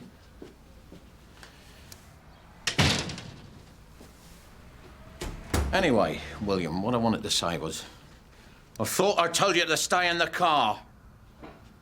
I need the toilet. Oh, it's through there on the right.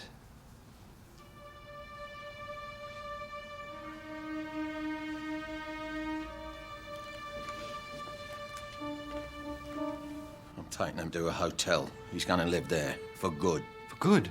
I can't bear him near me. Makes me physically ill. What's he done? What hasn't he done? But his family. I know. And families are important, aren't they? After all, if it wasn't for families, we'd have to fight with strangers, wouldn't we?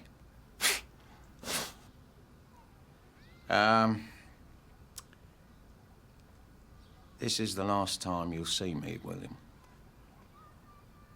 But there's something I want you to do for me. Sometimes it's hard to be a woman. Rinky tinky tink, giving your love to just one man. But if you... Morning, sisters. I've always had a bit of a thing about nuns. Don't know why. Suppose it must be the mystery. I don't know what you're so chirpy about. We're perilously close to finishing here, and Ted says we haven't got another job to go to, so if we can't string this one out any longer, we're not going... Oh, hello, Susan. Hello. We didn't know you were back. No, I had. So you're here today, then, are you? I have to be at the hospice at 11 and then I'll be back. Now, those new tiles on the roof, they are the ones we agreed on. Oh, yeah. And they will last, will they? Oh, yeah, so our tiles stay put. So, there can't be much more for you to do. No, just one more day. And a bit of grouting. Grouting? Yeah, just a bit of grouting. Right. Morning. Oh, morning.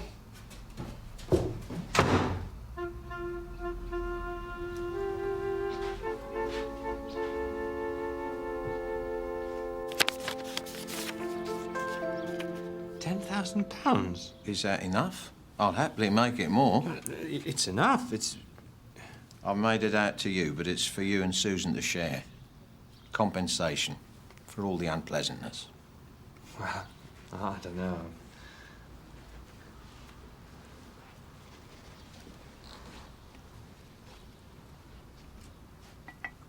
She's staying with me for the time being, just to tide her over. Oh. Do you ever do the Iliad with your pupils, William? Well, yeah, it's not a set text, but it's on the recommended reading. Great story. Do you know what I think the most extraordinary part is? Helen runs off to Troy with Paris, right? And Menelaus, her hubby, is so angry he gets all his Greek mates and they lay siege to Troy for 10 years. But Achilles is killed, Ajax goes mad, and finally, thanks to the wooden horse, they get inside Troy and thousands of people are butchered in their beds. Everyone except for Helen. And after all the misery and the bloodletting and the chaos that she causes, what's old Menelaus do about it, eh? He takes her back again, as if nothing had happened. Well, that just doesn't ring true to me. I mean, only a complete tosser would do something that stupid. Don't you think?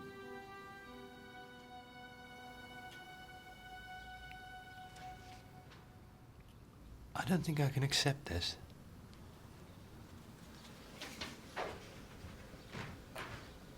What do you mean you don't think you can accept it?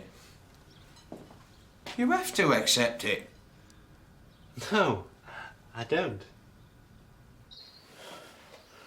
It's a very nice little place you got here, Graham. Yeah, I know. But can I sell it? I blame the estate agents. Brainless sloons called Nigel and Cordelia. Does this suit yours? That's Ain's, isn't it? Oh, yeah? Where's Ainsley got to? He's doing an impression of Elvis. As he is now. Oh, I see. Well, he shouldn't have taken the piss, should he? Right, Chief. Where to now? To hell, Graham. Look, you could keep handing me this check as much as you like. I want you to have it. Look, is the cheque the plug? I'll get you cash. Sod off, you stripy little bastard! No, it's not the cash. All right, all right.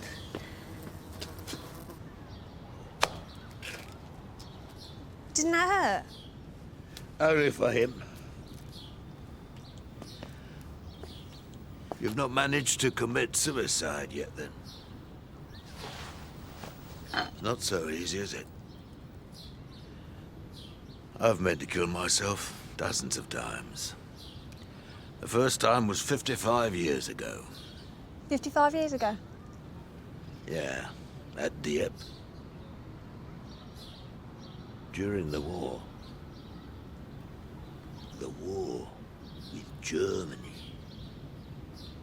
So, what happened at this Dieppe, then?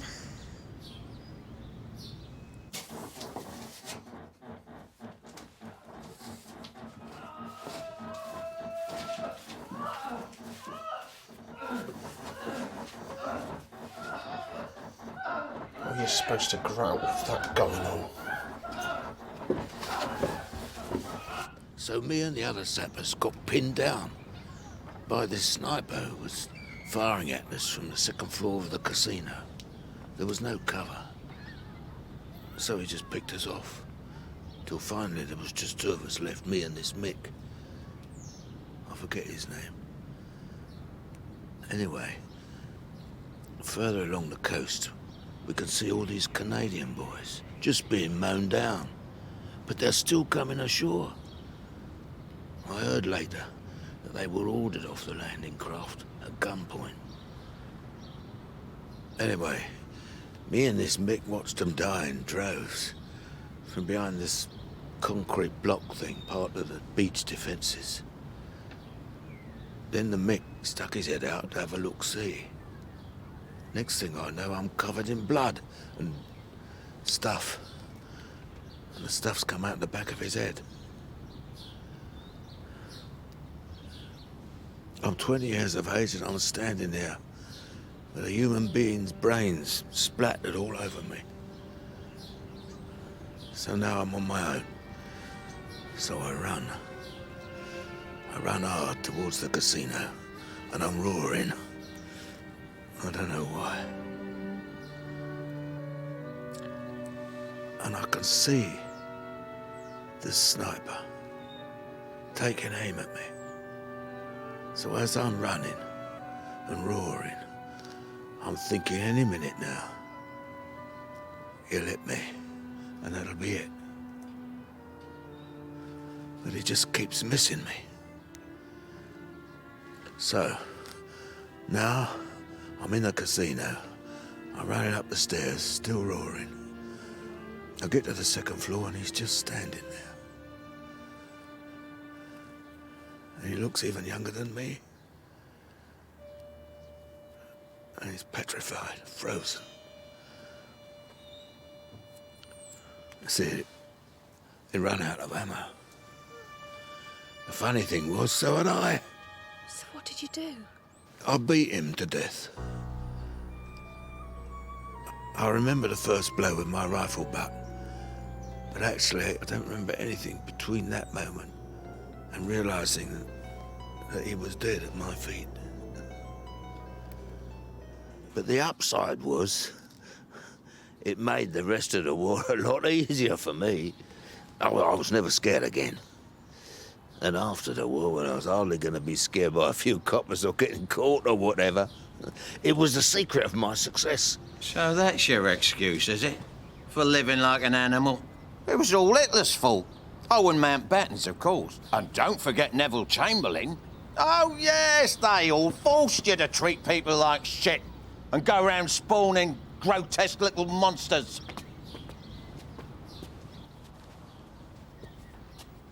Is that really how you see yourself?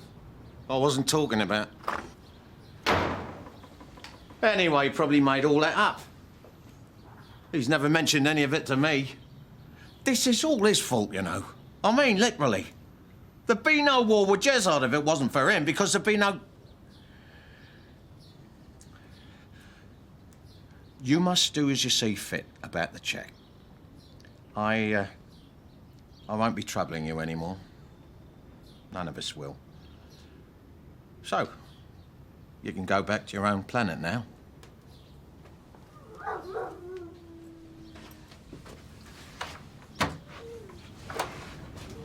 If the stuff Nico stole from me should turn up, I'd appreciate a call.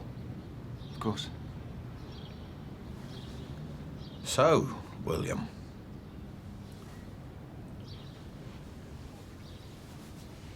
I'm honoured to have met you. You're a good man. Well, if you're ever passing... Oh. Yes.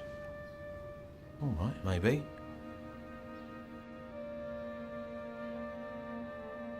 Thank you for asking. Give my regards to your sister. I will.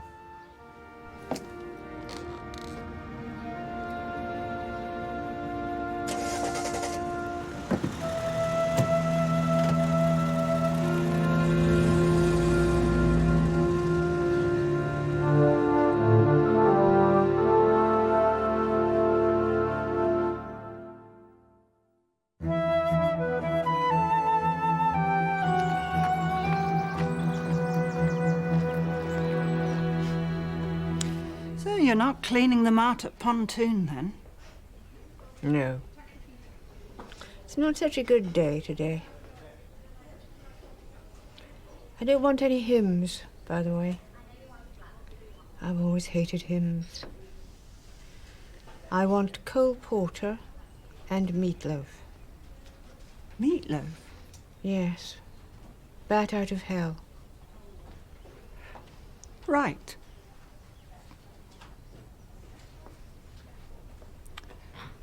Auntie, can I ask you, is there anything Mum and Dad should have told me? What? Like, never get pissed on Quantra, that sort of thing? No. I meant secrets concerning me. Why do you ask? Oh, I don't know. It's because recently I keep remembering this conversation I overheard between Mum and Dad, and I've always had a sort of feeling of something going unsaid about me. Or am I imagining it? Hello there. Sorry I'm a bit late. You know, what I did to Ainsley is a terrible indictment of our society, really. Sorry? Well, if they ever fish Ainsley out of the canal, right, he's got no ID on him. I know friends or family that'll be looking for him. Whereas in the old days, if you top somebody, his brother probably lived in the same house as him, and all his uncles probably lived in the same street, and they'd come looking for you, and a bloody great war would start, because there was a sense of community then. But nowadays, the world's increasingly full of people that, you know, will never be missed. Everyone's just sort of floating individuals. Like Nico and Ainsley. Yeah, well, they're hardly floating, are they? No. You know what I mean. Sorry, I didn't spot that one. He did this to me. Tried to break me and now he's crowing about it. Well, I can't allow that. I can't allow that at all. I think I need cheering up. Oh, hello, sister. I was just ringing to see how Mr. Jezard was getting along. No, I'm not from the press. I'm a friend. What sort of problem?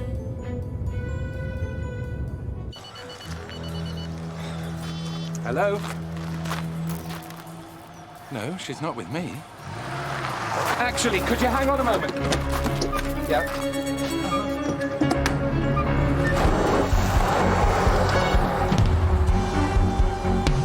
And on this documentary, right, they reckon that one day they'll be able to implant this computer chip behind someone's eye that records, like, every thought and sensation that person has.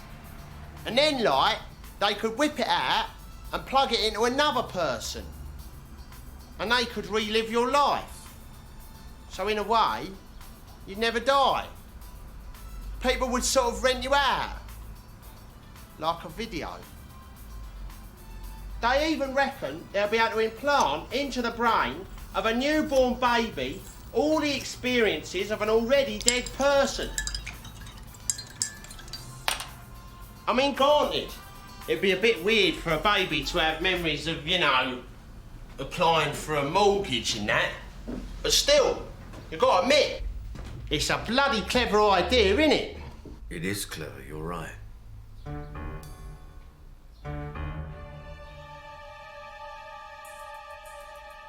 Let's put those down before you hurt yourself.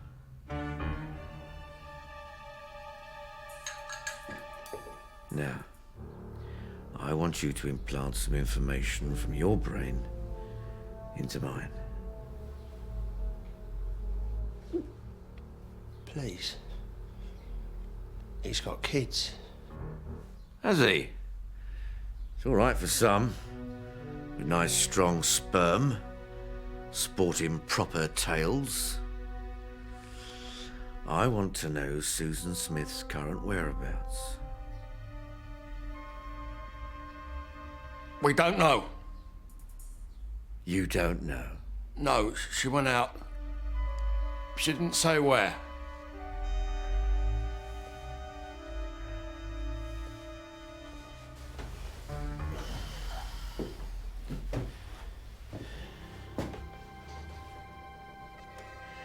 Now, I'm going to ask you that question again.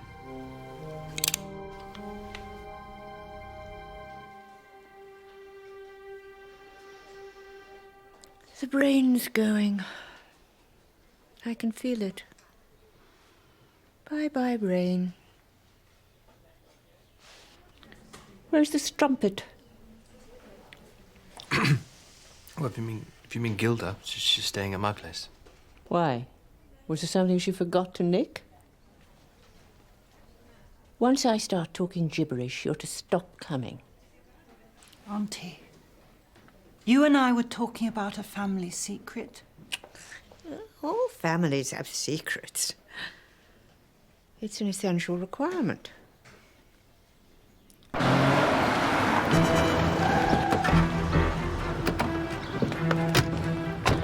Susan! Susan! Susan! Susan! She's not down here. Oh my God.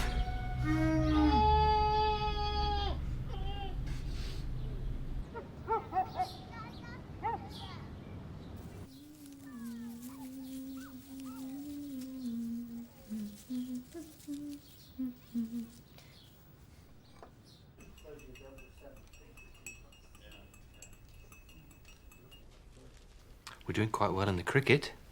Well, for us, anyway. Only a small middle-order collapse. You couldn't fetch me a cup of tea, could you, Will? Sure, Auntie. Right, OK. Back in the tick.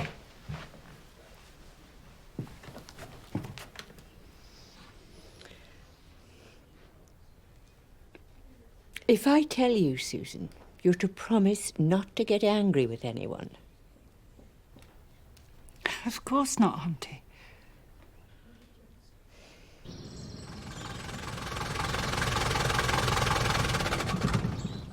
So we just wait for him to come out, yeah? No, you go and get him. What? Go in there? Yeah, what's the problem? Well, I mean, there'd be a lot of old people there, and you know they give me symptoms. I mean, one's only got to come near me, haven't they? Oh, for God's sake! I can't help it. It's a phobia. Yeah, maybe you could go in, Governor? What, looking like the mummy from the tomb? I can't. Yes, you can. It's all in the mind. It's only a problem when they get near me, It's something about their bodies, like ears coming out their ears and... Well, don't get close to any then. Just go to reception, have them paged, and then snatch them. You've got a gun. You're in control. Go on.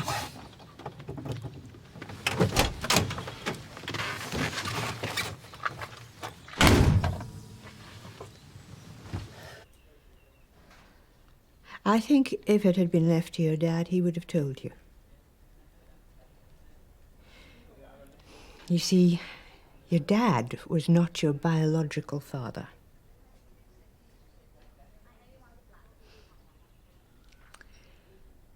When he first met your mum, she'd been a bit silly. She never said who with, and I don't think he ever asked. But he married her, and nobody really mentioned it after that. He told me it always worried him that maybe you sensed it. And I think it made him a bit inhibited with you. But there is no doubt that he loved you every bit as much as any natural father could have done. If you could have seen him with you when you were a baby. God, it's so stupid that none of us can remember that far back.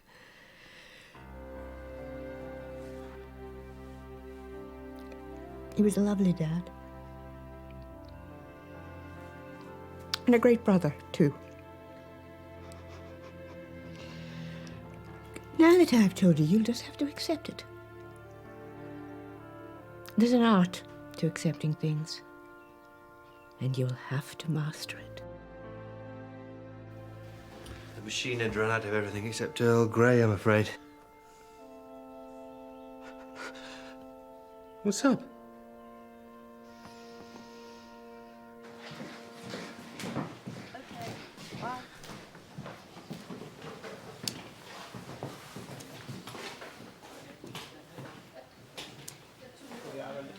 No, I don't understand.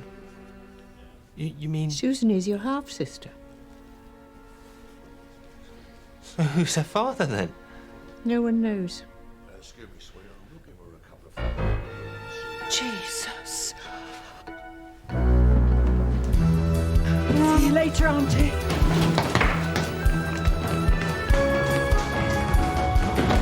There's no point in running! Come here!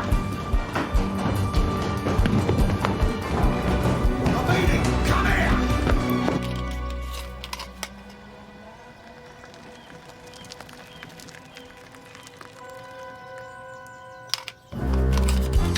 This'll get you nowhere!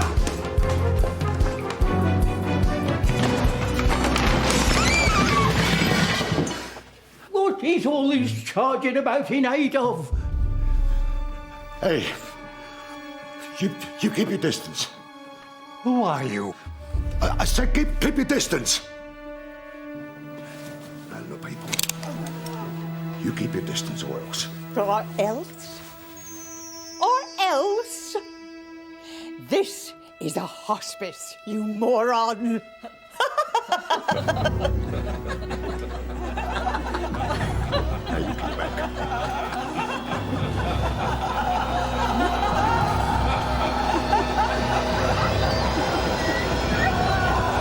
Why don't you just stop prattling about and give me that thing?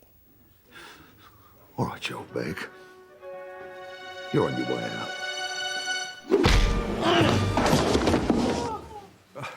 I'm terribly sorry, but I can't abide discourtesy to women.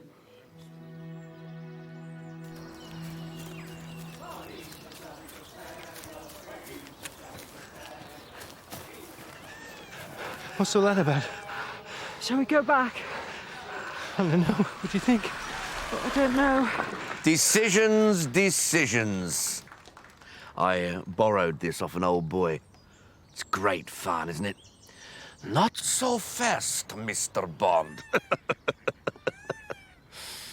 Now, you walk, I'll trundle.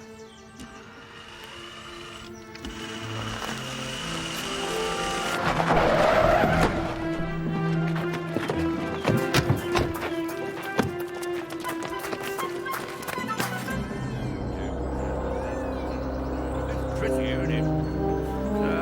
Come on, down in. Come on, get out.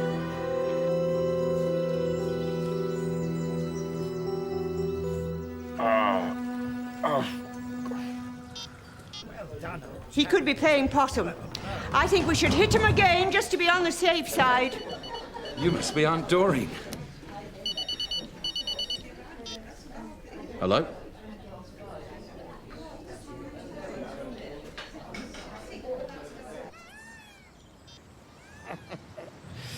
I am such a lucky boy. I thought we were going to have a bit of a wait, but he should be here in about 30 seconds. Of course, my luck isn't a fluke. I will it. You do know you're insane, don't you? Please? We prefer perceptually challenged now. Besides, I don't think it's my perception. It's on the blink, Susan Smith. Jezard! Jezard! Jezard! Jezard! Hold it right there, if you will. This is all a bit cowardly, isn't it? Hiding behind hostages. What? More cowardly than leaving some bombs in someone's basement? Let them go. Why are you doing this to them? To get you here, of course. You used to be so hard, Teddy. You never gave a toss for anyone else. The day your old man introduced me to your firm, I saw you slash that packy pimp's face open and you didn't even break into a sweat. That was a long time ago. You had style, Teddy. I admired you. But I hated you as well. Isn't that funny? From the very beginning. From the moment I slapped eyes on you, before I ever even had a reason to. Now, of course, I'm over-endowed with reasons. I'm reason-heavy. I'm all reasoned up! Oh, spare us any self-justifying bullshit, please. You started all this 20 years ago. My people went to jail because you betrayed me. You betrayed me out of blind fucking ambition. From day one, you were betraying me.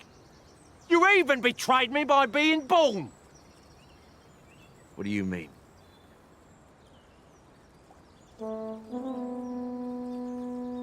I said, what do you mean? It means I'm your father. It's true. Him and your mother Mary were... I loved her. Loved her. So you know what that makes all this? It's just one big family row. Only with guns. Aren't we pathetic? I am not pathetic. We're two stunted middle-aged men, blundering around trying to leave a mark on the world. In the end, we'll pass on and the waters will close over us. But hey, we don't care, do we? No, we're programmed. We'll carry on slaughtering our way down that same stupid, empty, endless, blind alley as our stupid, empty father.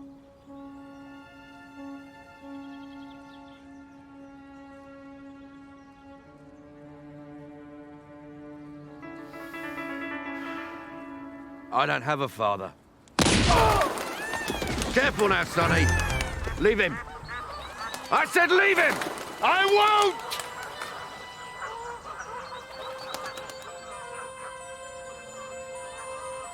What's your problem? What is your problem?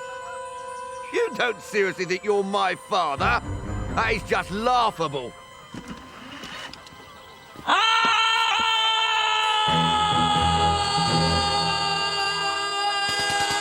Stop that! Stop that now!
Jezard's dead.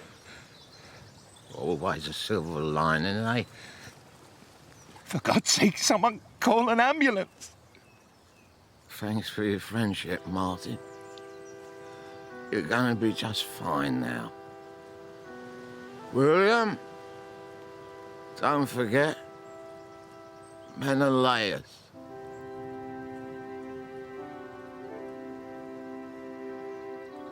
Dad,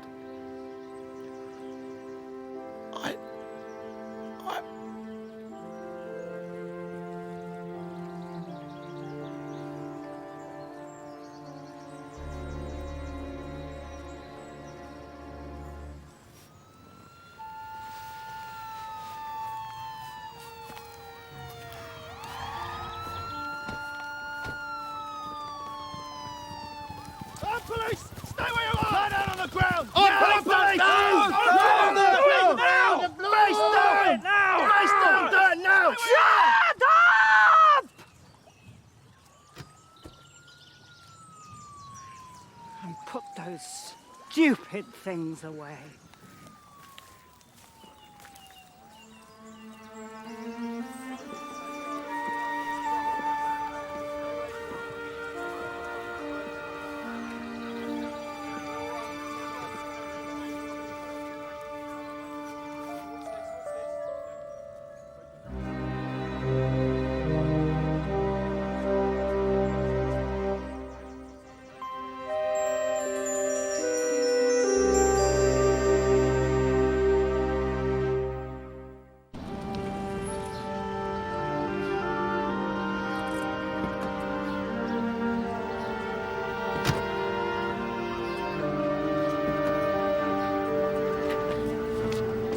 You are coming in with me, aren't you?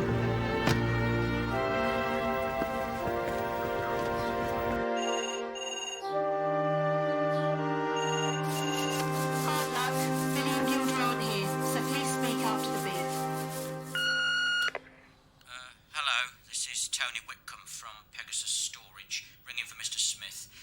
You're now overdue on the storage space you've been renting from us, and we regret that unless we hear from you, we should be forced to invoke the penalty clauses laid out in your rental agreement. Please contact us on 01817994312. Thank you.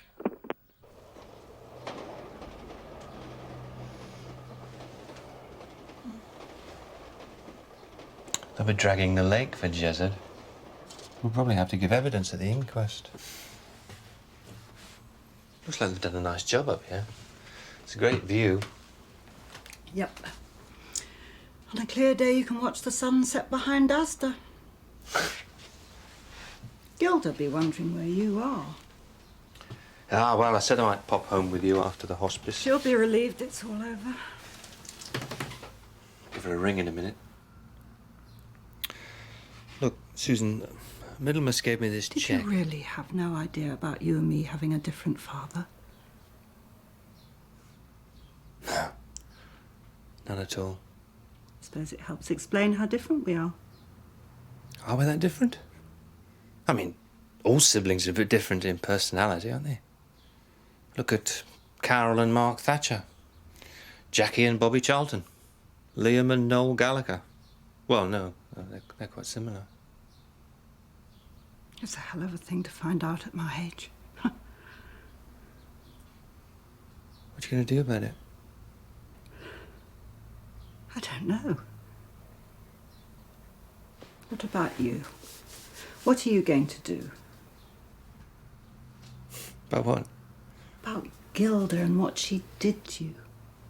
I keep waiting for you to become angry, William. It's not healthy, you know, bottling things up the way you do. I'm not bottling things up.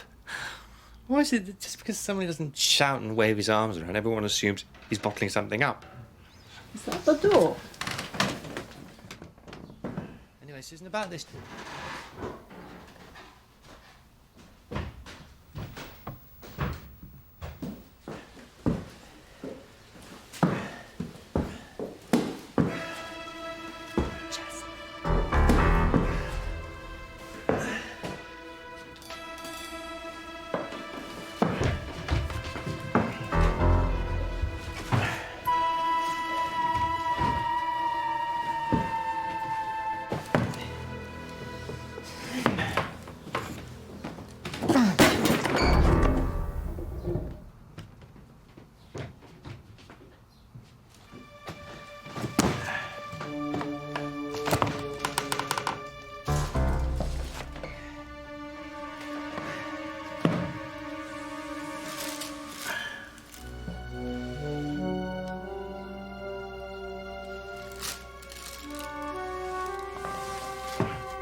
Evening.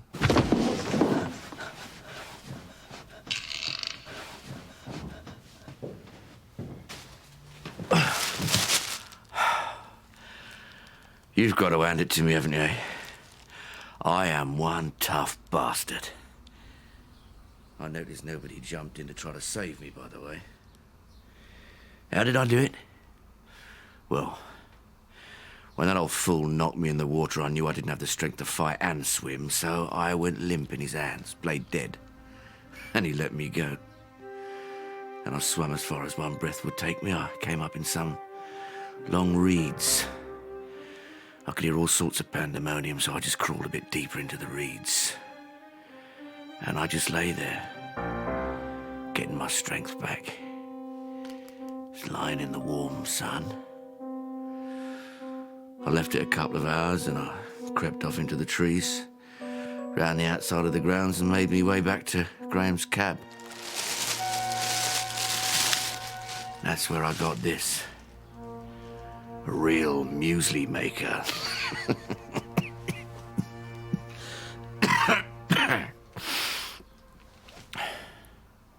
Don't you feel just a teeny bit ridiculous cowering in there?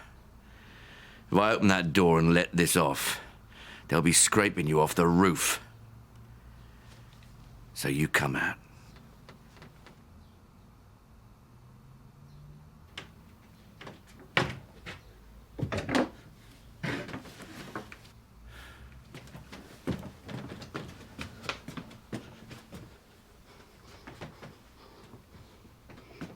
That's better. After all, you could make a run for it. I'll probably only get a proper hit on one of you. So one of you might make it down the stairs. Of course, I'd finish the other one off. Go on. Every man for himself. Oh, sweet. You have my pity, do you know that? It must be awful to be so needy, always wanting to be with someone. To you, everything must look so fuzzy and blurred. Look, perhaps you can get help. Oh, I don't think it's me that needs help. No, I think that's you two. Because the question you two have to ask yourselves is the world getting more like you? Or more like me? Hey? After I got this out of Graham's car, I put it in a Sainsbury's bag and I walked, what, 4 miles? 4 miles through busy streets, limping. Yeah. Covered in bandages, soiled bandages. Obviously in pain. Now, guess how many people stopped me to ask me if I was okay? Guess. Go on. I really don't know. 1. And she was a Swedish tourist. 1. Hundreds passed by without a glance, and good luck to them, that's honest. None of us really gives a toss about anyone else. Acknowledge that. And you're free. What do you want from us? You've killed Middlemas. So he's dead then. What have we done to you? You are going to drive me to the Middlemas place. They'll let you in, see? And then I am going to disperse that old man across a very wide area. More killing? He destroyed my house. Half drowned me. You're going to kill your own father? No. No, he's not my father. And quite frankly, even if he was, as the enemy, he has to go.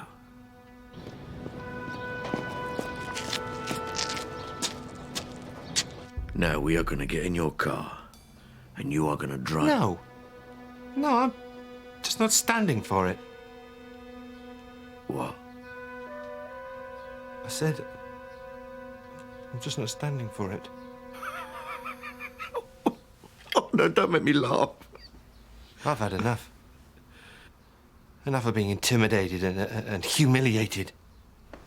And I refuse to be bullied anymore. Yeah, that's it, Billy boy, you tell her. It's supposed to be someone who mocks feelings and all the things that make life worth living, and yet who is? Nothing. You contribute nothing. Who's going to miss you, eh? No one will remember you. William. Because you are such a nothing, you reflect that nothingness out. So we're all nothings to you, aren't we? Just living, breathing toys for you to muck about with. Yeah, well, I'm not playing anymore, so you just do what you bloody well want. Go on, then. Sorry, what did you say, William? I drifted off for a moment there.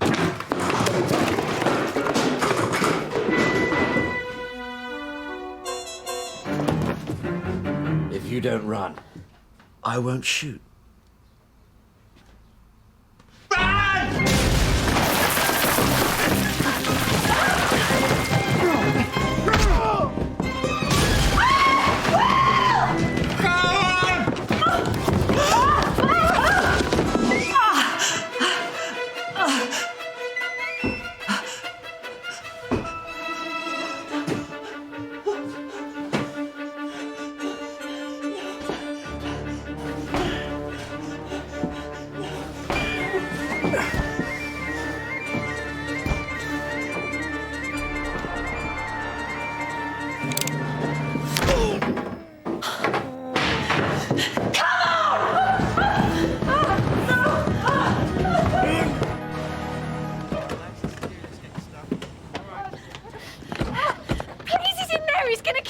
All right, then calm down.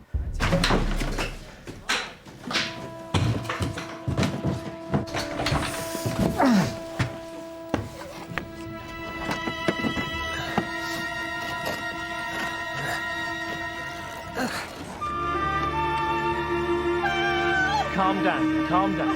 Look.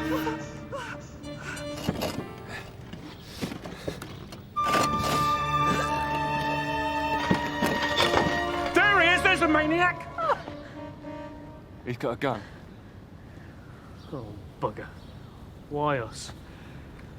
All right, come on, just keep everyone back, OK? Assistance required, 68 Featherstone Road. Will! He's at the window! Oh, no. Don't worry. I can keep ahead of him.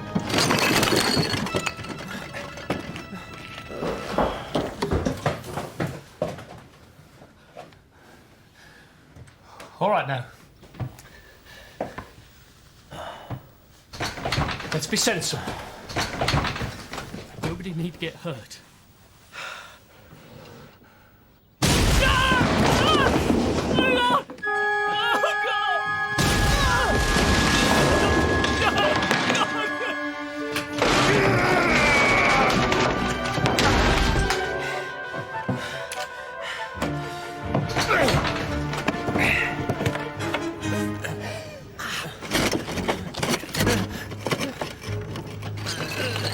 Well, this is going to be a very English death, William. Killed by shoddy workmanship.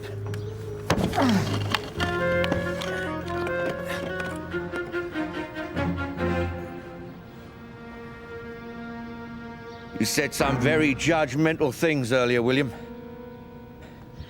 You said I wouldn't be remembered by anyone.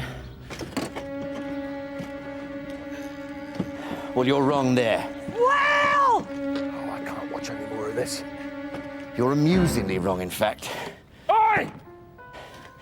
About as wrong as it's possible to be. Oi!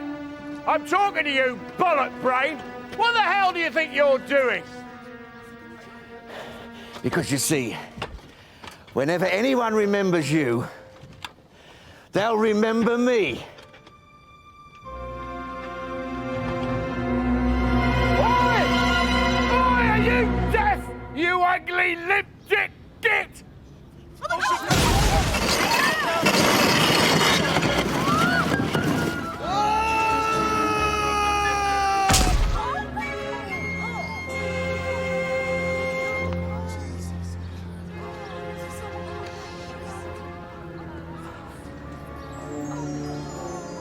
What's happening? Are you okay, Billy?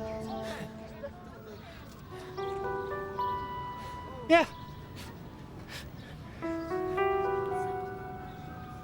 I'm okay.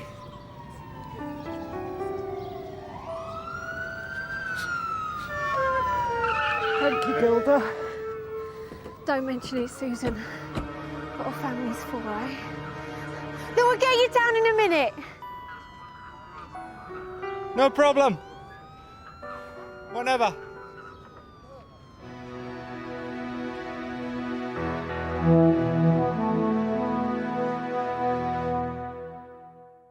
You'll never know the reason why I love you like I do. That's the wonder of you. Hello. Morning. Hello, Tom Wesley from the Daily Mail again. Oh, leave me alone. Just to say we're upping the offer to 10,000 for your extraordinary story. It won't be sensationalist, I promise, so please give me a bell on the number I left earlier, would you? Okay? Thanks a lot, bye. That was your last message. It's a choice of malt loaf or cereal. Now I got this out the garden. Be good to get the old table back, won't it? And everything else. Nico put that storage space in your name, you know. He nicks your stuff and then you get the bill for stashing it. It was definitely at the front of the queue when the cheque was handed out. Still, he's gone now.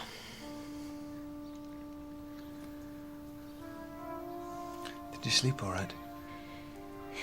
Yes, I did. First time in ages. Look, Billy, listen. I've been thinking a lot about this and... Would you say we give it another try, eh? I mean, discounting for a second the fact that I was sleeping with someone else. I mean, apart from that, we've always got on really well, haven't we? And I wouldn't mess you around again, I swear. I'd look after you really well. I'd keep you warm at night. Nice and cosy, wouldn't it, eh?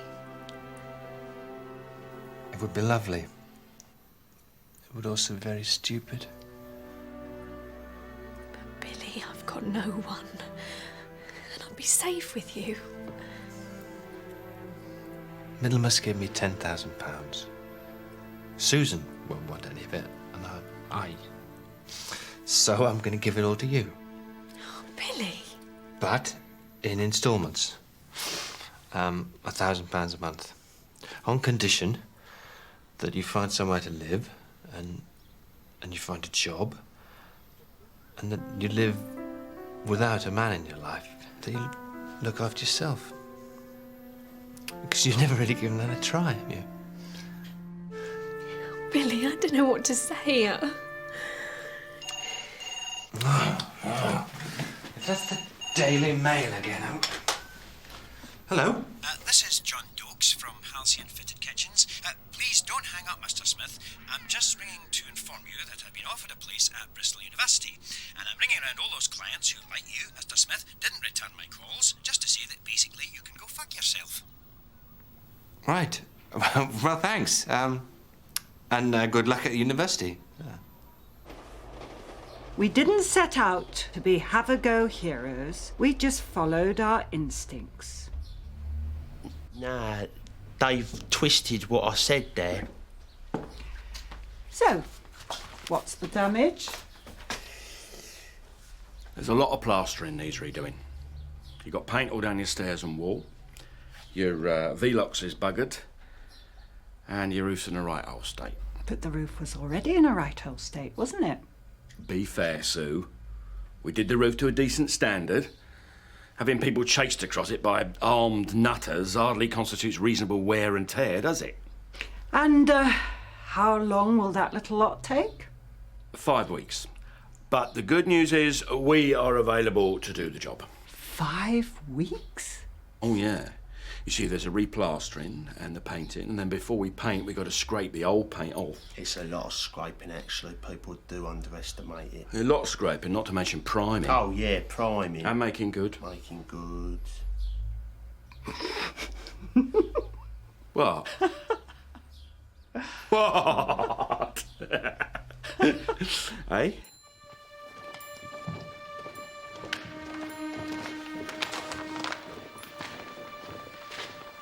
We found it amongst all my stuff when we collected it from the storage place.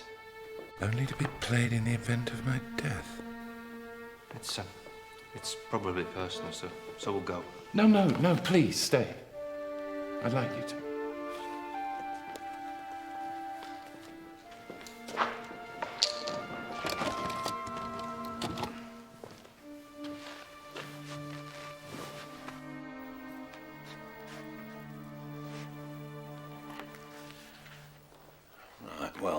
here goes.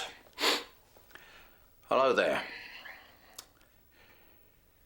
Obviously, if you're watching, then I'm not. Bit of a funny feeling, that, really. Still, hey-ho. Now, this is my last will and testament. The date is 4th of March 1996.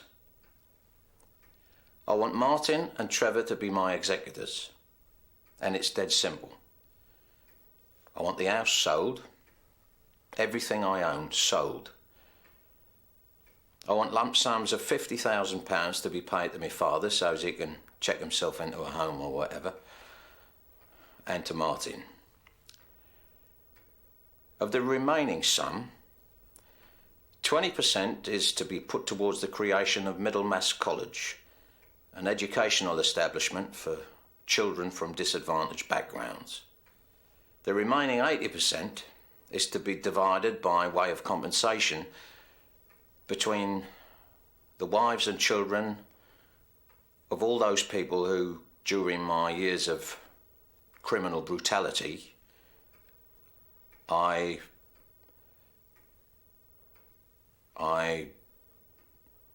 murdered. That's the one. I always meant to do this while I was still alive, and it wasn't the prospect of prison that stopped me. It was finding the guts to look those people in the face. So anyway, here for the record is my full confession. On July the 1st, 1966, at the age of 18, I accompanied my father on a bank raid. Oh, yeah, that's right. Blame me! Be quiet, man! We jumped the security wagon. Only one of the drivers put up a bit of a struggle, and I panicked, and I shot him in the stomach, and he subsequently died. His name was Alan Melrose, and at the time I didn't think much about him. Just an ordinary working man, trying to earn a living. My next victim was during the turf war between us and a Greek gang in Highbury. We decided to whack 'em, and during that process I stabbed a Greek boy in the neck. Again, he meant nothing to me at the time, but his name was Kypros Dimitriades. His name was David Francis, and he just got in the way. I shot him to silence him, and as a warning to others. Tony Green, he was an informer. They never found his body. His name was David Cotton, who we thought was an art, but that turned out not to be the case. I'd just taken over the leadership of the firm from my father, and I needed to assert my authority, so I shot both of them. He was an informer, so I ordered his execution. We were only going to beat him up, but we overdid it, and he died from internal bleeding. And finally, Frank the Fat Man Mackenzie is buried in my garden, though he was a piece of murdering scum who'll be mourned by no one, so don't bother about him. That's all, folks. You're going to have a hell of a job, Martin, tracking down all the loved ones. So many people. I'm sorry about that. Tell them I don't expect any forgiveness. Don't expect anything. Maybe if I just had so much rage in me.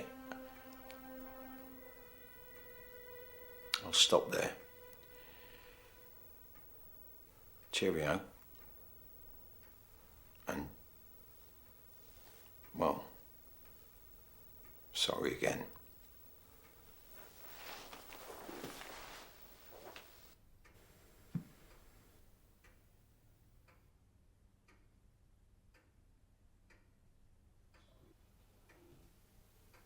Well, that's typical of him to go out whinging. I was hardly whinging. That's whinging in my book.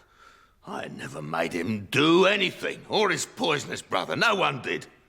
I'd bloody say that to his face if the little sod hadn't gone out and got himself killed.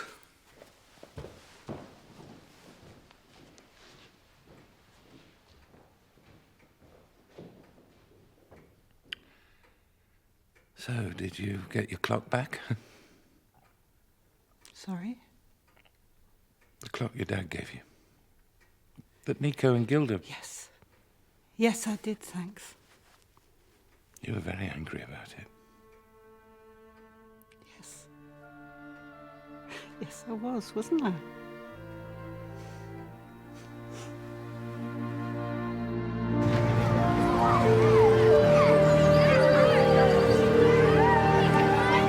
Right, the first child who defaces this car gets my boot up their arse until it hits their tonsils. Is that clear? My God, I was hoping some of this little vermin might have died during the vat. How was your break? Different. I did 4 weeks in the Dordogne. Spent every night pissed a rat and caught clap from a local girl. And that's what I call a holiday. Saw your photo in the newspaper, sir. Respect. What's he talking about? Why were you in the papers? Oh, nothing. Just an encounter with a psychotic gunman. Oh, sir, you're great. You're well. Can we have your autograph, please? Please. It's a graph. Sure.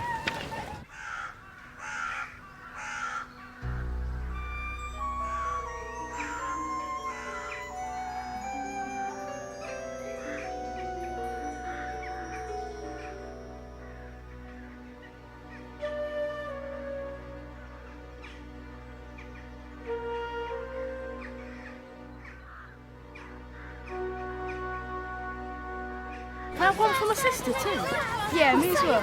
What are they on about? Mum wants it too, please. Oh, wait a minute. Please. Peter, look after that. Yeah. William, this is for you. A present. For? Well, I don't know, just to say well done. Everything happened so fast, and I kept meaning to say well done, and I never did. Well done for what? For being magnificent under pressure.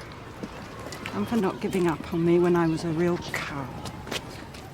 You were magnificent too. Everyone's been magnificent. Susan's just told the bank to stick their job and we're off to the airport. 2 weeks in Barbados. And Aunt Doreen's promised not to die while I'm away. But I'll leave the number.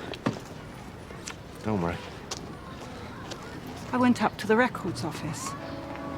Took a look at my birth certificate. Father unknown, it says. It makes me rather interesting and mysterious, doesn't it? Yeah. Very. Well, we muddled through, didn't we? You and me. That's what people like us do. Take care.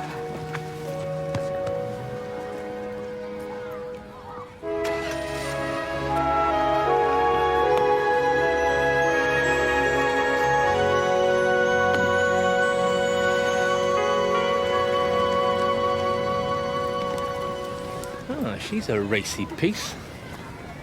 Who is she? She's my big sister. So what is all this about you being in the papers, eh? Hey? Come on, what's going on? That's the trouble with this place. Nobody ever tells you anything. You know, it's the one thing... Little bastards! Right, who touched that car? Come on. It was you, wasn't it? Don't smirk at me, Harris. And don't think I've forgotten the kipper under the headrest incident. Yes. One step out of line and I'm going to come down on you like a ton of bricks!